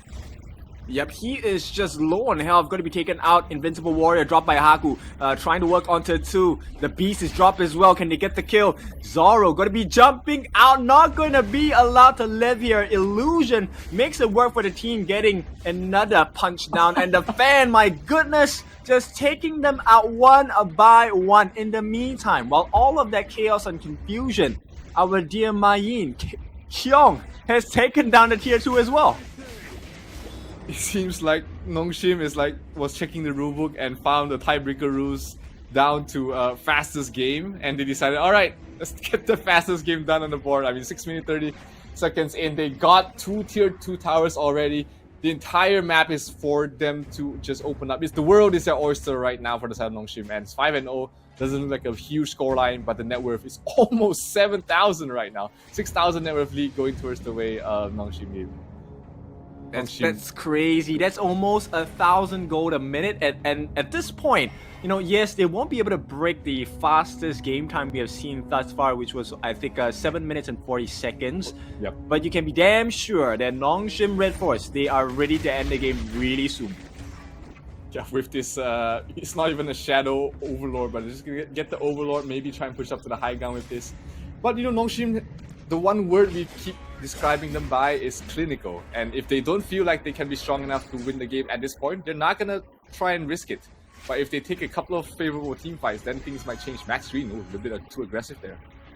Yeah, they're gonna jump in. Unruly Blade gonna be dropped in as well. The Beast is dropped, and in the meantime, Death at Sunset gonna be dropped down as well. It's a killing spree for the Kaiser. Haku gives his life for that, but at the same time, nobody has been able to touch Siri. Siri gets the return kill as well. Outplay on the side of NONGSHIM Red Force, and they will reward themselves with the rest of the towers. It is an ace coming in from the side of the Korean boys. We just said, you know, they won't end the game if they don't feel confident, but confident they are trying to end the game right away. 8 minutes in, they almost broke the fastest game, but that is a performance of its own. Wow, NONGSHIM Red Force takes game number 1. Oh, that's a big congratulations to the Korean team here. NONGSHIM Red Force, yes, they weren't the fastest thus far, but for the record, in this competition, Esports World Cup Last Chance Qualifier, they are the fastest. 8 minutes and 8 seconds, so 0. My goodness. My goodness, indeed. I mean, 20-second difference from the fastest game, and NONGSHIM is looking as dominant as ever. I mean, that was a scary performance. They knew what's up. They came in fresh out of the oven. They just took everything away from Tri. Mali had the worst game of his life, pretty much. And it's a force error, right? Like Tribe Gaming, they were caught with their pants down. There were no access to shop, but they had a shovel. That's the most they had in this game, because it was camp after camp stolen. Faye with the smite, Haku with the steals, and kills from all across the board. MVP, I think definitely going towards Haku, definitely. I mean, 3-1 and 3. His impact in the game is more than what his scoreline is showing. He was everywhere, and it was just a nuisance for the entire team. Mali especially, every time he goes into the jungle, he stares into these deep blue eyes of Haku, and he knows that, alright, I'm not gonna have anything to eat tonight. It's the ocean eyes of fear here, and Haku really just putting the invincible warrior to shame, because at this point he embodies what the true invincible warrior is. At this point, let's take a look at the items itself. Zoro didn't manage to farm that much, right? Sparkforged Dagger, still haven't completed the Doomsday. Meanwhile, in the hands of Siri, already having the Storm Sword with the Doomsday and Crimson Reaper, so probably heading into the Eternity Blade already. I mean, usually if you look at 8 minutes in item for Marco Polo, he would have pretty much almost the same items, maybe just slightly ahead. So in terms of farm, he's not that far behind, but just because of how fast NONGSHIM was playing, I mean, he just looked completely useless at this point. But that's the Marco Polo. You do need a couple of items to become online, but NONGSHIM Red Force just didn't put their foot off the meadow there. They just went all in and definitely took the win away.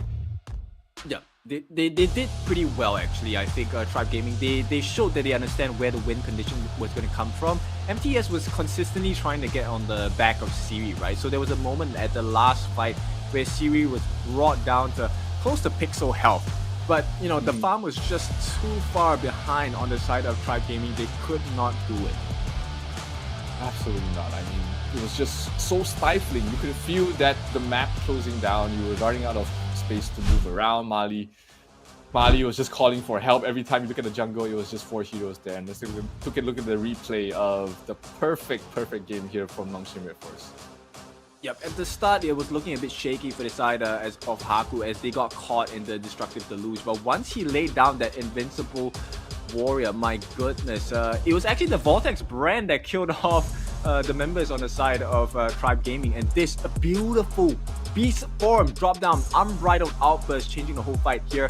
MTS was trying his best, but the last Maple Dance saving Siri, I did not see that, but what a play at that point. Absolute outplay there. I mean, we were talking about Illusion being one of the youngest players here, 16 years old, playing in their mid. Absolutely insane of a player as well. I mean, if Haku didn't have such a good game, Illusion would be the MVP hands down. But when you're playing like Haku, like it's hard to compete against that. But still, a very well played game there for NONGSHIM.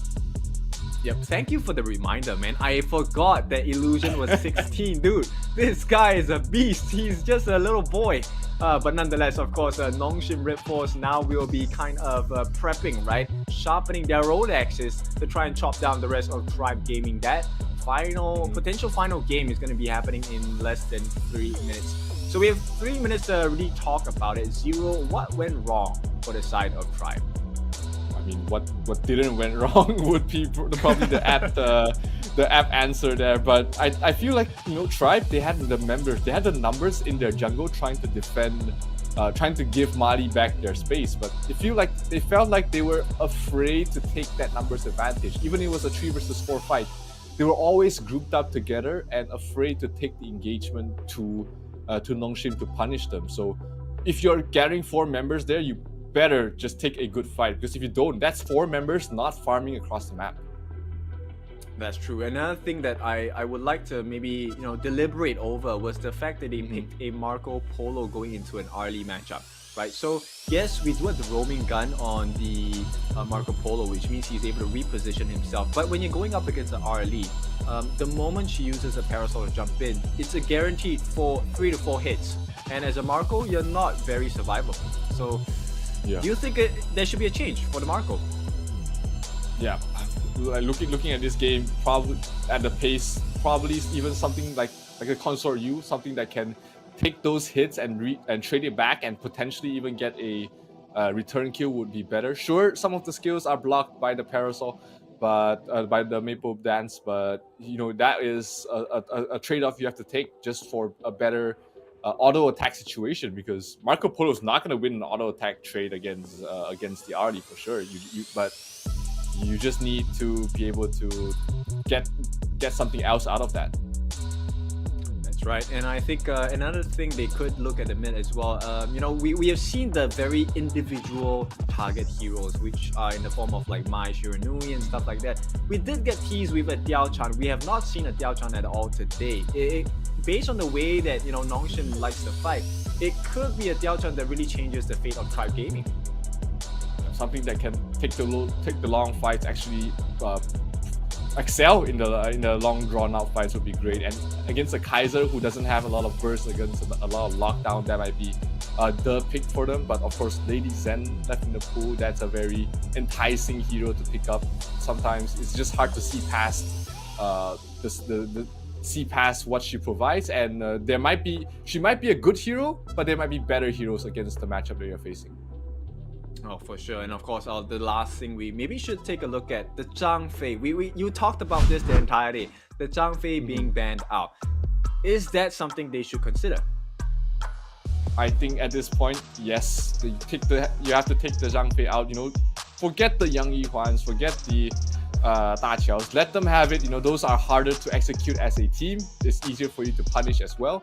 But the Zhang Fei is just too good of an aggressive support that can also protect your marksman. It just does everything at this point. Playing with Smite allows you to invade jungle so early on, and if you don't take away these aggressive heroes, the aggressive support heroes, then you're gonna have a tough time facing against an aggressive team. Yeah, totally agree. Another member of the support community that we have not seen is actually the Liu Shan, right? So I'm curious to see if Liu Shan will make an appearance this time in the last chance qualifier. As expected, right? In this particular sequence of events, we are looking at a support ban day. It's 4 bans on all the various supports: Zolia, Da Qiao, and Ming, the first of the few to get banned with the ban hammer. What do they have against supports here, Kin? Liu Shan is good, Liang is good, Dongwang is good. You know, there's so many I can list them all out because I play support. Yeah, I mean, it's the meta ones are definitely off the table, so you have to take the tier 2 ones, right? But there's still so many options available. You don't really want to pigeonhole yourself in towards just playing very one-dimensionally is the thing. So Arlie will be taken up there by Tribe. NONGSHIM Red Force, a lane available for them, Lady Zen. There's no Lady Sun, but there is still the Consort Yu available, the ENG, the Zhang Fei, of course. They're gonna most probably snap that right up and maybe pair it with like a lane or a Dun jungle. But they will go for the Mai again. I mean, why would they allow such a pick? Like, why would you allow the Zhang Fei again? Lessons learned, but not quick enough, it seems. I mean, you saw how impactful Fei was on the Zhang Fei. You definitely want to take that out of his hands. Yeah, exactly, and it probably is going to be a double smite composition again. This time, they're going to try out with the Sun Bin to see if the time flex and the time lapse will be enough, right? So maybe some reduction of damage, or rather recovery of health, right? And the disruption from the ultimate and silence would be able to help them. I'm not sure. Thoughts, man? It will help a little bit, but if it doesn't matter if they don't take fights, right? They drafted a very team fight heavy lineup previously, but they were too afraid of taking fights because Mali was behind in net worth. He wasn't on his top of the game. So when you are hesitant to take a fight, especially when you're behind, that's the scariest part. Is that you're not gonna outfarm your opponents, so you need to take risks and try and win the game, you know, taking these risks, because you just need one good fight to take back control of the game. Yeah, for sure. And at this point, I think they need a little bit more catch, right? Both of these teams don't exactly have the best catch. Of course, NONGSHIM Red Force, they're looking at a more poke style composition, similar to what Tribe Gaming will be looking at. But I think Tribe Gaming is looking more for the counter play, right? With the Destructive Deluge, with the Silence coming in as well. And the final bands coming out will be the Dun, as well as the Pei coming in. So one team doesn't want to have to deal with a lot of tankiness, a lot of life points to melt through, while the other does not want to get bursted down. I mean, they're quite squishy on the side of Tribe as well. Yep. I definitely see that in the bans, and that's something that you've accurately pointed out there. NONGSHIM has the idea what they want to play. They want to burst you guys. They want to tear down your houses, not brick by brick, but just with a dynamite, and they're just really drafting towards that area. Tribe, what options do you have at this point? I mean, jungle, a Zilong, maybe what else is a tanky jungle? There's not too many left in the pool there with the Mankey and the Dun taken out. Well, they can go for the Arthur as well. I think Arthur does well as a tank. At the same time, you know, maybe they want to just double down on this. Go for someone with a lot of iframes. Go for a Jing, right? Or you could entertain the idea of maybe a Li Bai as well. You can bait a lot of skills out with the Stupor Slash. You can bait a lot of skills out with the Stroke of Genius, and most importantly, you can get the kills with the Flickering Flurry. That's something they could entertain with the thought of, you know.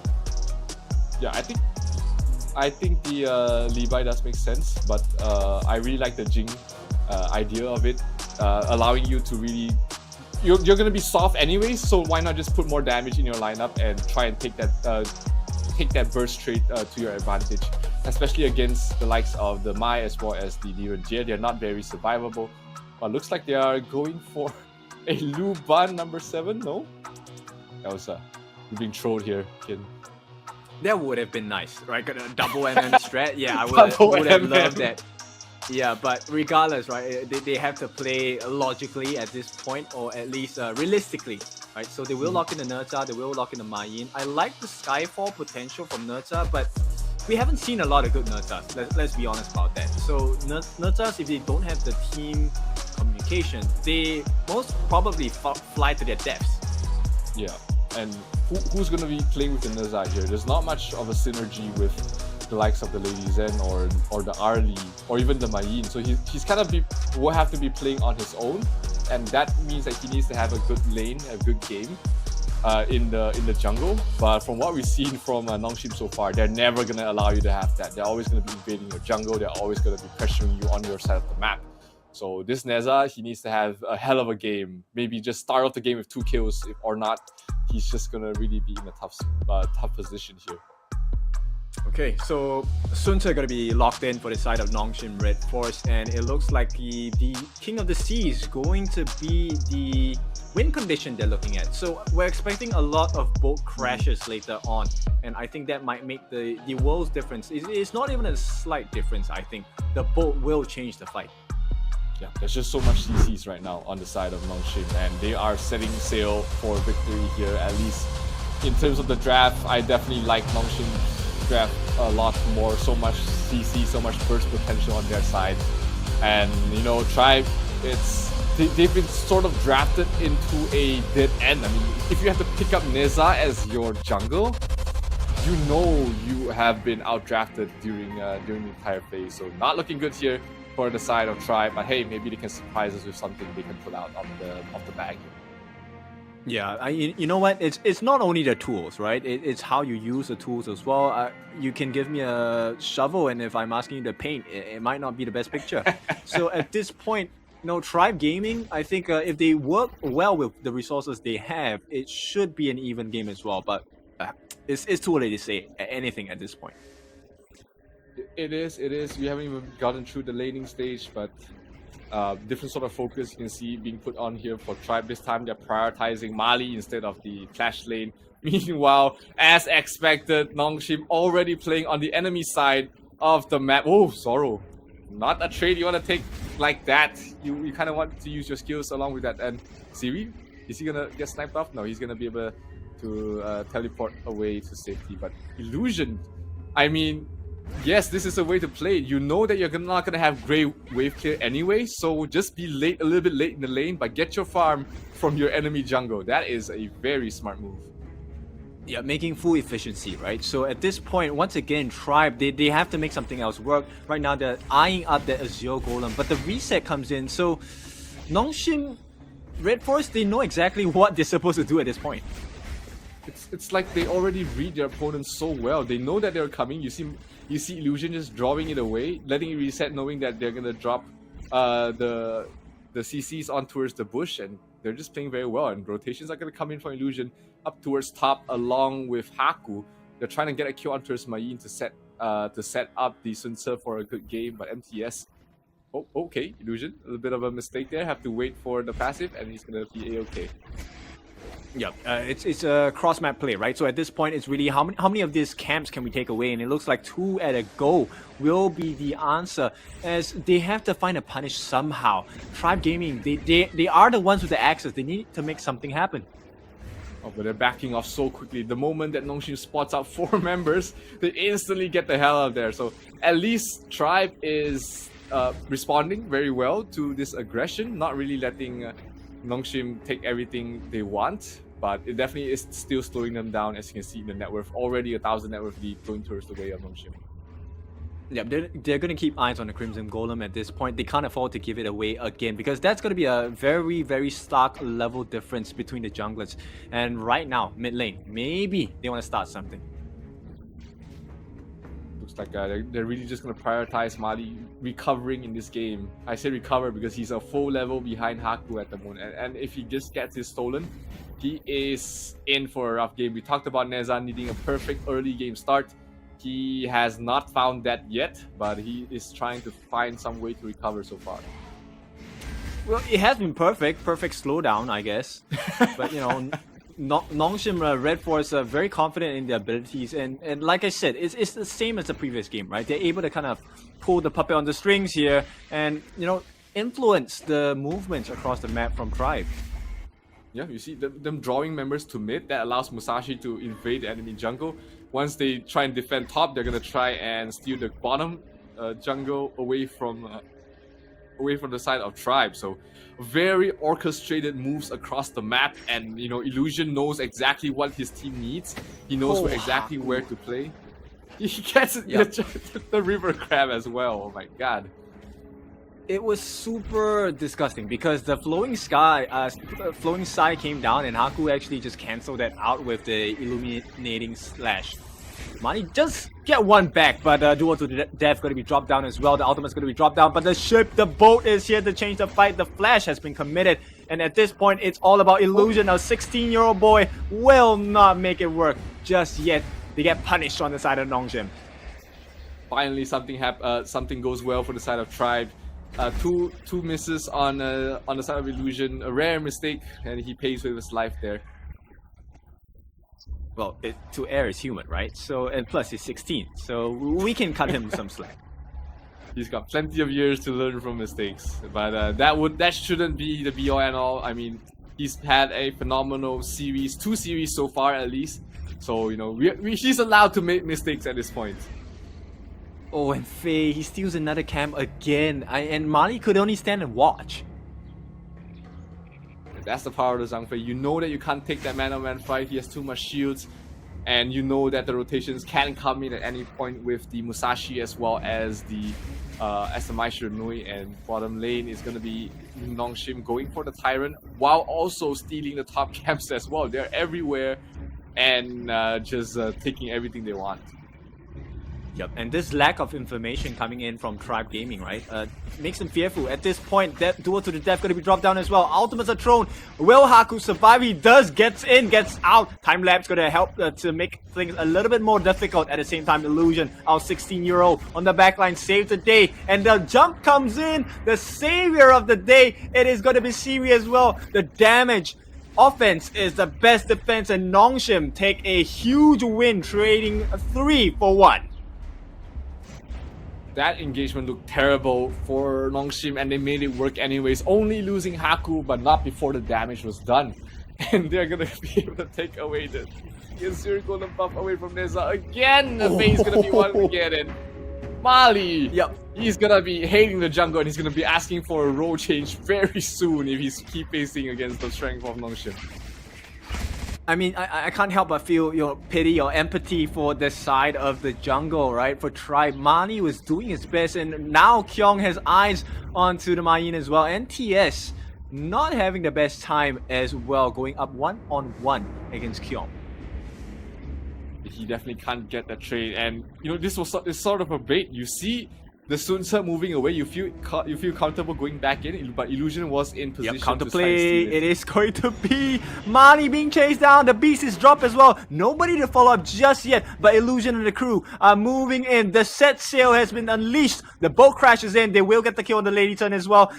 Zoro once again picked up by Illusion. The 16-year-old is making it work. They complete the trifecta here. 4 members dead on the side of Tribe as they have been axed.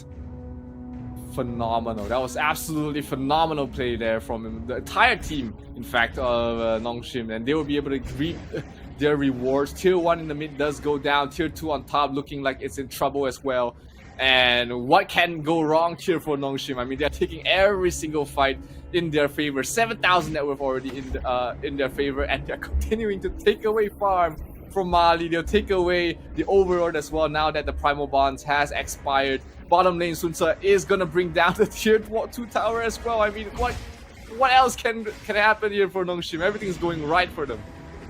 Oh, they tried, but the boat sets sail, and once again he makes it out. There is a potential of a counterplay coming in as well. The boat circles back. Nobody just yet. He will throw the boat down as well.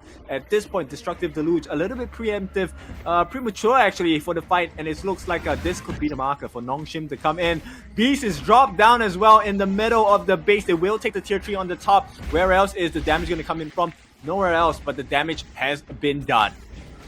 Yeah, the 2 other lanes are also pushed up as well. So tier 3s are ripe for the taking. Another Crimson Golem taken away from the hands of Tribe Gaming as they will face another 2-way siege in the mid as well as the top. Where's the marksman? CV is towards the mid. He's gonna do well against the Neza, who can't really have the range to try and stop that. The bottom lane push will be stifled. So will the mid. So good defense so far from the side of Tribe, not needing to trade any of their members for that. But that was all because NONGSHIM decided, hey, let's not push our luck, let's not push our too much of our advantage, let's regroup, get our ultimates up and go for the next fight. Yep, you know, and Faye hasn't even completed the Dawnlight yet. These are just like half items coming out from the final build, right? Patrol X and actually going for the Radiance, so making sense of his life pool to slow down and damage the members of Tribe Gaming, even as a poke. Yeah, you see him, he's building items very economically, getting those cheap value items to allow him to stay in these fights longer, and it's been paying dividends so far. They've been everywhere across the map. They can take anything they want. Another Azure Golem going towards the way of NONGSHIM, and they are 10,000 net worths ahead with this mid lane tower in Shambles. Musashi's not there yet, so they might just hold things off unless they get a kill those MTS. No. Yep, the iframes will help them up with the whatever, and at this point, it's just it's not even a calm before the storm. This is the guillotine hanging on the top here. Kyung will get a little piece of health taken away from him, but at this point it doesn't matter, right? Simple reset, the neutral objectives, the shadow versions are coming out, and without a shadow of a doubt, these objectives will be taken quickly by NONGSHIM. Yeah, the perfect play here will be to balance out the HPs and kill both at the same time, so they get the buff as well as the shadow vanguards to help push out, and they are doing exactly that. That is just perfectly done here from the side of NONGSHIM, taking both. Okay, a little bit too early. They're gonna take a little bit more damage, but that is just not enough. Two huge objectives that will allow NONGSHIM to end the game. They've got them both. Yep, the doors are slammed shut for any chance of a comeback, unless Tribe Gaming figures some miracle out at this point.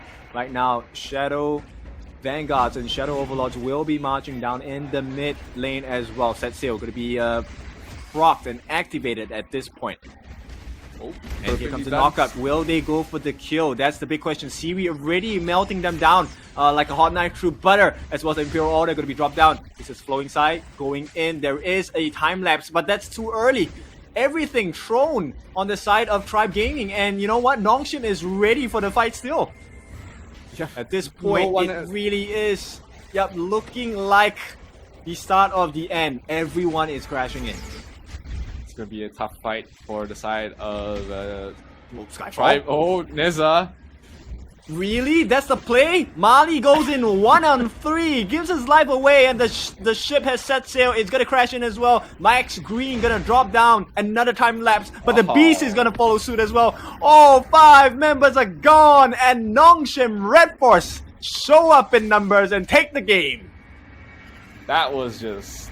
I mean, we talked about them being clinical, surgical, clean, whatever. There's just way too many adjectives to describe how NONGSHIM Red Force has played. But perfect would be the last one to cap it all off. I mean, this was the perfect game for NONGSHIM. Everything was done right. Yep, and you know what? If you know what NONGSHIM is, it's hard to miss, right? It's hard not to follow the instructions. Open the seasoning, take out the noodles. Everything goes in sequence. And when you're done, you get a very clean game here. And actual axing of Tribe Gaming, this is their dream, potentially crushed, because NONGSHIM once again restore their lead at the top of the table.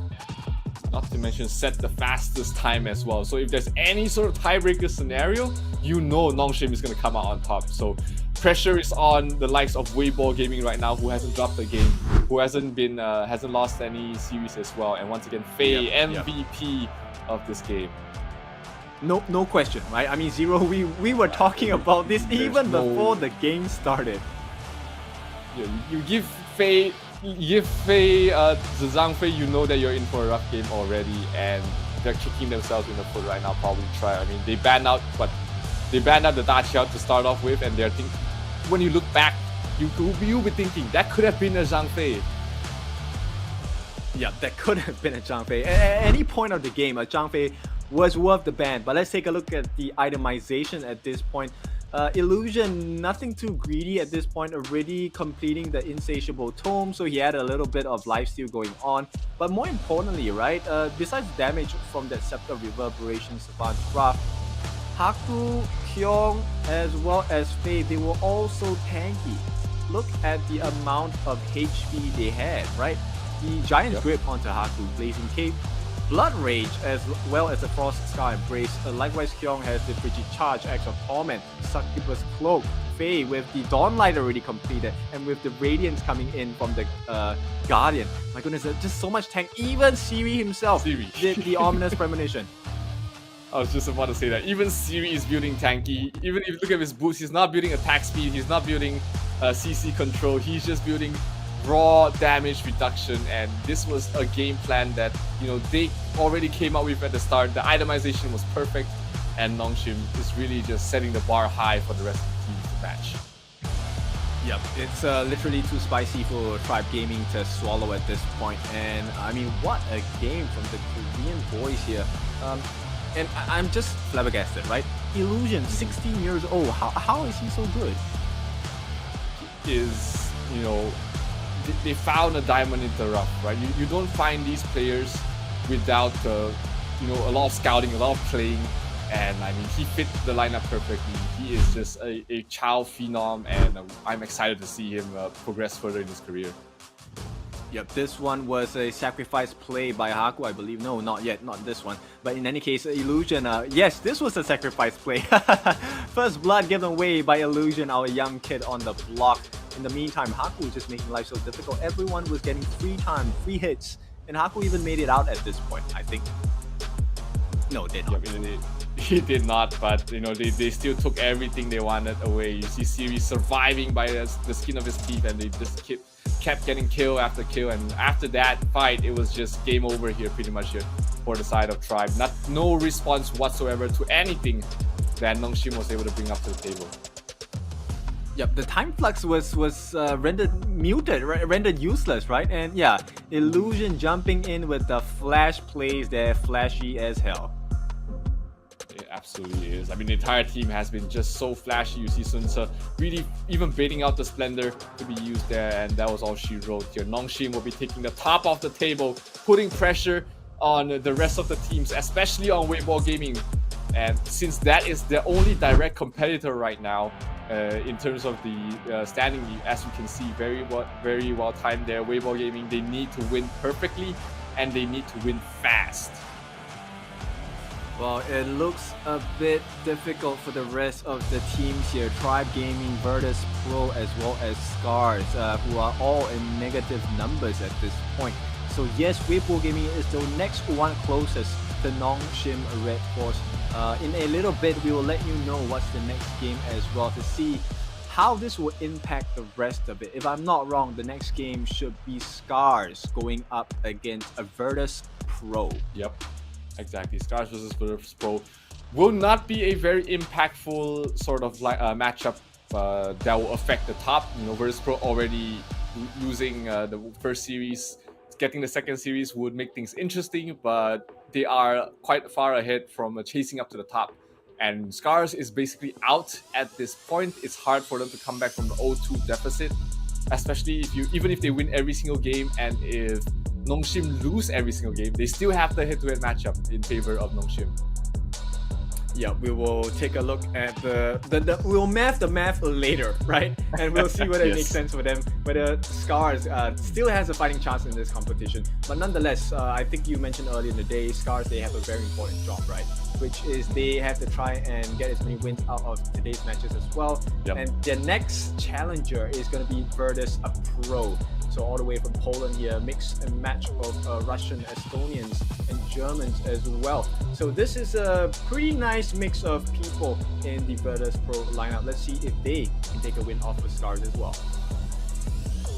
Yeah, it's gonna be tough, but we're gonna go for a break before we come back to the next matchup, guys. So ladies and gentlemen, don't go anywhere. We'll be right back with the next match.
2 more games remain in the EWC Last Chance qualifiers, and we will have to find out if the game is up, the jig is up here for SCARZ, as they'll be facing up against Virtus Pro in this best of 3 matchup. SCARZ, bottom of the table right now. Their chances to make it to Riyadh look slim, but this is the perfect chance for them to regain a little bit of dignity against Virtus Pro. Yeah, I mean, at this point, I think it's a little tighter, right, for the side of maybe Tribe and Virtus Pro to get anything going. Because I think we have Weibo Gaming and NONGSHIM who are already leading a pack, right? So I think it's pretty close, already pretty clear who is at the top or who is near that qualification. Yep, absolutely. But this is the battle of trying not to be at the bottom, because if SCARZ beats Virtus Pro, then suddenly you have Virtus Pro likely to finish at the bottom of the table. But if SCARZ loses out here, it's pretty much done that you're at the bottom. But of course, there's not much of a consequence for being at the bottom of the table. It's just it can be a little bit of a morale downer if you finish last without a single win. So SCARZ will definitely try and find some way to find through this. Virtus Pro didn't play the cleanest of games. They didn't look that hot when they were playing against Tribe. But hey, anything can happen, especially when you have a clash of completely different regions. The draft is going to be interesting. The hero playstyle will also be interesting. So let's see what's going to happen in this first game of this best of 3 series between SCARZ and Virtus Pro. And a Lamb, first ban. We said it was going to be interesting. Right? We said it was going to be interesting. Yes, it is straight away. Like, okay, I mean, yes, he has a certain amount of iframes as well, and the death from below is actually quite disruptive to teamfights as well. So I can understand the ban, right? But we have to see what else is going to be followed up. It's going to be the Dolia ban.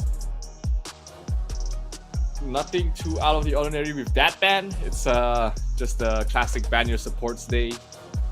We didn't see too much of this during the Season 2 Invitational. It was all Lady Zens taken out, the Mai, the Elaine's taken out, but here it's just supports all day. But SCARZ is trying to break out of that circle, think out of the box a little bit. They banned the Heino, and this also means that there's a lot more different supports in the pool, which makes sense. You want to have your options open in terms of the supports, which can be a very important role as well.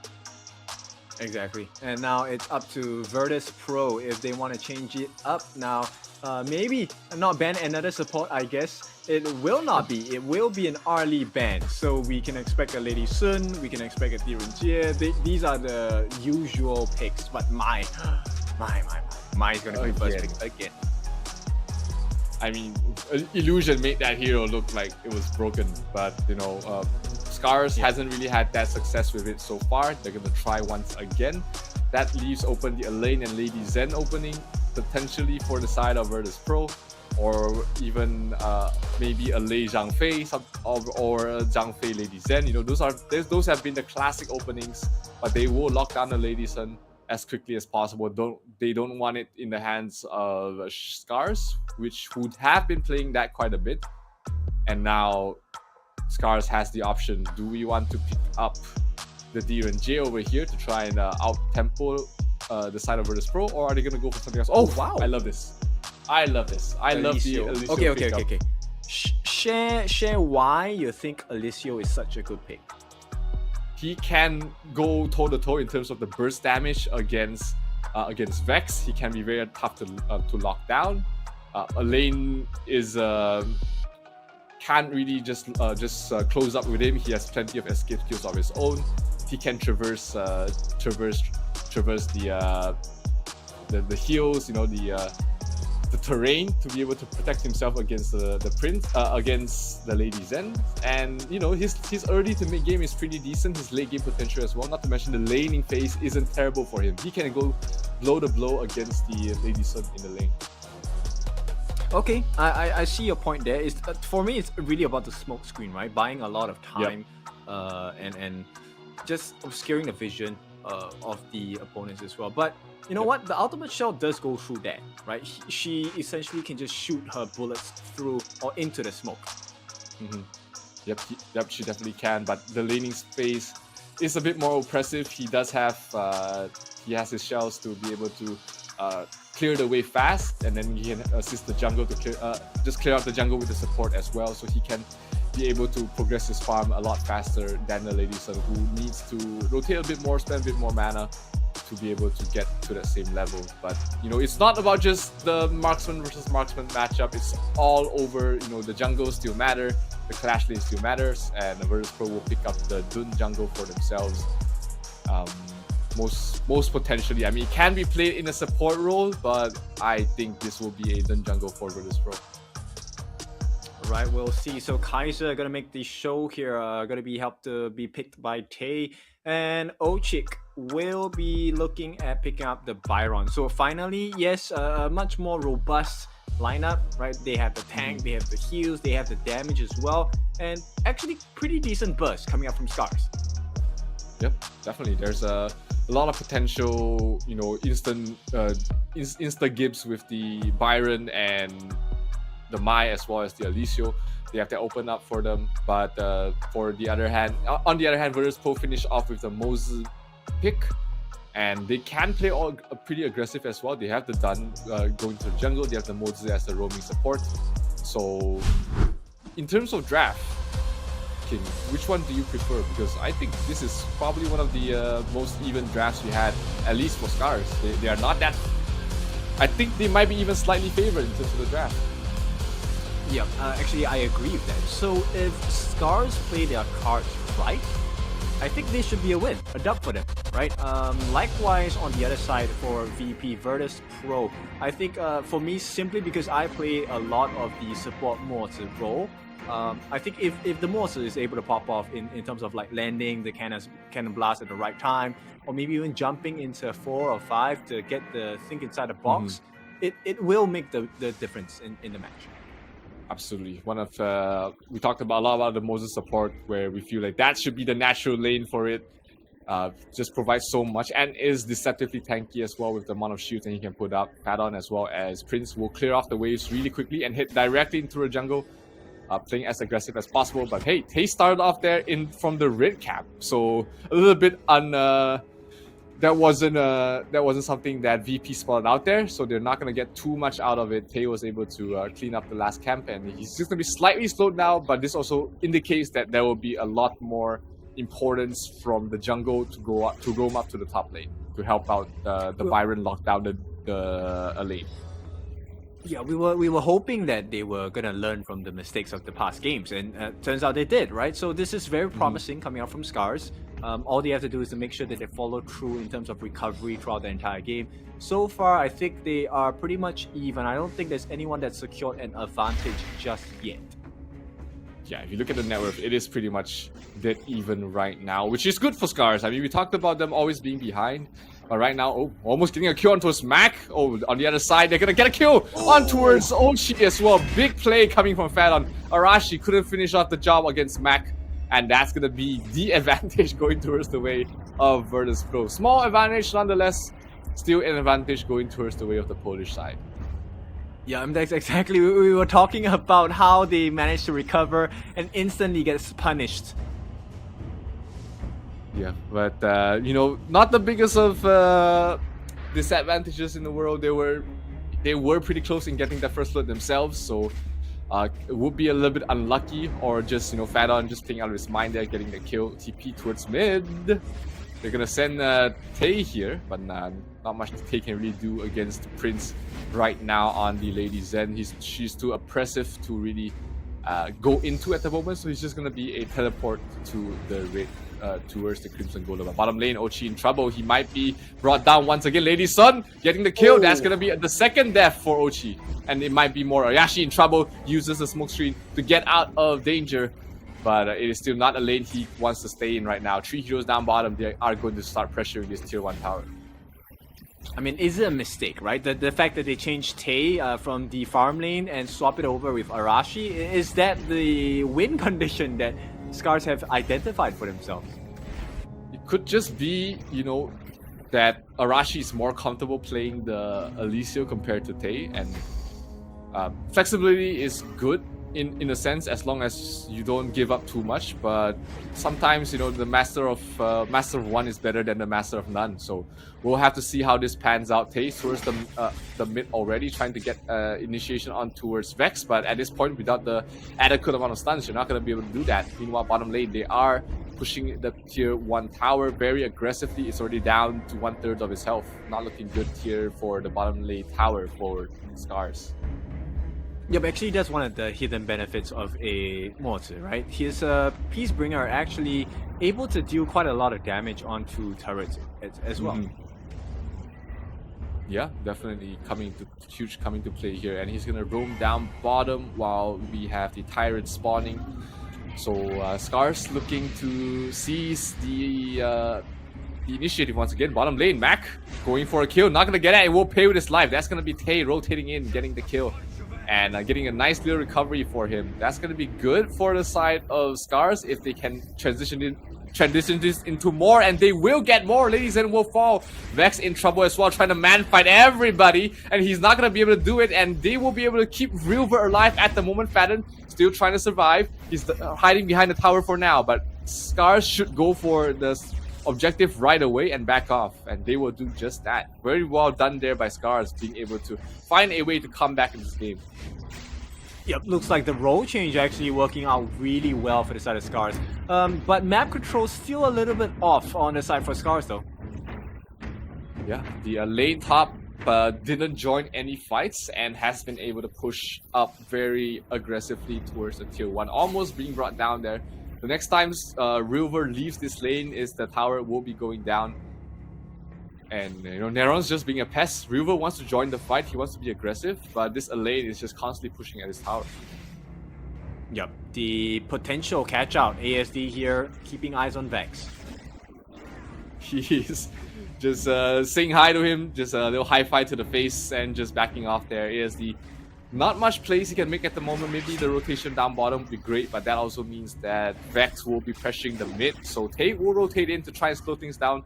Vex will have to get out of there, but that also means the rotation down bottom will be a little bit too late. Tier 1 will be going down.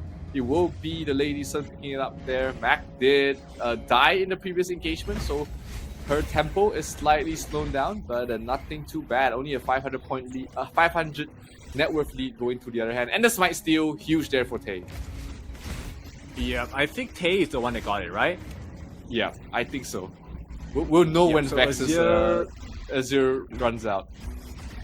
Oh Azure no, bad Golem. fight. Oh no. They lose one instantly. That's Arashi going down. 4 heroes left. Tay pops the Invincible Warrior, trying to man fight everybody, but 5 heroes has shown up towards the mid lane. A lot of shields being put up as well. That's not a fight you want to go for at the moment, and SCARZ will have to let go of the Overlord. Top tier 1 has already been brought down as well. Yep, and that's a lot of ultimates thrown out for absolutely no finish. The Invincible Warrior is the main thing that you lose. That's a long cooldown, and it means that you can't really take these fights as much as you want. And Rilver's not the best initiation. He has to use his flash if he wants to get in towards the back lines, and without the Kaiser being able to back you up, you might just find yourself being caught in a difficult position. But the Azure Golem gets pressure here from the side of VP. Can SCARZ lock this down? It's like, Oh, was that a steal? Yes, it was. That was the steal. Faton with the steal. Against the smite as well. I mean, that's a huge tempo swing going towards the way of VP. That also means he can just constantly throw out his stuns, and things are not looking good. Byron forced to use his ultimate towards the back line. Elaine is caught between a rock and a hard place, but he's still fighting. Oh, but he's gonna fall towards the tower. They get a kill on towards the Lady Sun as well as the Elaine. So good engagement coming here from the side of SCARZ. They are continuing to pressure. They will get the Azure Golem for themselves on the other side as well. So Tay not going to be feeling too bad about that. Good engagement coming from the side of SCARZ, and they will be more than happy to take that away from Virtus Pro. So good engagement, still behind a little bit, but they are catching up.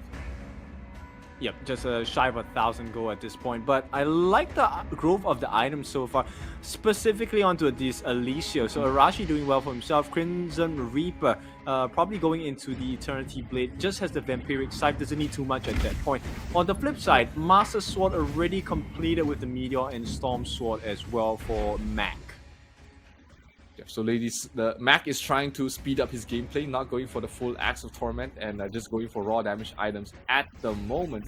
But this might be a terrible fight here for SCARZ. They need to back off. Death by Sunset dropped down, but they're trying to slow him down. They're down to half health. River on towards the back line, stopping any sort of counterplay from the side of Virtus Pro. So both teams will just back off, no less for wear. Meanwhile, in the jungle, the Dun is just trying to slow down Tay once again. And it looks like he did manage to take away the Crimson Golem buff as well. So Tay feeling the same fate of Rilva in the earlier games as well, and Phaeton just using that Cannon Blast to absolute efficiency here, just stunning them up. Yep, and they will be able to get the second Tyrant of the game. That will allow them to extend their lead ever so slightly, but this is the best performance from SCARZ we've seen so far. They've been able to minimize the bleeding, they've been able to keep close, and that is a very premature Invincible Warrior from Tay. Oh, trying to chase it, that might hurt them. That might be sounding the alarms there for the side of SCARZ that hey, we cannot take the next upcoming fight. He's under chase. He's gonna nope, not gonna fall yet. He's gonna try and run away. But meanwhile, in the mid lane, he is in trouble. Oh, but nice connection. I'm not gonna connect there for Vex, and looks like Tay should be able to survive. No, barely, still alive. He's trying to heal up. That is a little bit too greedy there for him. He could have just backed away to safety. But that means after all that is said and done, the mid tier 1 does fall. So does the bottom tier 2. So even though there was no kills obtained from either side, Virtus Pro gets the majority of the trade, getting the tier 2 on both sides as well as the tier 1 in the mid as well. And another premature Invincible Warrior from Tay. What's going on here? Oh, he stole it! Absolutely crucial steal, and they get a favorable fight here, it seems. Licio is still alive, so they get the damage. They will have the damage there, but not enough. Looks like Lady Sun will finish him off, and that just leaves Ochik, the last man standing. Ultimately, I think that definitely went in favor for Virtus Pro, despite the steal. Yep. Very, very much so, right? Because Mac, I think he made the correct choice of not going for the Axe of Torment. They're just finishing up the Master Sword for the extra, percentage of damage. And now look at what that has gotten them. There's going to be a tier 3 in the mid for free. Surely, I think, no, they won't commit for the tier 3 at the bot. But that's more than enough, right? Now the map is very much open. Absolutely. They will be able to take away both jungle, at least one of the jungle objectives as well. And once the primal bonds expire, actually they can go for it now because the Tyrant was stolen there by Tay. He did sacrifice his life for that. So I don't know if that was a good call whatsoever. The Invincible Warrior timings has been a little bit off from Tay. I don't know how to think about that. It seems a bit off there. I think maybe preemptive, just so that in case the rest of the team jumps him, right? But at this point, the Dragon Scale is going to be used, going to be bought up. So we're expecting a Dragon's Rage coming out from Tay. He wants to be more tanky, allow his health to help deal damage as well. Yep. And this Overlord will go down. Tay not able to try and get the steal, so that means the side of Virtus Pro will start pressuring the other tier 3 towers. Tay trying to back off. Vex really no fear in the world, leading the charge, constantly putting up shields. Oh, not gonna connect, but oh, the instant nukes. Arashi barely surviving. The heals coming out from Oshi, keeping out alive for the moment. But tier 2 tower on top does fall. The Shadow Overlord Vanguard pushing down bottom while they take the tier 3 on top. That's another objective taken down there from the side of Virtus Pro as they look to finish off this game. as quickly as possible to keep themselves in the running to qualify for Riyadh. But hey, is he in a good position?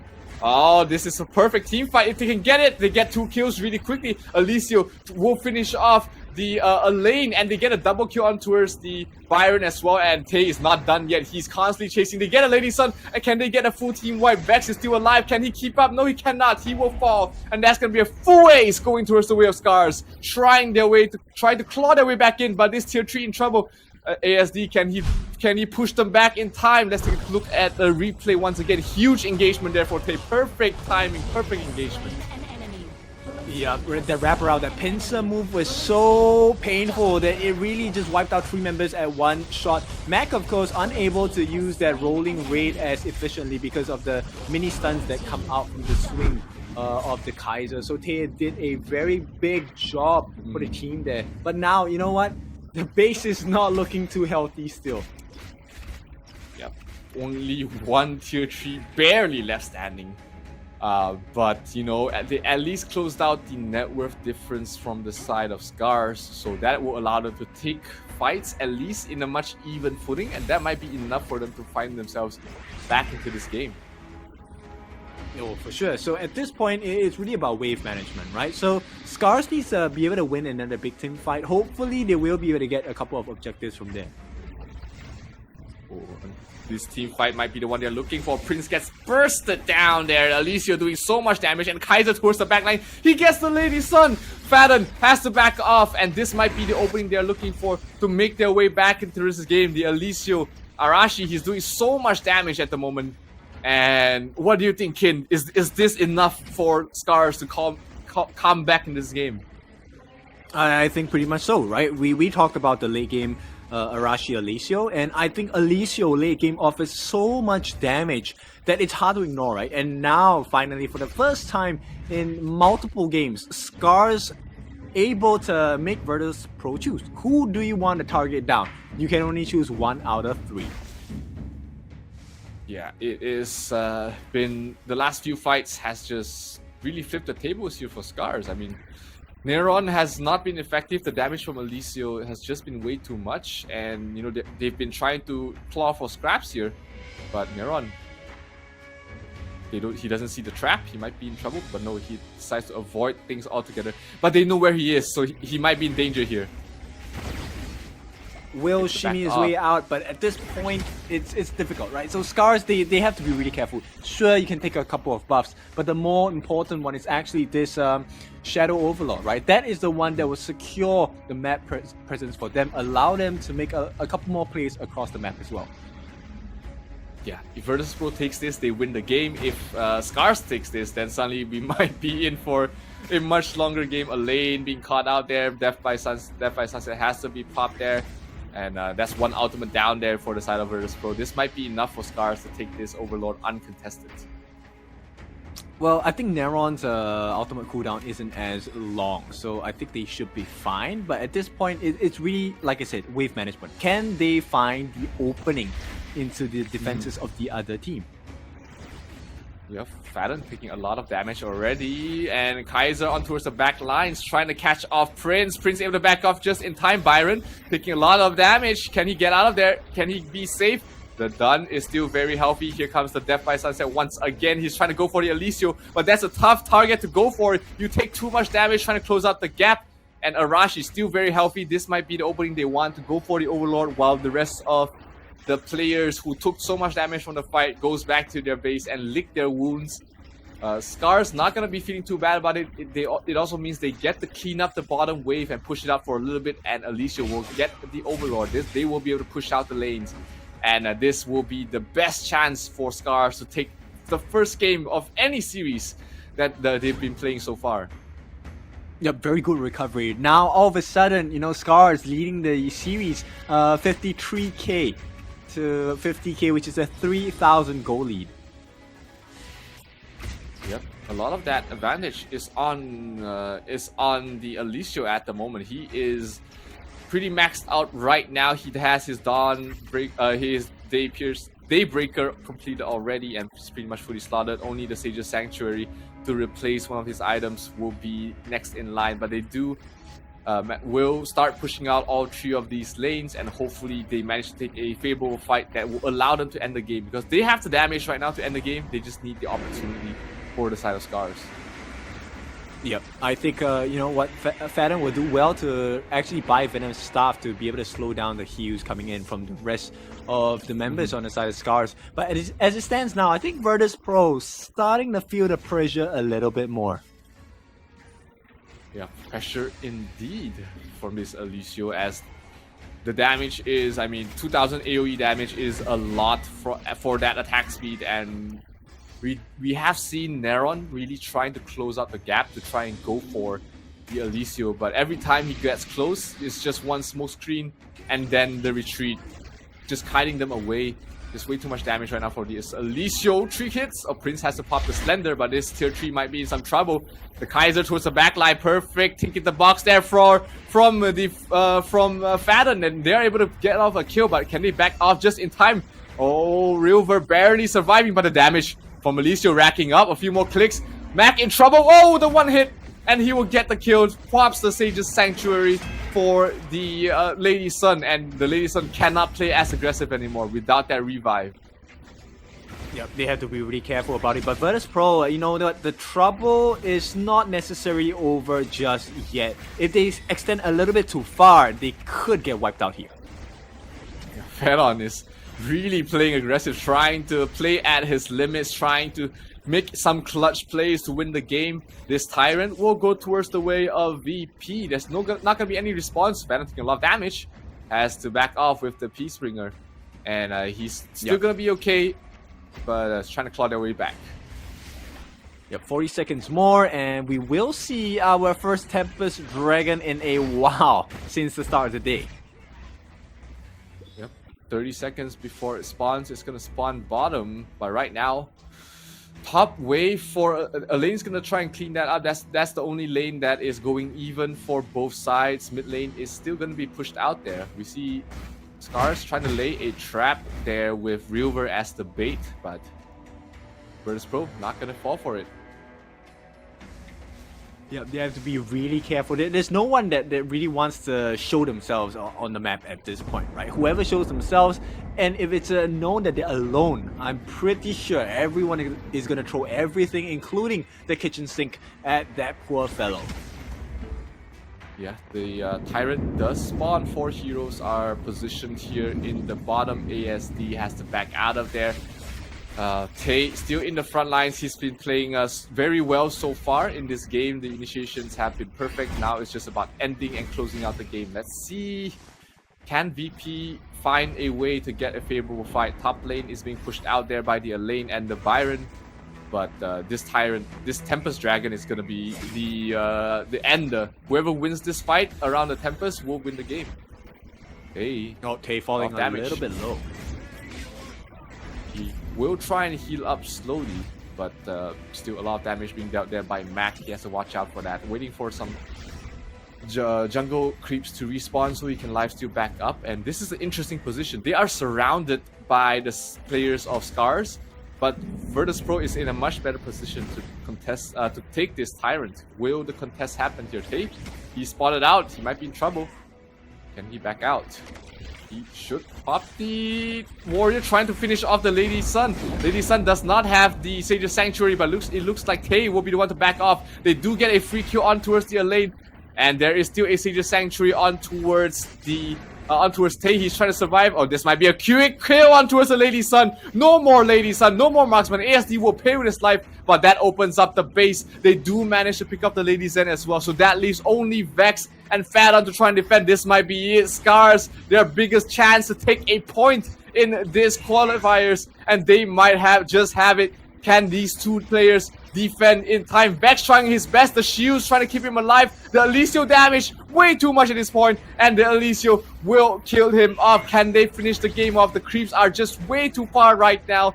River trying to survive, Fathom trying his darnest to defend this base, but it might be just enough. Thinking the box out of range, and they will get it. SCARZ will take their first game in his qualifiers and put Virtus Pro in a very dangerous position. What a game from SCARZ.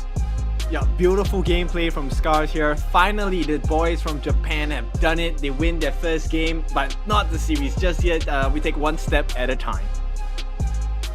Yeah, I mean, SCARZ, great performance, great comeback in the mid game. I mean, what do you think? Like, what's the turning point for SCARZ? I mean, the early game looked bad for SCARZ, but somehow they managed to find their way back in this game. Minor adjustments. The first one, of course, with the switch of roles, right? So Tae actually went into the jungle, and the way he played his jungle rotation was slightly different, right? So he actually went with the Crimson Golem first, allowing him to stop the invade coming in from the side of Virtus Pro. And I thought that was really smart. One small adjustment made a pretty huge change in results. Yeah, like just different players, different styles. Maybe they felt like that sort of play would fit this game better. But let's take a look at the MVP. It will be Tae, 5, 3, and 7. Not a lot of damage dealt, but he definitely played the front line very well for his team. And 14,000 net worth, nearly 14,000 net worth to end the game. That is a fully kitted out Kaiser doing his job. Really well played there by Tae. Well done to this jungler at this point, and you know, we'll take a look at the items in a bit as well. So the Rilva, right, this Byron actually made quite a lot of changes as well. The Pure Sky along with the Siege Breaker and Star Breaker, so he went for a hybrid of damage as well. Yeah, he wants to help both survive with the Frost Guard, as well as deal damage with the Siege Breaker as well. And I think he sold his Sage's Sanctuary once he died, but the game ended before he could buy another item. But still, really great play there by all of the members, in fact, from the side of SCARZ. Pretty well done. Yeah. Super well done, in fact. And of course, with that being said, let's take a look at the damage dealt. 220,000 damage from Arashi. That was crazy. I mean, you were talking about the 2k AoEs. Well, that was painful. I knew I loved the Elysia the moment they picked it. It's just a perfect late game hero that goes well against the Lady Sun. He is basically a Lady Sun by himself with similar mobility and very hard to deal with when you're trying to chase him. You're running in blind. He can deal damage while he's running away, and he traverse terrains as well, really hiding the lane around the map very well. Yep, and it made the world's difference here with that final pick, that final take onto the Shadow Tyrant as well. Really made the world's difference, right? So you could see the comeback factor right after probably about what, 12 minutes, 13 minutes mark. That's when SCARZ really identified that, hey, Tae is in fighting condition. Let's take the best fights we can. That one fight where he pincered them later, I think you will see in the replay, it was so phenomenal. That really changed the entire game. Yeah, and that was them taking a fight after they lost to tier 3s, if I remember. But that was the perfect engagement. They got an ace out of that without losing any members. Definitely the turning point of the game. And I mean, SCARZ did pretty well in the early stages of the game. They were able to get a lot of aggressive early picks, but the mid game sort of faltered a little bit, allowing a lot of objectives being taken there by Virtus Pro.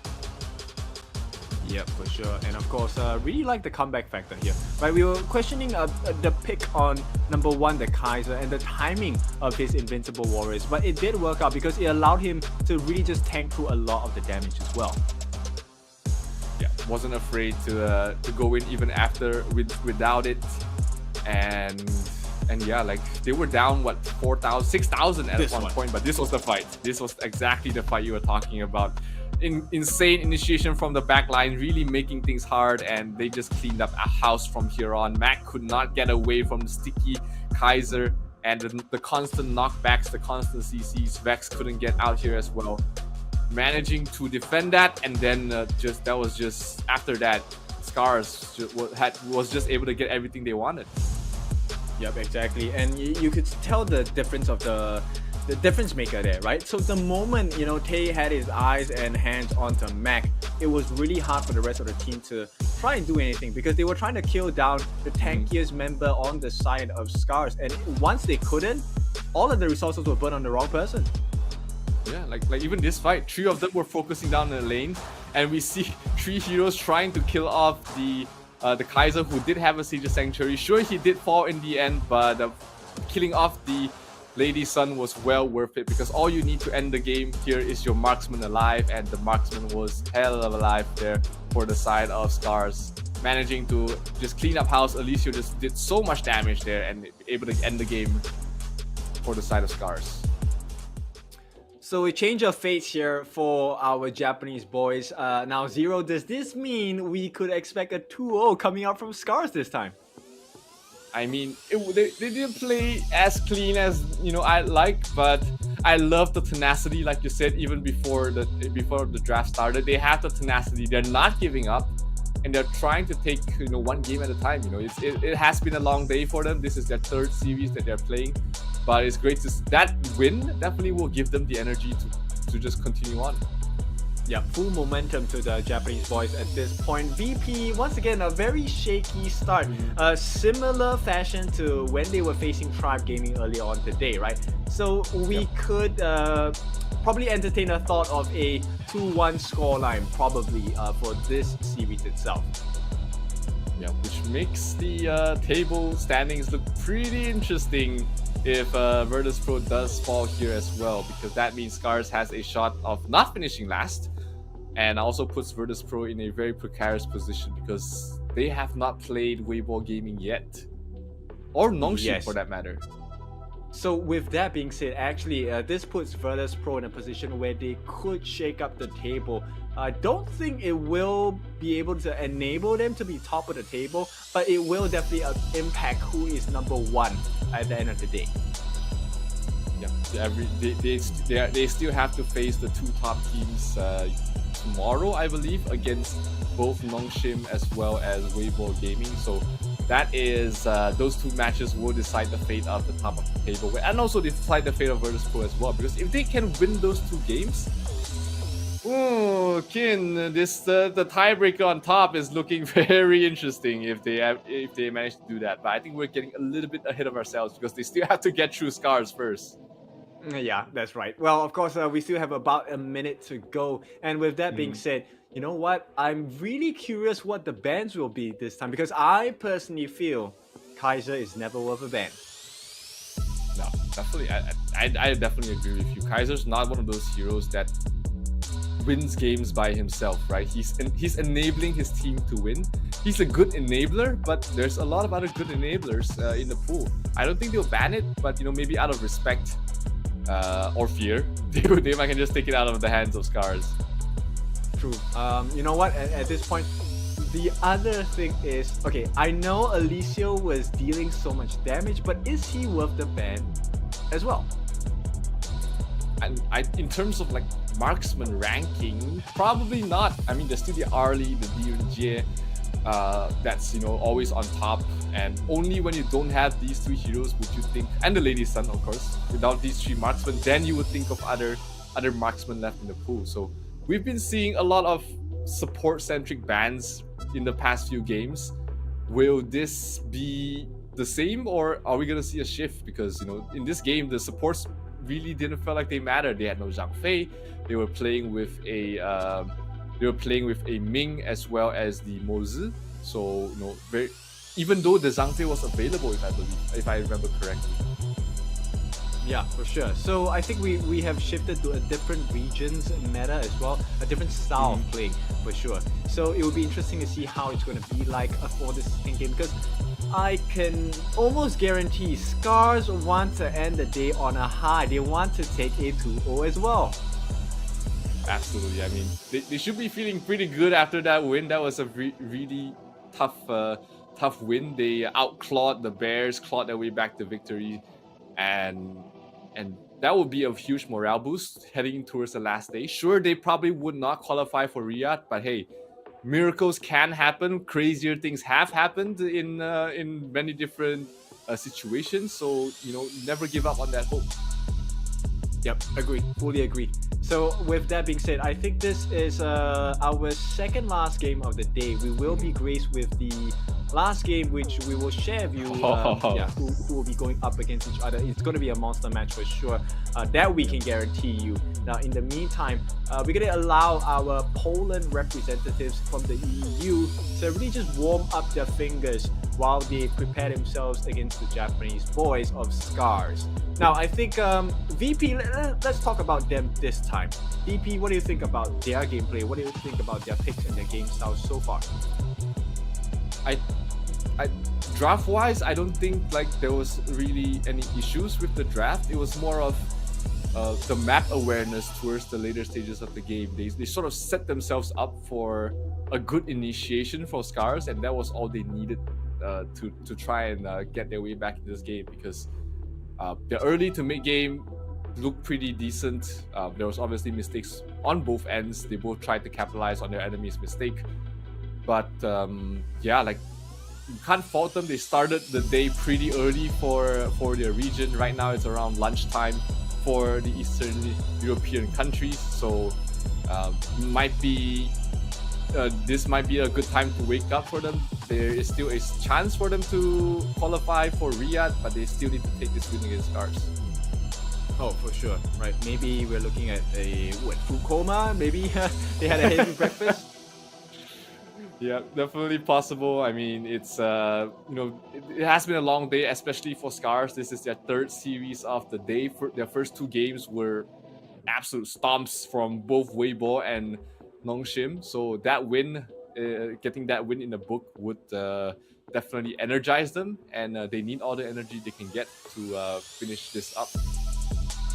For sure. So we will take a little wait first. I think the players are still getting ready for the match. Yep, and different sort of really meta bans for both these teams. Previous 2 or 3 series, we've seen just a lot of heavy focus on the supports, and in this series, at least for the first game, the supports were kind of just left out there. There wasn't really a lot of emphasis on the supports, and they were playing a lot around their marksman and their jungle, which is like you said earlier, just a difference in the regions, I believe. But what do you expect SCARZ to bring up in this game? Because they have been showing that they are playing unorthodox so far in terms of the draft. Well, they're going to take out the Ming, right? So I think that's a good start because number one, if it fits into the style that they were playing before, but it's a war of attrition, right? Can you outlast my heals? Can you outlast my regeneration? And Ming is the only person that's going to be able to do that, or rather one of the few, besides maybe Cai Yan and stuff like that. So I think that's a smart ban. It is also something that works with what they have shown so far. Yeah, but what is this Sun Bin ban from the side of SCARZ? I mean, are they telegraphing they want like an Arlie banned out right away there for this pro? It could be like a Heino as well. It could be a lot of heroes that rely on constantly casting skills. Maybe even a Luna is something they're thinking of with that Sun Bin ban.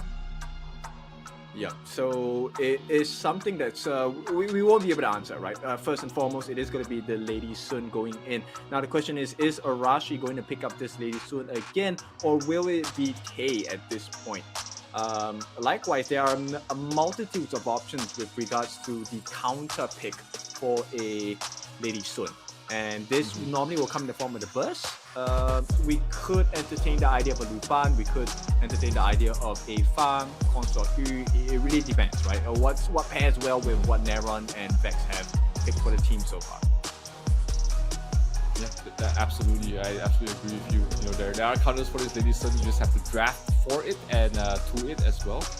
The Zhang Fei left in the pool for SCARZ to pick up, which is surprising for me because I felt like Virtus Pro would have loved to take away that Zhang Fei from the side of SCARZ, and also allow them to play a little bit more aggressive in the enemy jungle as well. I think you don't like the Direnjie. It's okay, but it depends, right? Because at this point, the way that they have shown on the side of Virtus Pro is that they are heavy with the dives. They don't mind going in. The Mai, that's one of the kits she's giving, right? Similar to Elaine as well, and Direnjie could benefit off of that. So based on the style, I think yes, I'm okay. Don't like Demon Tier, but I'm okay. Makes sense. I mean, it might not be the best hero for the matchup, but for the playstyle, it could be the perfect fit. And sometimes that's all you need. My banned out along with the lady Zen from Virtus Pro, SCARZ banning out the Lien Po, and we'll be looking at a support here. Not much options left in the pool. Mozu banned out. That leaves what for Virtus Pro? The Yaria? We're looking at the Clash lane coming in for the side of SCARZ. We're still missing the jungler and roams. At this point, yeah, Dota is taken out, right? Yeah. Honestly, so, I would like to see a Liang or Donghuang. Someone that can give a lockdown towards the Kaiser, so he doesn't have the ability to heal up. That would be great. But I think it's a pretty smart pick as well. Right, with the Fate Rewind, he plays the Wall of Attrition along with the Kaiser as well. Yeah, he definitely can out-survive the Kaiser and also play very similarly to the Kaiser. In fact, just basically two of the same heroes when they go into the melee form. So it's the supports that's the question mark right now for Virtus Pro. What would be the support to fill it up? And whoa, is that it? I like this. Yeah, I really like this. Dr. Bien, one of the rare members we have not seen at all, except for the show match. But yes, Dr. Bien, I think fits perfectly with what SCARZ has in mind. He gives absolutely insane heals, and the Zhang Fei will do a very good job of protecting both either the Lady Sun or Dr. Bien as well. Now, I'm not sure about the Zhuangzi pick at this point. Yeah, I don't think there's not a lot of CCs on the side of SCARZ. Maybe just removing the slows would be enough, and I guess the counterplay to Zhang Fei's ultimate would be great, but not a big fan of the Zhuangzi as well. But I love the point of the Dr. Bien. You know, they are playing a war of attrition for SCARZ, and that Dr. Bien amplifies that war because not only are you dealing more damage over time, but you're also healing everybody else on your team. Yeah, you know what? Actually, hindsight bias, I think the Zhuangzi pick is mostly to give shields to the entire team, right? So the pseudo Zhang Fei, longer cooldown, but you do have butterfly effect. Yes, it removes CC, but it also gives a shield. Yeah, just fitting into this entire war of attrition sort of strategy and mindset. I guess both these teams are bringing out in this game. Definitely going to be a very unorthodox, interesting game.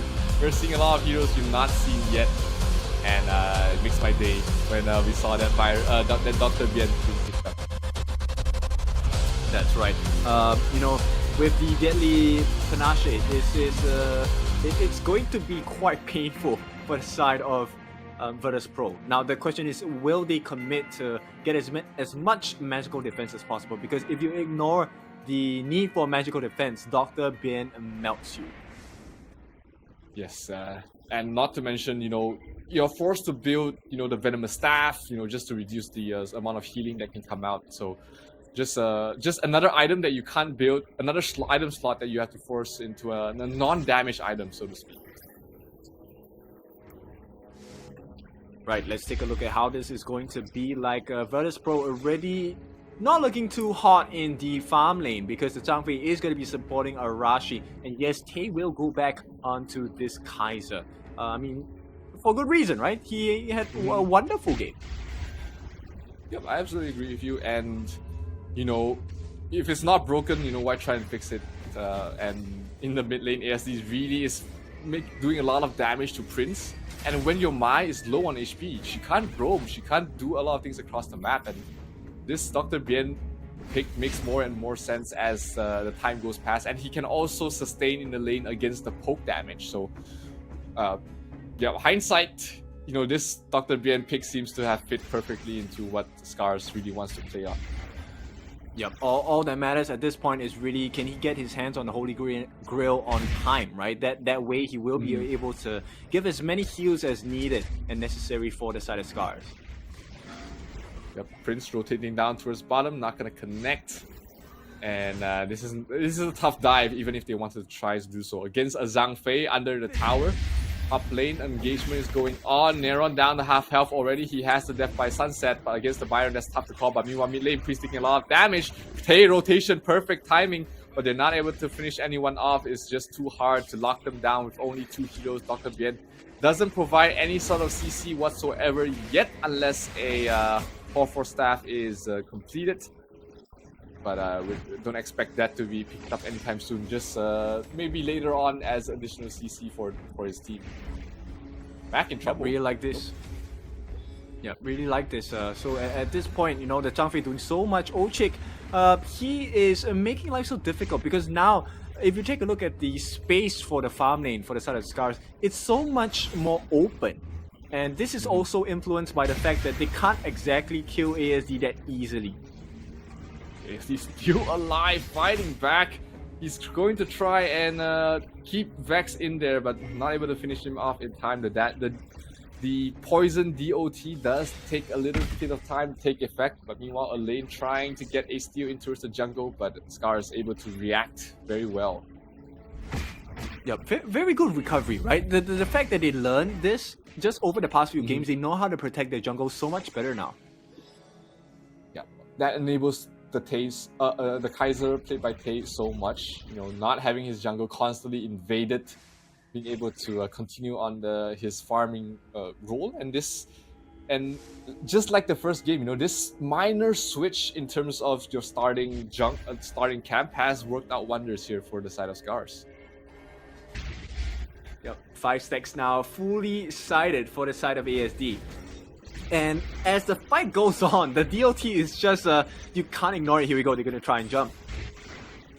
Heino is pretty safe. He's trying to do as much harass as possible, but when you're harassing a Heino or even a Kaiser, I mean, these two guys are going to heal up to full anyways, just by just hitting creep camps or just healing bottom lane. Oh, good CC immunity coming there to stop any kill there for Rilver. So that's one of the huge utilities that this Zhuangzi is able to bring up to the table, and that puts them in a good spot to try and take this Tyrant. Heino is in towards the mid lane. They did manage to secure the Azure Golem buff regardless, but ASD is in a pretty healthy spot. He's going to be able to help out there as well. So Dr. Bien will be the one to pick up the last hit, just the DOTs, but as long as SCARZ gets that, I think they'll be fine. Top lane tower though goes down, and it was the Byron that was left unattended to finish it off. Yep, they will try. I'm not sure whether they can get it or not. Arashi will make it out safely, and here's all the heals coming in. Once again, the Dr. Bien working out so well. The entire game plan is starting to fit in here for the side of SCARZ. They just need to make sure they don't lose any of these map objectives that really quickly, because we have seen teams, you know, have a good start but then crumble because they haven't really focused on the macro aspect very well. Yep. So as it stands now, I think SCARZ doing a much better job, right? This is a much more comfortable game, but it's once again, they're dancing again on the edge because all it takes is one fight from Virtus Pro that will a good team fight from Virtus Pro to change the game and put them on the back foot as well. And as a Dr. Bien, it's pretty hard to come back when you are on the back foot. Absolutely, a lot of engagements happening across the map. Bottom lane is another fight going on as well. The tier 1 tower will fall. It will be the DNG picking that up. So first objective of the game does go towards the way of Virtus Pro, and they find themselves a hit slightly in terms of net worth. Meanwhile, mid lane is just going to be a Byron versus Vex fight, but both of these heroes very hard to bring down each other. It just takes way too long, and it looks like Virtus Pro wants to pressure the mid lane a little bit and protect their Azure Golem as well from the hands of SCARZ. Yeah, they need to figure out a different way, right? I think SCARZ, you will see them shift into a different gear altogether once they are able to establish a little bit more map control. Similar to the previous games, SCARZ isn't doing too well in the map control, right? They have lost T1s on both top and bot. Yeah, that does become an issue because your jungles are open to invade from both sides, but Tay will be able to get up, pick up that Overlord which will allow them to fix the lanes up a little bit. But VP is going to try and invade the jungle. Did they get the steal? No, Ochik was the one that got it. Vex dropping very low, but he does still has his Fate Rewind. He can get back, or he can just back off for a little bit and wait for the passive healing. Come back up mid lane. This might be a fight they're looking for. Byron going straight for the DRNG, but they have so much purifying and CC immunity from their team that it's hard to lock down anybody from their side. It's unfortunate, right? Right now, it's just I don't know. They're taking feathers and slapping each other. It doesn't hurt that much. Yeah, double CC immunity because of the DRNG as well as the Zhuangzi. Does become a very annoying combination. Oh, the damage on towards the Mai barely able to survive there. Prince happy to just walk away from that. That was a little bit too close for comfort. And their sustain is constantly being kept up right now. They want to try and take away this Crimson Golem away from the side of Virtus Pro. They should be able to secure that. Is that another Invincible Warrior from Tay? Yes, it is. Yeah, cooldown is pretty short at this point. We are looking at 2 members only, right? I think we need to just keep our eyes on Prince as well as Arashi. They are the ones that will change the fights because they have the biggest amount of burst possible, which could melt down certain members as well. Yep, I definitely agree with that. You know, Lady Sun is... Oh, never mind. Byron in some trouble. He will fall. That's going to be the first blood going towards the way of Virtus Pro, and that opens up the Tyrant if they want to get that. Rotations are coming in to try and defend this. The Kaiser wants to get the Azure Golem buff before he's joining any team fights, but he has his teammate just keeping an eye on the Tyrant for now, and they know that they have to move in soon. Can they find a favorable fight here for the side of SCARZ? Well, he does have his ultimate. They will not be allowed to drop the beast here, which means SCARZ will lose the Tyrant over to the side of Virtus Pro. I mean, we're 9 minutes in, and the first blood just recently happened. This shows how much, restraint both teams had. Yeah, it is a much slower game compared to what we've seen from other teams so far. So both teams are really playing, I wouldn't say scared, more like measured. They are trying to limit mistakes and trying to find the best fight possible, which is hard against so much CC immunity coming from the side of VP. Yep, and the shields as well. Arashi, he's gonna need to find new angles to be able to get free shots in between. And what is this play? Invincible Warrior. He's 1 versus 3, so I guess that's a good time as any to pop it. He's able to walk away to safety from that as well. The Heino shouldn't be able to man fight him. They have pretty much similar items at the moment. Net worth is pretty much even at right now. They're trying to take a fight towards mid, but both teams just going to limp away from that. But the regen war will be won there by SCARZ with the Dr. Bien. Heino in towards the front line. Is there an Invisible Warrior up? No, there is not. So he has to watch out for his positioning. Is Tay. Tay manages to secure that Crimson Golem buff. So he's going to be... Oh, lots of damage there by Mac. Backline! Almost brings down... the Byron almost brings down Mac, but River not able to finish him off in time. Heino doing a lot of damage. The heals are coming in there for the Dr. Bien. And hey, look, everybody's full health already. Yeah, my goodness. I'm kind of waiting for something else big to happen at this point. Heino shouldn't fall here. He does have his Fates Rewind, pops it right away, but that leaves his teammates in some trouble. Elaine pops the death by Sunset, going for the Kaiser. Kaiser still has his Invisible Warrior. That should be a kill. That will be the Dr. Bien getting it, and they're going for more. Mac down very low. Kaiser as well needs a little bit of healing to go his way. The damage from the Lady Sun is starting to rack up. She's low on mana though. We see the Heino trying to get something done, but that will not be enough to dissuade them as they take the tier 1 tower in mid.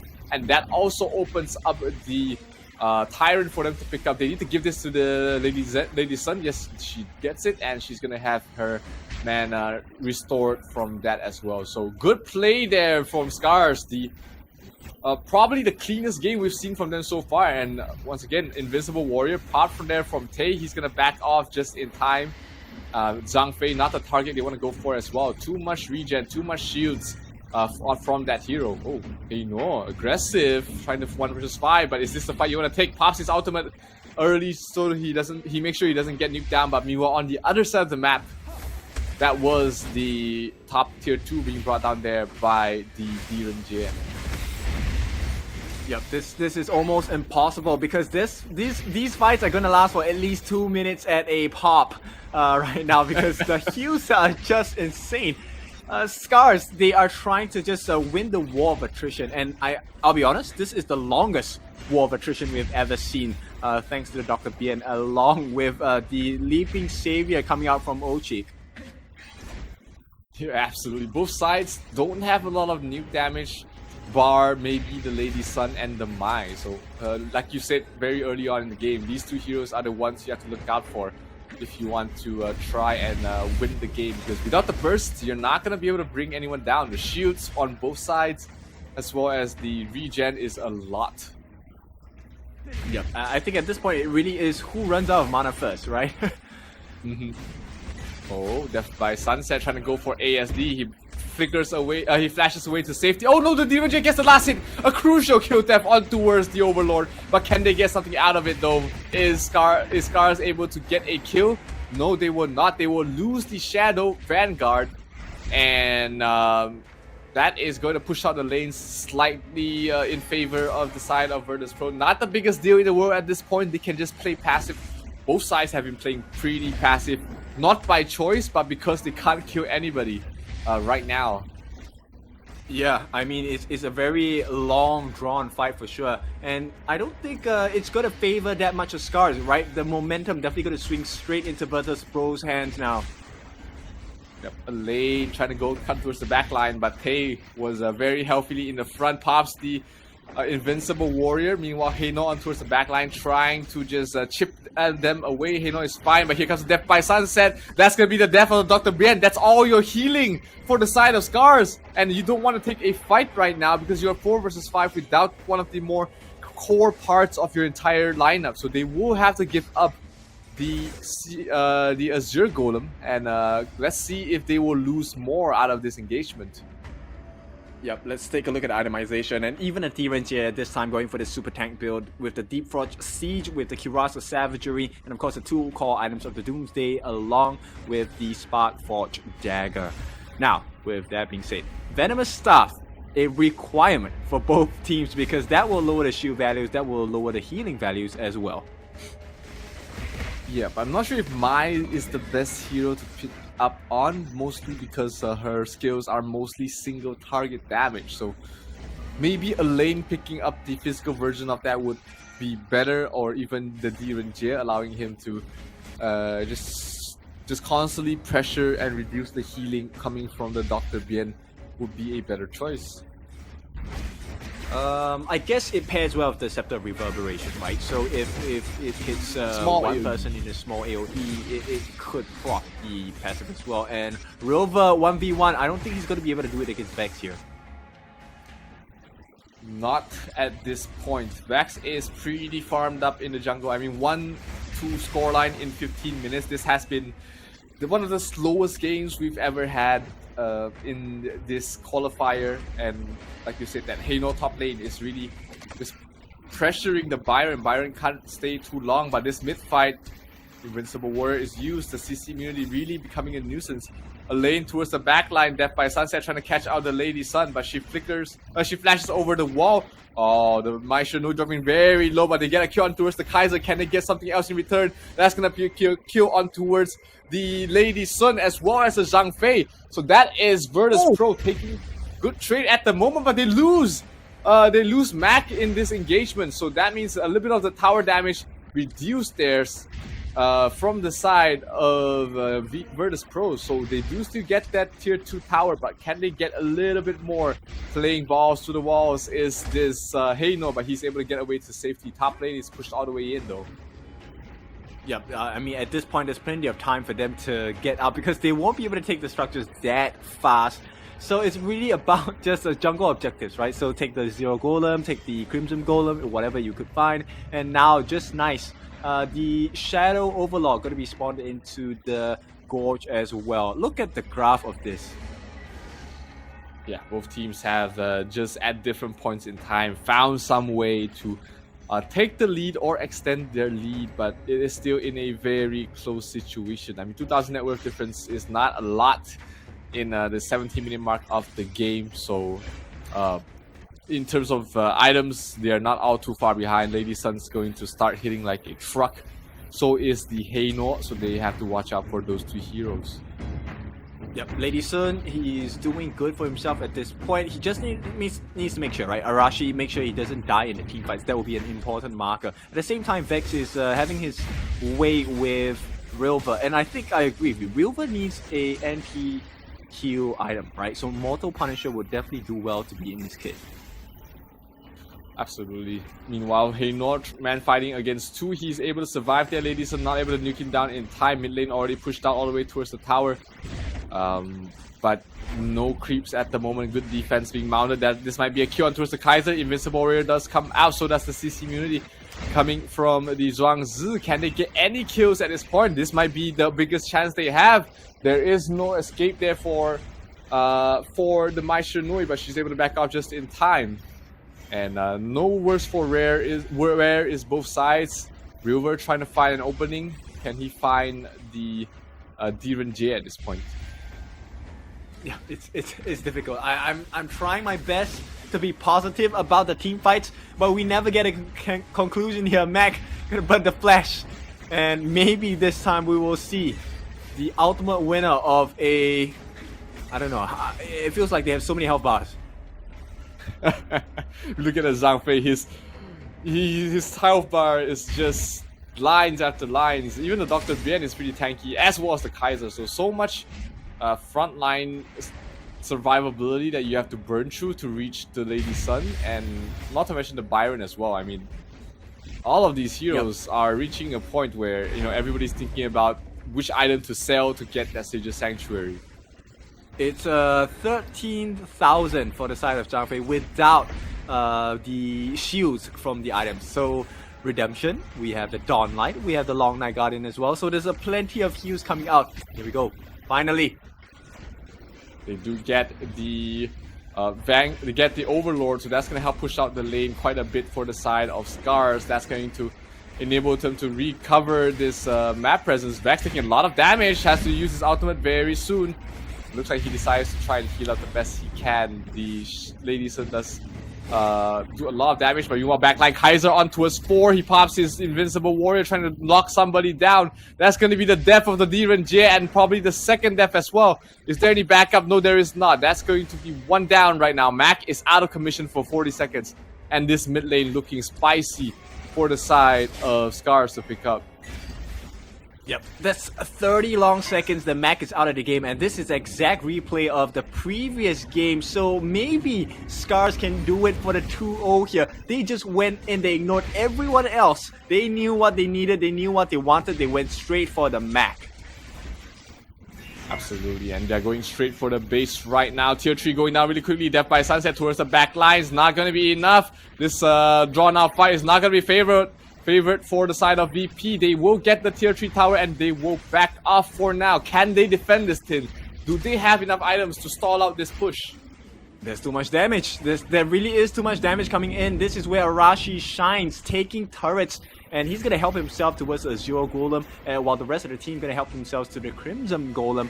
So now we have waited 20 long minutes with 9 kills across the board to reach the Tempest Dragon, boys and girls. Yeah, and even with the lead right now, if you're SCARZ, you're not going to be resting on your laurels. You need to win this fight. You cannot give this away, because we know 20-minute games, what happens is you lose one bad fight, suddenly the game is pretty much over for you. So very important potential last fight for both sides. They are posturing around the Tyrant. Better for SCARZ, seeing that they broke down 2 tier 3 towers, so they are constantly having to send their lane to try and push out the lane. Oh no, that was aggressive. They spotted him out, but not enough for a follow-up mid lane. The Kaiser taking a lot of damage. Mac in some trouble. Can they close out the distance to try and go for Mac? No, the CC immunity will stop any sort of chase. And Vex smells blood. He's trying to chip them away from a far range, but this might be a little bit too over aggressive. He does have his ultimate to get out of there if he wants to. We see Dr. Bien constantly providing the heals to the Kaiser. That he does not have Invisible Warrior, so he has to watch out. Meanwhile, the attempt on towards the backline, Death by Sunset not gonna be enough. Good kill by the Kaiser, getting the kill, as well as the Tempest Dragon. 2 heroes already down. Mac in trouble. Mac, is he going to die? Yes, he is. Arashi is still alive. Arashi trying to go bring down the Heino, and this should be it. This should be it. Kin, this might be the win. An ace for the side of SCARZ, as Virtus Pro will lose this series. And SCARZ surprising everybody, taking a 2-0 sweep in this best of 3 series. Oh, lovely. But, you know, SCARZ came back with a point, and boy, did they do it in proper fashion. SCARZ taking us through the scenic route of the Heroes Gods. 20 long minutes here, all down to that final moment where it was just a battle of smites. Absolutely. I mean, that should be the cleanest game we've seen SCARZ play in a very long time. I mean, they've played 6 games so far, but this game, like you said earlier, during the game itself, they learned from their mistakes very quickly, and they defended their jungle so well in this game. Yeah, they were, you know, they were drawing my breath. They were pulling on my eyelids as well for a little bit.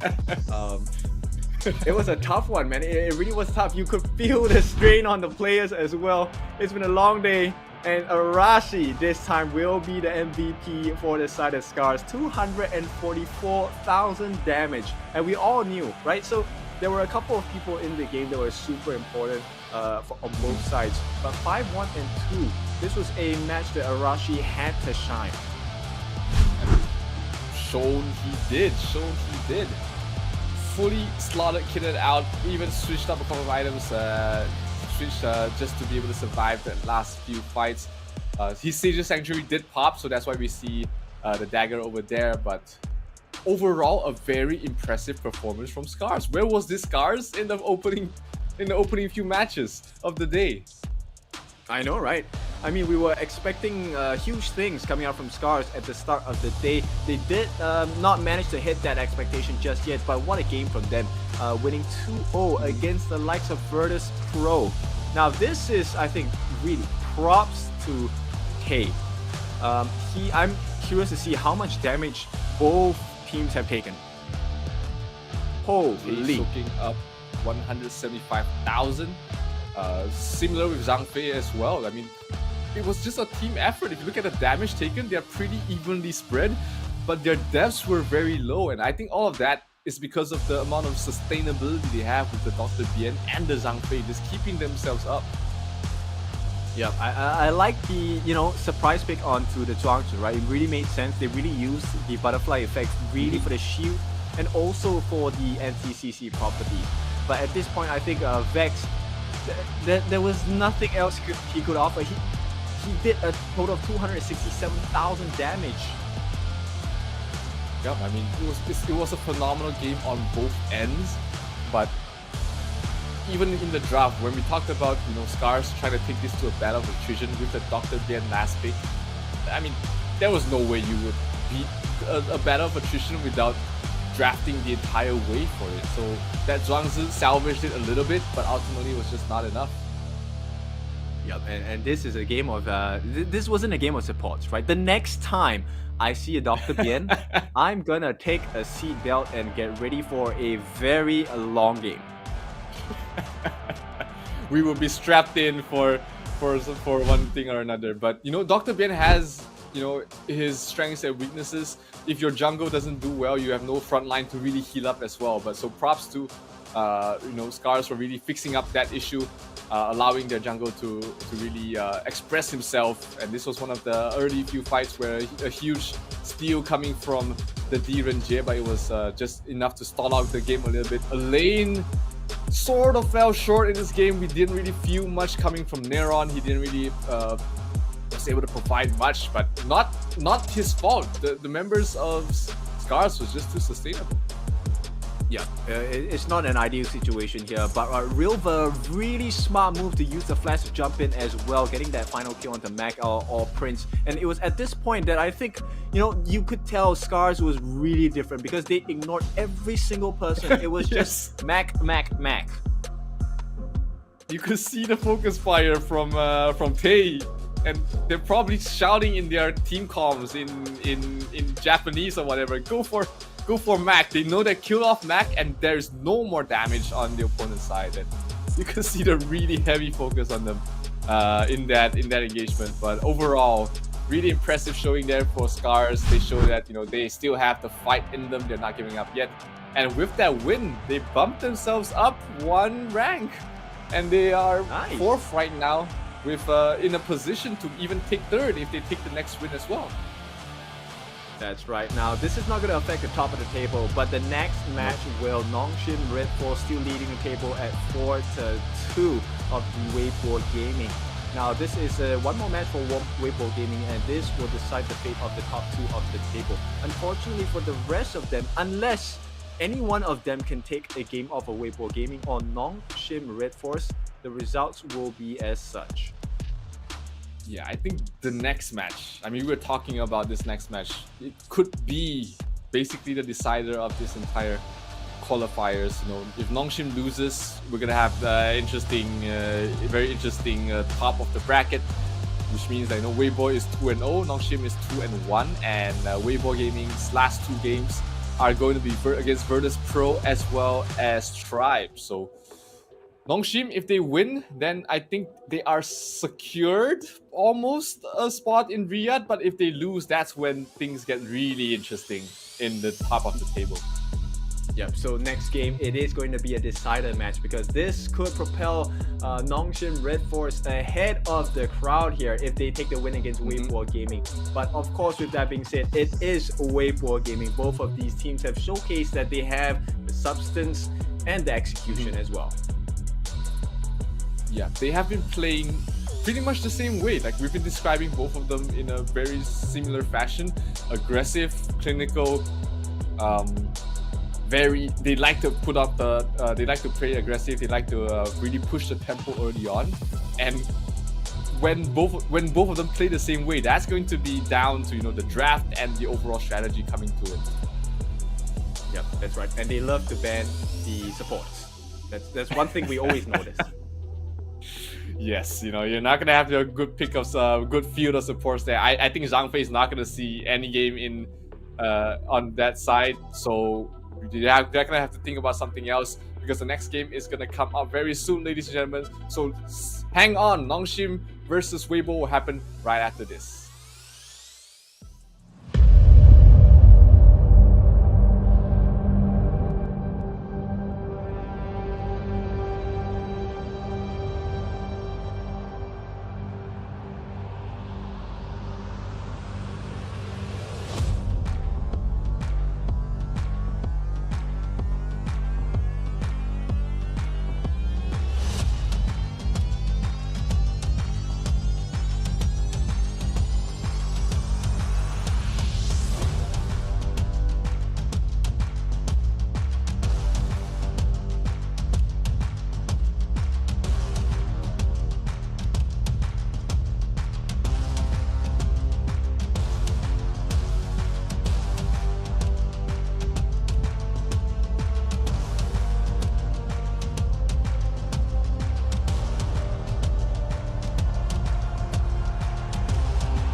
We are at the end of the Honor Kings Esports World Cup Last Chance qualifiers, but it doesn't mean that this match won't be spicy, because this will decide the fate of the entire groups. My name is Zero, joined with me is Kin, and we're going to witness probably the most important match of the entire qualifiers. It is NONGSHIM Red Force going up against Weibo Gaming. Yeah, buckle up your seatbelts. This is going to be a tight one because it's going to be turbulence all the way. It is one of the games that we are both expecting to become a best of 3, meaning we will go the distance with this one. Absolutely. I think this is, like we were saying, even in the middle of the day already, we thought that this one would be the one. And from how both of these teams have performed so far, they definitely fit the book. Similar playstyle, similar aggressiveness. Their aggression as well as their speed seems to be exactly the same. So it's going to be going down to who executes better. Yeah, and at this point, I think NONGSHIM Red Force, they want to be the ones in control, because if they win this, if they lose this actually, the fate is in the hands of Weibo Gaming instead, because they have majority of their games tomorrow. Yep, it is going to decide. Right, this is the decider whether whether the entire qualifier is already done and dusted, or will we see some interesting things happening at the top. But we're gonna go into the draft here for the game number 1. Duna and Ta Xiao banned out on the side of NONGSHIM, and Weibo banned out the Zhang Fei and Ming. We talked about it, no Zhang Fei for sure for both of these teams. No more beasts, no more unbridled outbursts, no more leaping saviors, and none of that nonsense, boys and girls. We want a clean game. No more last minute saves, guys. Here, NONGSHIM, they were thinking about the Dolia first pick, but they decided to go for the mine, and that allowed Weibo to pick up the Dolia themselves and pair it up with an early opening pick. So looking like a very fast-paced gameplay already from the side of Weibo. Yep, expecting a huge thing. So both teams have the tendency of a high burst and high mobility as well, right? We have seen the outplays from both of these heroes before, right? If it's paired well, the Arlie can jump into the welcoming arms of the Lady Sun and just pick her off. At the same time, if you provide enough space, Lady Sun could roll in and get the kill onto the Arlie as well. So right now, in terms of the drop, I'm really liking it. It's toe-to-toe, right? There are significant win conditions that are possible for both ends. Yeah, I definitely see that. I mean, Lady Sun paired up against the Arlie, laning can go either way, but the late game is pretty potent for both sides as well. And this, when we're talking about top teams when they're drafting, they never really leave any weaknesses in their draft. And do you see any weaknesses right now on either side here, Kid? I would presume that Dolia actually is one of the opening entries for the side of NONGSHIM Red Force, because she's not exactly very tanky. So if she gets out of position, she could be the entry point, right, where they would break down the defenses from there. Yeah, and Dolia doesn't really play on the back, right? She likes to play in the front, kind of in the front, but not really in the front. So she's always susceptible to be bursted down. And with the Lady Sun as well as the Maisha, it's definitely an opportunity to burst her down. Yeah, she needs to be close enough towards their teammates, right? So it's a risk that they're going to be taking. At the same time, I like the bans coming out. Yuan, definitely important to ban out along with the Luna. These two are one of the most disgusting combinations that Weibo Gaming has already showcased to us earlier in the day as well. Yeah, of course, with the Dolia, that factor gets just amplified off the strength. So NONGSHIM wants none of that. They are looking to up the tempo and thinking of picking up the pay to go with the main. Seeing that they picked up the Dharma already, which means that the Mayin should have an okay time in that area. Yeah, so they're trying to balance out the early and late game potentials, right? So early game, you can expect a lot of rush coming up from the Mai, you can expect a lot of rush coming up from the Pei as well. And I think pre and maybe just slightly post level 4. You could expect a lot of things coming out from the Lian Huo as well. So I like the draft coming out from NONGSHIM Red Force, but the big question is, can this aggression be staved off? Because they do have the tools for it on the side of Weibo Gaming as well. Yeah, both sides, as far as the draft goes, I definitely agree with you. They seem very evenly matched, and you know, it's going to come down to individual plays. It's going to come down to micromanagement, and you know, just individual, just the smallest of differences that would decide who wins. Yeah, for sure. You would expect the Maya. So Illusion this time will definitely, I think, will abandon the lane at the start of the game and really just go for the camp invades. That's one. And we might see the shift of the Lady Sun into the mid lane to try and compete against the Shangguan as well. And yeah, it's like the laning stage is going to be very important, especially with teams being this aggressive. We see Aku up and top, being spotted out there by Nono. They're really putting a lot of emphasis here in this clash lane. Usually see the support going towards the mid, but this time they're just helping up top, making sure that the Pei doesn't have such a good time and don't snowball out of control. Yep. Illusion already stealing the first camp across the side of Weibo Gaming, so they will get the boars, but in the meantime they kind of balance it out with the river sprite in the middle as well. So I think they're easily going toe for toe at this point. Yep. As expected from both these teams, they are very evenly, you know, they're always trading. You know, you might have had a bad situation at one place, you get something else done on another part of the map, which we expect, you know, from teams of this caliber. Both these teams are vying for the one slot to make it to Riyadh, and they need every bit of this kind of advantages they can get. Yeah, for sure. So a slight lead to the side of NONGSHIM Red Force here, but nice burst ram onto JD here. So just buying a little bit more time for Siri at this point. I think I favor NONGSHIM's farm lane a little more. Yeah, NONGSHIM, you know, Siri, Lady Sun, you give her a good start, she's going to take that inch and make it a mile for sure. Oh, huge engagement up in the top. They get a kill on towards Pei. That is not good news for the side of NONGSHIM. That's the one hero you don't want dying early on. And good movement from Weibo Gaming, catching him off guard. That's gonna put themselves ahead of the pack right now. Yep, and also they put a cap on Haku, which is not exactly what you want to see, with, especially when you're having a Pei, right? Pei is meant to be that early game monster, and JD just getting poked down a bit by bit from this long-reaching Lady Sun.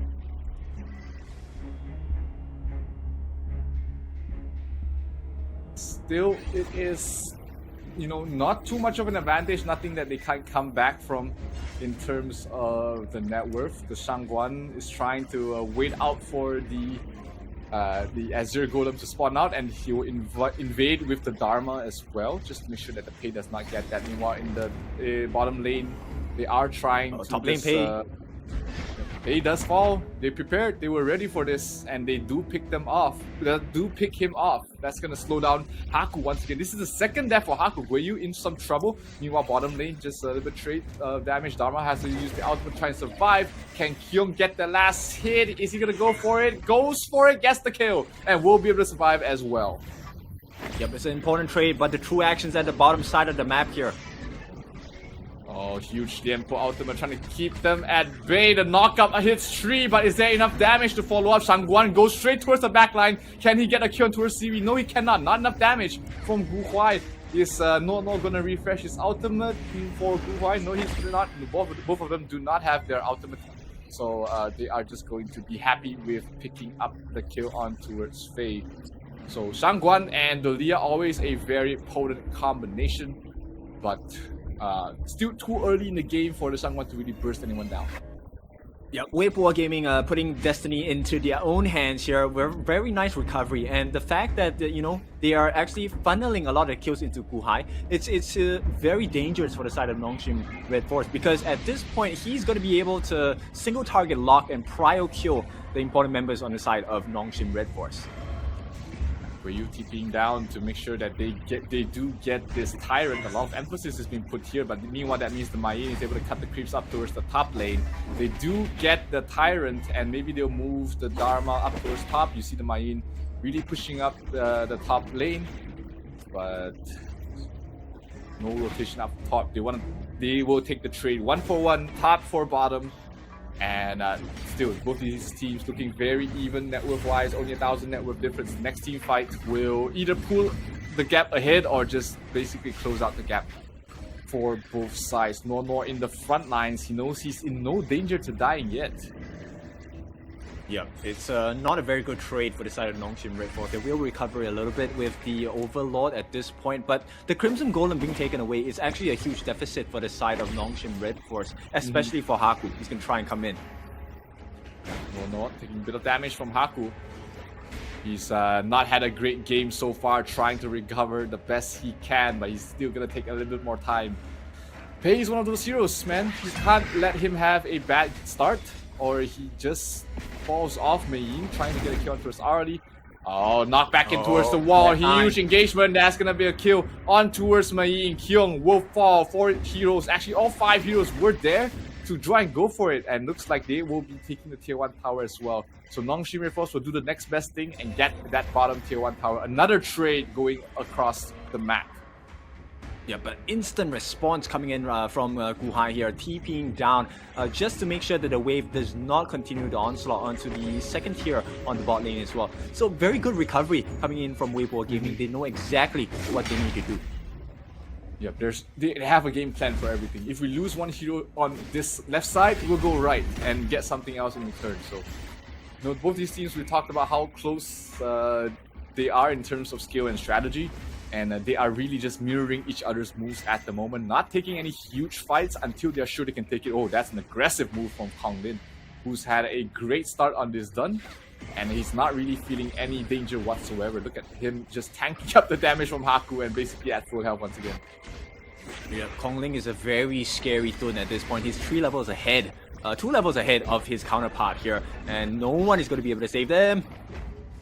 Oh, Shangguan pops the ultimate, but not gonna be able to finish anyone off. But they are just so aggressive right now. She gets her ultimate refreshed by the Dalia, which means that she is ready, good to go once again. But bottom lane is going to be in trouble. The Arlie is there to start dealing the damage. Dharma is gonna push out the top lane.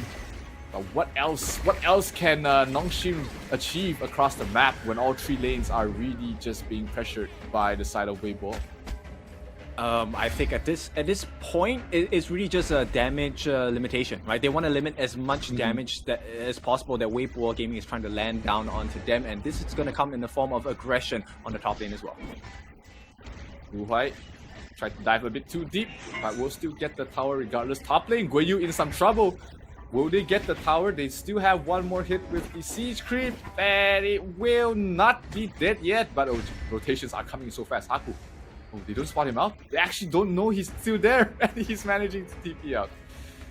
To recall out. Yeah, unfortunate. Yeah, unfortunate for Weibo Gaming, but nonetheless, it's still a healthy lead, right? 2,000 gold, they actually saved their tier 2 on the top as well. It will fall if there's a rat strategy coming out from NONGSHIM Red Force, but it's a huge risk at this point because they don't know where the rest of the members are at Weibo Gaming.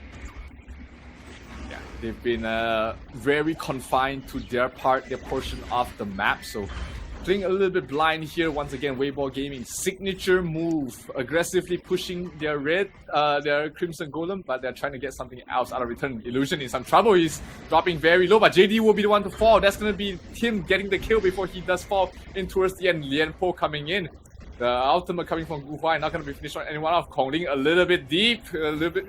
Can he get out of it? He is regenning quite a bit, but the damage coming in might be a little bit too much for him to handle. Well, never mind, forget whatever I said. He's trying to turn the fight around, but Haku will go in for the burst, and he gets the kill. 1-for-2 trade-off, and NONGSHIM able to stop them at their tracks for now.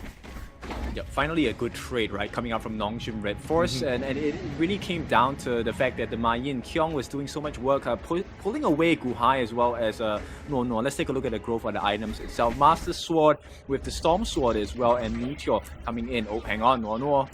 Okay, he's gonna be able to, walk out of it, but Boots of Resistance as well. Siri is pretty healthy at this point. Eternity Blade completed. He does have some good damage. Now it's really about, can they make the space for him?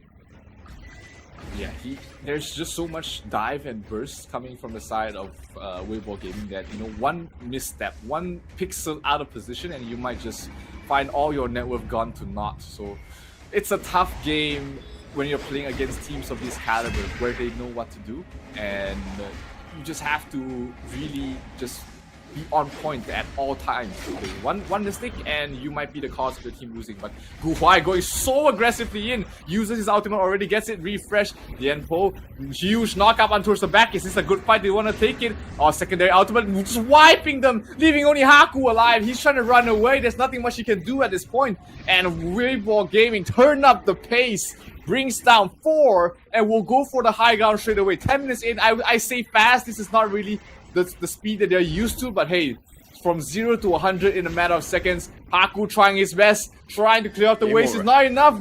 Weibo Gaming going for the win at such a speed. Who cares about creeps? Okay, creeps are coming anyways, but an ace and a kill and a win for the side of Weibo Gaming. Wow.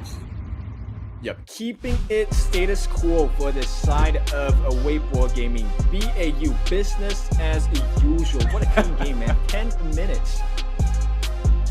I mean, it was slow at the start because they know that their opponents play in a very similar fashion, but boy, when they spot Witness, they go all in, and Weibo Gaming gets a clean win towards the end. Yeah, really enjoyable for the side of Weibo Gaming. Understood the the strategy, the things they needed to do to win the game, and that really started with the shutdown onto the pay itself. Very early game lead, and from that point out, Haku could never recover because he couldn't find the kills. He was tickling Kongling at that point.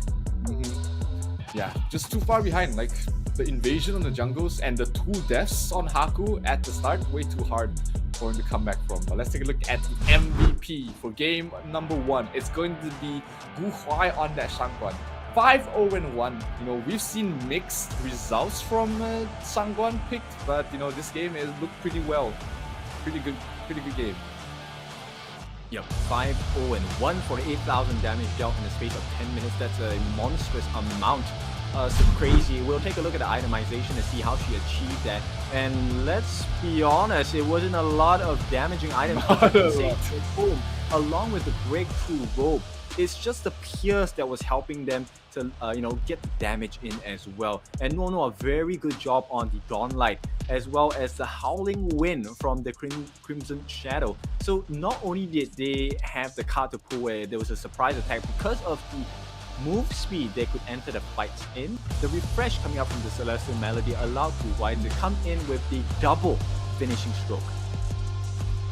Something I really noticed about these top teams in this qualifier so far is that they love building tanky. You see, most of the players are building just to survive, knowing that hey, we just need the numbers advantage to take a favorable fights and drag the game long enough. Our marksman is gonna clean up house. Yep, exactly. And Kongling, with the super build that he was trying with the tanks and all that, 54,000, double the amount of most of the members on his team for the tanking. So he allowed and built the space for the rest of the members to go in, especially JD and Gu Huai, to really just deal the pain. And NONGSHIM Red Force, they have been impressive thus far, but Weibo Gaming is just a different class. Yeah, just on a completely different level is Weibo Gaming. So the early game, they just knew what to do. And we're gonna take a look at the highlights to see what they actually did to shut down this Haku on the page. Just constantly fighting, constantly being in his face, making sure he's never getting those buffs easily. And this is just Gu Huai really going in deep, going for the kills. And once again, just so much movement across the map on both sides. Good responses from NONGSHIM, but it was just not enough. Yep, there was just too much damage coming in. There was a good trade though, getting the kill onto JD. But at this point, it was just a little too late. Because at this point, they already had the tank ability. They managed to kill off Kongling here. Well done to them. But right after this, Kongling actually completed most of his tank items. He actually got the Long Night Guardian along with the Ominous Premonition as well. So it slowed down the attack damage. And Gu Huai here just going crazy with the finishing stroke. Absolutely. everything. The world was his oyster, and boy did he feast on every single one of them. The burst damage way too much. Last ditch effort from Haku, not gonna do anything. And with that being said, you know, very clean game there from the side of Weibo Gaming. NONGSHIM didn't really make much mistakes, but not making mistakes is not enough to take on a team of this caliber. You have to perform above your best to be able to take a win. Yep, exactly. So right now, actually, Weibo Gaming in a very good advantage, not just in the game, but in the table as well. Because what's going to happen here is that NONGSHIM, this will be the first loss that they're handed. At the same time, Weibo Gaming have not lost. And we all know if you don't lose any of your games for the entire series, Weibo Gaming could pretty much prepare to pack their bags and go to VR.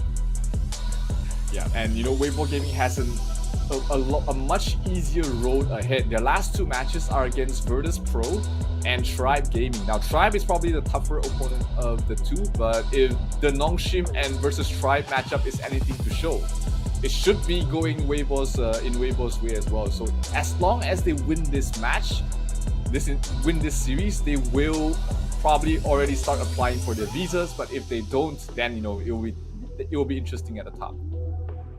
Yep, once again, no bias here. It is just the way that the statistics have been given to us. Yes. Just math. So, yes, 0 is Malaysian, but hey, we are very clear about what we're talking about, right? So no biasness. Yep, absolutely not. I mean, it would be great to see a much tighter fight for the top. You know, that makes the entire storyline way more interesting, makes every single game much more interesting to watch, because you know of the implications, you know the potential implications that every single individual match is able to bring out. But before you even get to all of that, this is the last match, potentially the last match that, you know, Weibo Gaming needs to win to start really securing their spot. And they're going to open things up very aggressively. First picks the Arlie after batting out the Mai as well as the Fuzu.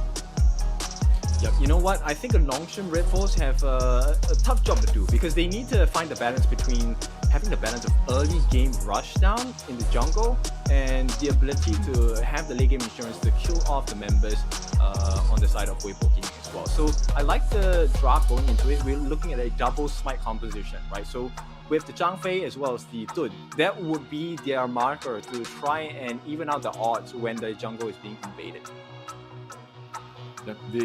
They have the avenue, they have the alley to really play aggressive themselves, which can, like you said, you know, just balance out the odds and put the onus on Weibo's gaming side to respond with their own moves. So Weibo does have the Byron and the Heino picked up. That should be still a very flexible Heino, can go towards the jungle or the mid lane, while it is very telegraphed here for the side of NONGSHIM. They have the Zhang Fei support, they have the Sun Ce as the clash, and then sure, the Dun can be flexed into a support, but I expect him to be played as the jungle. Yep, so I'm looking at the pay ban, and I'm liking the NONGSHIM Red Force draft, because this is a very tanky, but they offer actually quite a bit of damage as well coming out from these Korean boys as well. So they need to find a marksman, a farm lane that makes sense for them. They have very good entry.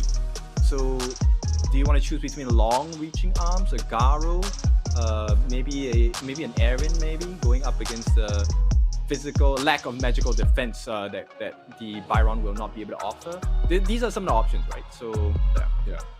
I like the Alicio actually, that, you know, you've got so many people initiating for you, you can just really pick up the pieces from the sides, you know, and enter and exit whenever you want. Also a great laning matchup against the Arlie, as long as you know how to press stop and don't constantly attack when you see the parasol is up. So heavy team fight finisher for the side of Weibo, picking up the Lady Sen and the Lian Po as the support. So that should be the Heino going towards the jungle this draft. Yep, I like it a lot, and I think it makes a lot of sense, right? There's a lot of synergy coming in. They have the front to back, and with the Fate Rewind, every time it's up, Weibo Gaming will be looking to go for those very heavy, very dangerous fights as well. Now, I'm just curious about how this draft is going to be completed on the side of NONGSHIM Red Force, because it's still lacking a traditional marksman per se, right? And options are limited here. Not sure whether it's worth going for example the consort Yu, because you're going up against a Hainor, right? A Hainor. So there is a lot of magical damage going to be laid down by the Scepter of Fate along with Lady Sun as well. Absolutely. The Marco Polo will be teased over here. I'm not sure how I feel about the Marco Polo. Not the best game for it, it seems. You know, you got so much poke damage. You got a lot of area denial with the Lianpo as well as the Lady Zen. So you can't really go in and out as much as you please. Okay, yeah, I very much prefer the Garo at this point, right? The silence coming in could be the difference maker. And yes, they will commit and go on to the Garo. So Siri gonna get his hands on the Garo. Interesting, I like it. And, you know, I pretty much prefer it over the Marco. Because the Marco, if the Maple Dance is timed perfectly, essentially nullifies a lot of the damage that comes out of that Fever Barrage. Yep, absolutely. I absolutely agree with you. The Garo is definitely a more fitting pick. At this point, you've got the protection coming from the Zhang Fei as well, so you can always be sure that you have a buddy that's always looking out for you. So, draft-wise, who do you think has the edge here?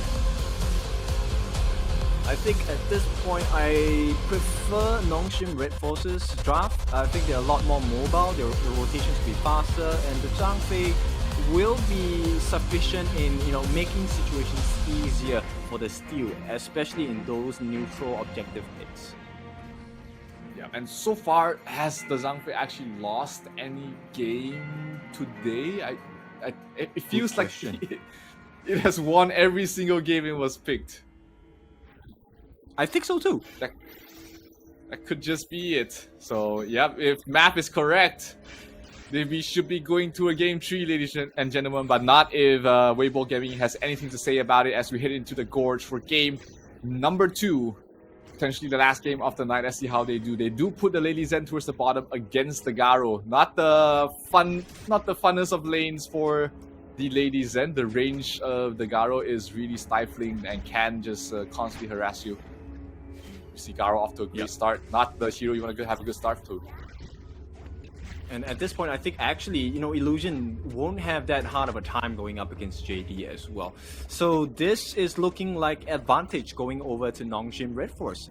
And at this point, they have managed on the side of Weibo Gaming to really put up a defensive shield around the camps of the jungle. So it limits the amount of aggression that NONGSHIM Red Force are able to proceed with. Yep, and interestingly enough, they are not really focused on invading on both sides. They're just really focused on securing their own at the moment. So no kills going either way so far. Net worth is pretty even as well, but this rotation towards the top might change things. Kyung, not in any danger yet though. Careful. At this point, it's just about vision, and I like the fact that JD is hiding here. The rotations are looking a little bit dangerous coming in. Weibo Gaming. Oh, Haku, not happy about that. He's trying to get something done of his own, but against the Byron, that's not the easiest target to go for. Neither is the Kong Ling. There's not any easy targets that he can really go for to go for the kill. So just have to be content with just scaring them off for now. But the net worth lead is starting to grow a little bit. Nothing too much to cause for concern at the moment. Kyung trying to be a menace. But bottom lane is where things are starting to get out of hand. I mean, Siri has been off to a fantastic start. They haven't really been stopping her yet. Yep, and it's going to be important here. The Frigid Prison is going to be very critical here. If Illusion manages to land that, it could change the situation here. Here we go. And it's going for it. Drops the Winter's coming, but No's just going to edge around the corners and be able to survive. Silence connects on towards JD, but no more commit coming from the side of NONGSHIM. So tough engagement regardless. They were playing pretty safe behind the tower, so not going to achieve anything out of that movement. Yep, Illusion doing okay for himself at this point, and looks like the game is pretty even, right? So Weibo Gaming unable to find that opening, and Illusion wants to change that. He's going in, the freeze! Oh, Perfect flash timing from Guiyu. Keeps him alive. Rotation coming in. 4 heroes on top already. Bottom lane, they're diving in deep for JD. JD dropping down very low, trying to man fight them, but it's not going to be enough. 2 kills going towards the way of NONGSHIM Red Force, as they will be able to pressure the tower as well. That's JD down for the count. Only 1 kill, sorry. The teleporting was... He juked you, he juked you. He juked me for sure. Yep, tough situation to be in. Weibo Gaming, they expected a different result. Of course, they were looking for a gank at the top side or the mid side of the map, and I think NONGSHIM Red Force read the game perfectly at that point in time, allowing for the dive from Faye to open up the map for Siri to get the kill as well. A slight miscommunication there, because I think for a moment Siri was busy hitting the turrets as well. Yeah, maybe just, you know, some control. Maybe he thought his teammate already got it, so he doesn't need to chip in and take the tower aggro. But they still got it towards the end here, as net worth wise still very even at this point. They're still trying to, both teams trying to find an inch to make it a mile. Sunse set sails, not for Phil, but for the bottom lane. They're trying to catch off the Arlie. Can he land? He can. He lands it up. The Parasol is already out though, but the burst damage from Sunse will bring down the ladies, and teleport in coming from Guiyu, trying to hold them in position. Nor in some trouble. Good freeze coming from Illusion, stopping things for the moment, but this might not looking like a good fight there for the side of NONGSHIM. But I am completely wrong, because Guiyu is still left alive. No, he gets a kill onto Sunse. Fei very low on health. Illusion is still very healthy and still has everything he needs to try and stall them for the moment. So 1-4-2 trade-off here. Weibo Gaming takes the small win, but can they get something else out of this? Well, small win indeed, but I think it really matters about whether they can turn this into a tyrant or not. Blue buff will not be stolen. It will be stolen. Taken there by Kongling, and that's not a great thing. Not a good thing if you are Haku at the moment. They're trying to find something across the map. We see, you know, players going back to the lanes. Tyrant is open for the taking for Weibo, but looks like they're trying to get the tower and the kill first though. They know that Siri is alone, and they are going straight for it. Stunned up, locked down, killed there by Arlie, and they're going for more. JD a bit too deep. He has nowhere to run. Gets killed off there by the Zhang Fei, and Weibo Gaming sound the retreat. That was not the dive they were looking for. Yep, on the top lane, they're trying to go for something else as well. Haku trying that one-on-one against Guiyu. And not a position you want to be in if you don't have the energized charge there for Guiyu. You can't take the trade very efficiently. You don't have any lifesteal. Your damage is not empowered as well. But all things considered, both players will just walk away from that.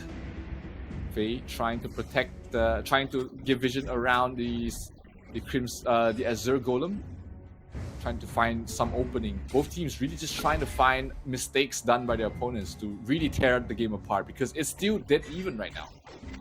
Yeah, but let's take a look at the items itself. We are nearing that Eternity Blade coming out from the Garo here, and we might see a fight here. Okay, disengage immediately, but more importantly, the Venomous Staff actually coming out for Princess Frost. Kongling, that's a bit too dangerous. He went in a bit too deep and might have messed up here, trying to lifesteal the best he can. Haku definitely can take this fight right now. The regeneration from Kongling, the lifesteal, is it going to be enough? Yes, it will be, but Kyung trying to go for the kill here. Is there enough burst damage somehow from both of these heroes? No, there is not. Kongling will be able to back away to safety. But meanwhile, on the top lane, they did manage to clear off the entire jungle on top side, not allowing Kongling to have any of that. And Siri, he's starting to reach critical mass here. Garo with items is a scary Garo. Yep, and not only that, they get the Tyrant as well. So this is NONGSHIM Red Force looking for some openings here. They do dive in. Illusion will be taken out, but there could be a return play as well. That's a majority of the team fight though, without the Princess Frost. Set sail, finding for Gu Huai. He managed to catch him, but gets stunned up in towards the end. Lianpo ultimate will be used. Haku in some trouble. Can he get out there? Is there any silence? Is there anything to stop him? Yes, there is. That's gonna be the death of Haku, and that's gonna be 2 heroes down from the side of Weibo. as they will try and defend this tier 1 tower. But the pokes coming from Kongling will start to get in, and Siri might be in some trouble. Diving in very deep though, they're focusing on different targets. They get the kill on towards the Lady Zen, and that will be enough. They will back off for now. Yep, that was a very oppressive move from coming out from Weibo Gaming, and then once again, they just want to even things out, and they always get the trade here. Right now, 6 to 5, 8.5 minutes in. That's 9 kills, at least one a minute. Yeah, probably the most aggressive game we've seen so far. That's even. So it is definitely neck and neck right now. Barely 1,000 goals separating both of them. Nono looking for a steal or just information for his team, and hoping to spot out maybe Siri playing alone, maybe one of the supports playing alone to pick them off, and to open up the rest of the objectives around the map. No vision whatsoever. NONGSHIM is a little bit scared right now. Yep, they have to be really careful because no one is on the map in their eyes. Okay, maybe just Guiyu at this point along with Guhai. They will try. Lady Zen, they have to watch out for the ultimate, but use a little bit early. Not gonna catch out anyone, so Guhai's ultimate is gonna be a little bit off. Oh, no, was at the side trying to catch someone off, or even just cut towards the backlines, but it's not going to be. They're not going to be achieving anything, and just back to the lanes for now, hoping to once again find someone that is not in the right place at the right time. Yeah, right now they're just poking and prodding, right? Feeling out the competition first, seeing if there is a potential of an opening or an entry into the important members, and it looks like Weibo Gaming have the better positioning at this point.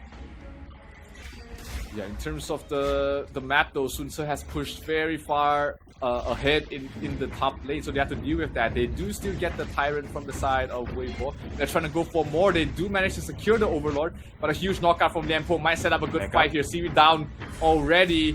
Sunse is coming in. They have to watch out for that. The knock up. Is he going to connect to anyone? It connects to Guhai. Guhai will fall, but Arlie, not before Arlie getting a kill on Thurs is done. They do lose 1-for-1 at the moment. The Garo was managed to escape and heal back to full. JD spots out Kyung. Can he go for the kill onto his Kyung? The knock back into the tower. Not enough damage. Barely survives there. Kyung able to back away out of all of that. And one basically just trading on both sides. No one really taking the advantage. Yep. Very good crisis management coming out from the side of NONGSHIM Red Force, right? It always looks like they're in a world of trouble, especially when they get the jump on the backlines as well. Like you mentioned, Siri was always pushed away from the fight, but somehow they make it work. Yeah, both these teams are very evenly matched. And just, you know, when we thought one fight, one trade is benefiting one team, they turn things around one way or the other. So very impressive showing from both teams so far, really knowing how to play across the map and taking every small advantage they can get. That's right. Let's take a look at the growth of the items. Frozen Breath coming in for the side of the Lady Chen. So Guhai is looking for a little bit more suppression. Flip side, the Splendor coming out first. So you can expect a little bit more aggressive positioning coming out from Illusion. They are definitely going to start needing to make these more risky and aggressive plays to separate this gap, because it is very even right now in all things considered. So now is the time for outplays, right? Now is the time for unorthodox moves to try and find an opening to crack open this match. Well, set sail, the boat is coming down. They're looking for the Lady Turn. Will not hit the mark there. Actually ending it early. So Kyung will have to give up that bot tier 2 turret instead. Yep, just constantly, you know, just moving across the map, trying to find advantages, trying to capitalize on mistakes. And this might be a mistake here coming from the side of Weibo Gaming on this invade. But both sides just knowing the implications of this match are just really dragging it out, really just trying to find the best fight. They're not looking for risks, they're trying to be as clean as possible. Yep, actually not ideal because JD has stolen the Azure Golem, so there is a lot of cooldown coming in. If Kongling gets this Crimson Golem, it's going to be horrendous, but they will pass it over the series, so this is a good recovery coming in from the side of NONGSHIM Red Force. Kyung though, out of position. Taking a little bit of poke damage from Kongling, who's starting to reach the most annoying part of that Heino, which is the constant harass, the constant pressure and damage. And the top tier 2 does fall. Weibo Gaming didn't need to commit too much for that, and they are trying to look for more at this point. Yeah, Winter is here just to dissuade them from coming in, right? And the deterrence works. Gu Huai, he is actually, you know, pretty at risk. I noticed that they like to reserve the set seal for this Lady Zhen. Yeah, I mean, Sun Ce has a target on her back for the entire game, pretty much. Always just looking out for her, knowing that, you know, it's hard to find the early. Everyone else is too tanky, so Lady Zhen's the most ideal pickup. Lianpo ultimate towards the backline, the knockup's gonna connect on towards 3. Huge nuke damage, they bring down the Garo, that's most of the damage. Welcome to Winter. They say as 2 heroes already down, they managed to pick up the Lady Zhen. But is it going to be enough here? Not back onto. Oh, they pick off the early, so that's a lot more of the damage. Both sides, marksman already fallen. Even trades again, trade after trade, and it looks always the same.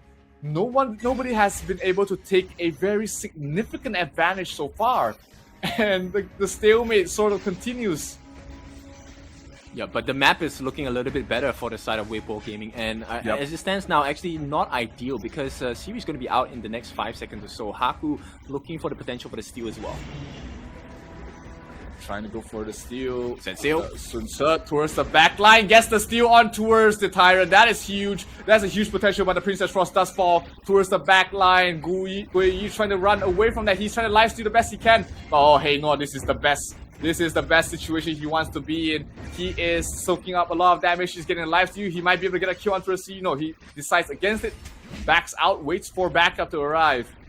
1-for-1 trade ultimately, but they do lose that Tyrant. But the Vanguard is probably more important at this point. That Sail is already out. They're trying to find the Lady Zhen. Can the Sun Ce find it? He knows that it's coming for him. He goes towards the back line, but he's all alone. He's caught up. He's locked down. Kwon Kyung in trouble. Shut down there from the early. And they're going to go for more. Lianpo ultimate connecting on so many people. Garo in trouble. Garo actually gets a kill on towards the early before she falls. Konglin, he has no ultimate. He has to watch out for this. But can he survive? Can he tank up? Siri doing a lot of damage from a long range. Lady Zhen trying to dissuade them from pushing in. And it is going to result in both these players just backing off for now. 1-for-1 trade. The early really trying to push the aggressiveness, but he could not take the trade of damage against the Garo at this point of the game. Yeah, Weibo Gaming keeps throwing punches, and NONGSHIM Red Force just punch back each single time. Yeah, it's just been, look at that, a roller coaster of a game. And none of these teams have been able to find any way to crack this open. Net worth wise, basically dead even as well. 4 heroes from the side of NONGSHIM are already here. Kongling has been able to soak up so much damage for them, but it is not going to be enough at the moment. Let's look at the backline. This is a brand new fight. Backline. Oh, that's gonna be the Garo dead. Arlie, can he get out of there? Instantly destroyed there by the early, and this might be the opportunity they are looking for. Haku is still in the middle of everything, but they're going for Faye. They know the importance. The perfect connection. Haku might be in some trouble. This might be the opening that they need. Weibo Gaming, the best fight they have ever taken. No trades needed so far. This tier 3 in some trouble. Kongling still taking a lot of damage. The Artie still alive. There goes the Sun Ce. There goes the Dun, and there goes the game as NONGSHIM will fall. Weibo Gaming takes this series 2-0.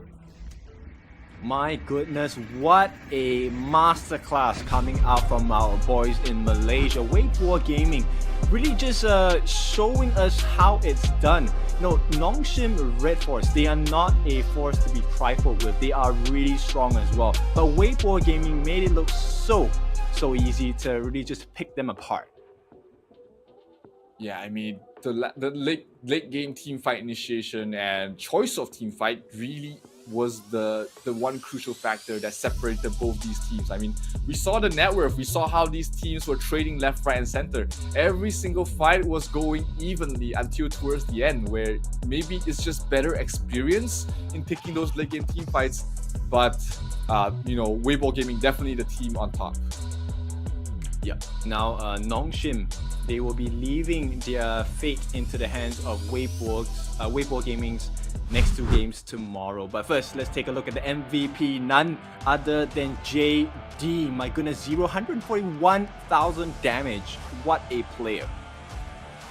And he knew that he needed to make those aggressive plays to hunt down the Garo, and he got her in the end, towards the end of the game, and that was just very well done there, risking his life, knowing that he just needs to make one huge play and the game is over. Very well done there by JD, definitely well deserved tonight.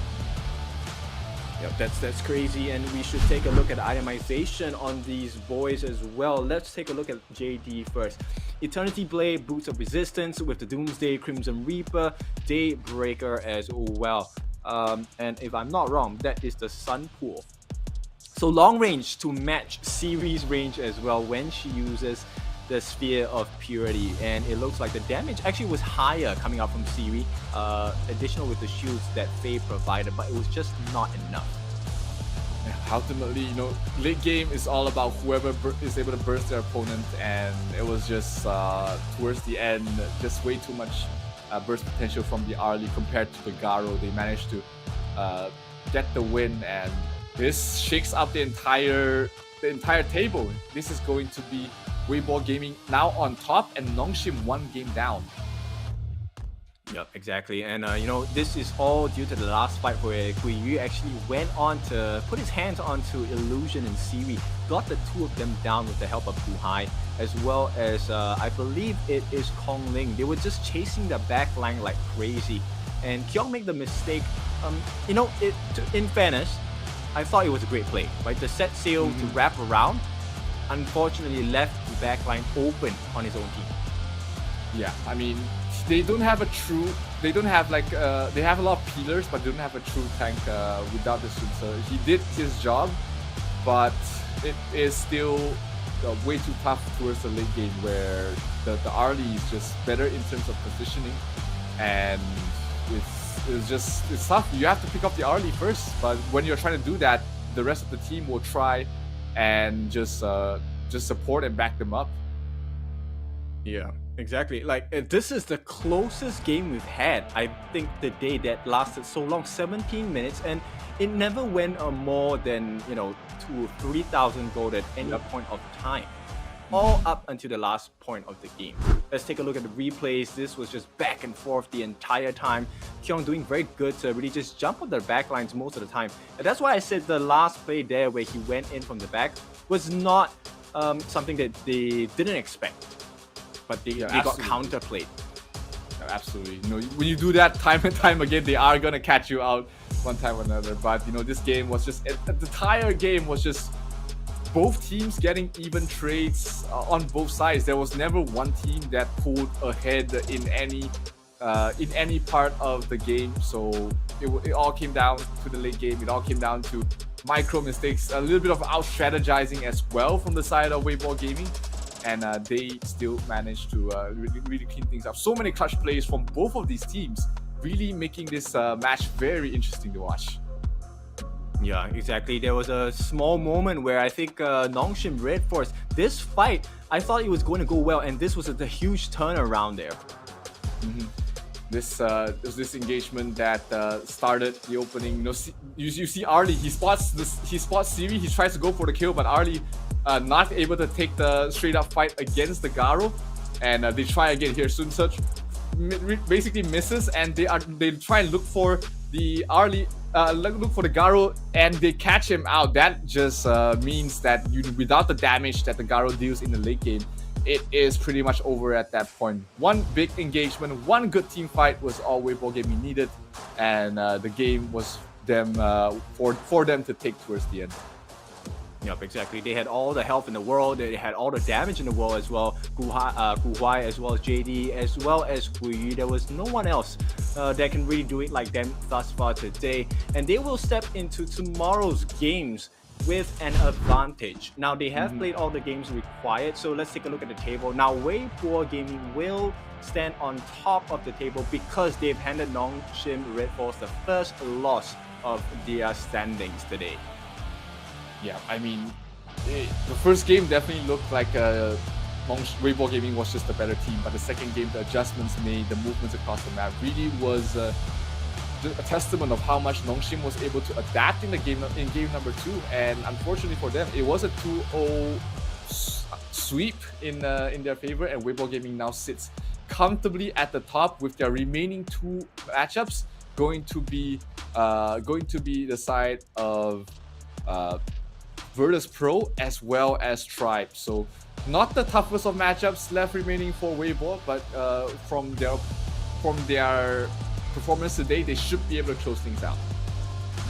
Yep, let's take a look at what's gonna happen next. This is the schedule for tomorrow. Virtus Pro will be going up against Weibo Gaming, trying to pull them down lower into the ground at 12 o'clock tomorrow, following which we'll have SCARZ going up against Tribe Gaming, NONGSHIM Red Force against Virtus Pro, and of course, lastly, Tribe Gaming going up against Weibo Gaming. If at the end of all of these games, we require a tiebreaker, that is where we will see at 6:40 p.m. if Weibo Gaming will be one step closer. Yeah, Weibo just needs to win 2 more best of 3s to secure a spot in Riyadh, and also meaning that we don't need the tiebreakers because they will be able to just take all the wins and basically secure a spot. But if either Virtus Pro or Tribe is able to take a win, then things become really interesting. Yeah, that would be a story to tell for sure. So I hope you have had fun with us today at the Esports World Cup Last Chance Qualifier. It's been a blast. I think we had a lot of interesting strats, definitely different from the games that we have seen the past couple of days. So I have huge expectations. Very excited for what kind of drafts we might see tomorrow as well. Yep, absolutely. And just so many matches happening tomorrow that will just decide the fate of this entire table. 4 more games left remaining for the last chance qualifiers to find one team to qualify for the EWC Honor of Kings tournament. And we will be finding each other tomorrow. But until then, guys, this is Zero. This is Kindofu as well. We'll be signing out. See you guys tomorrow, same time, same place, and good night.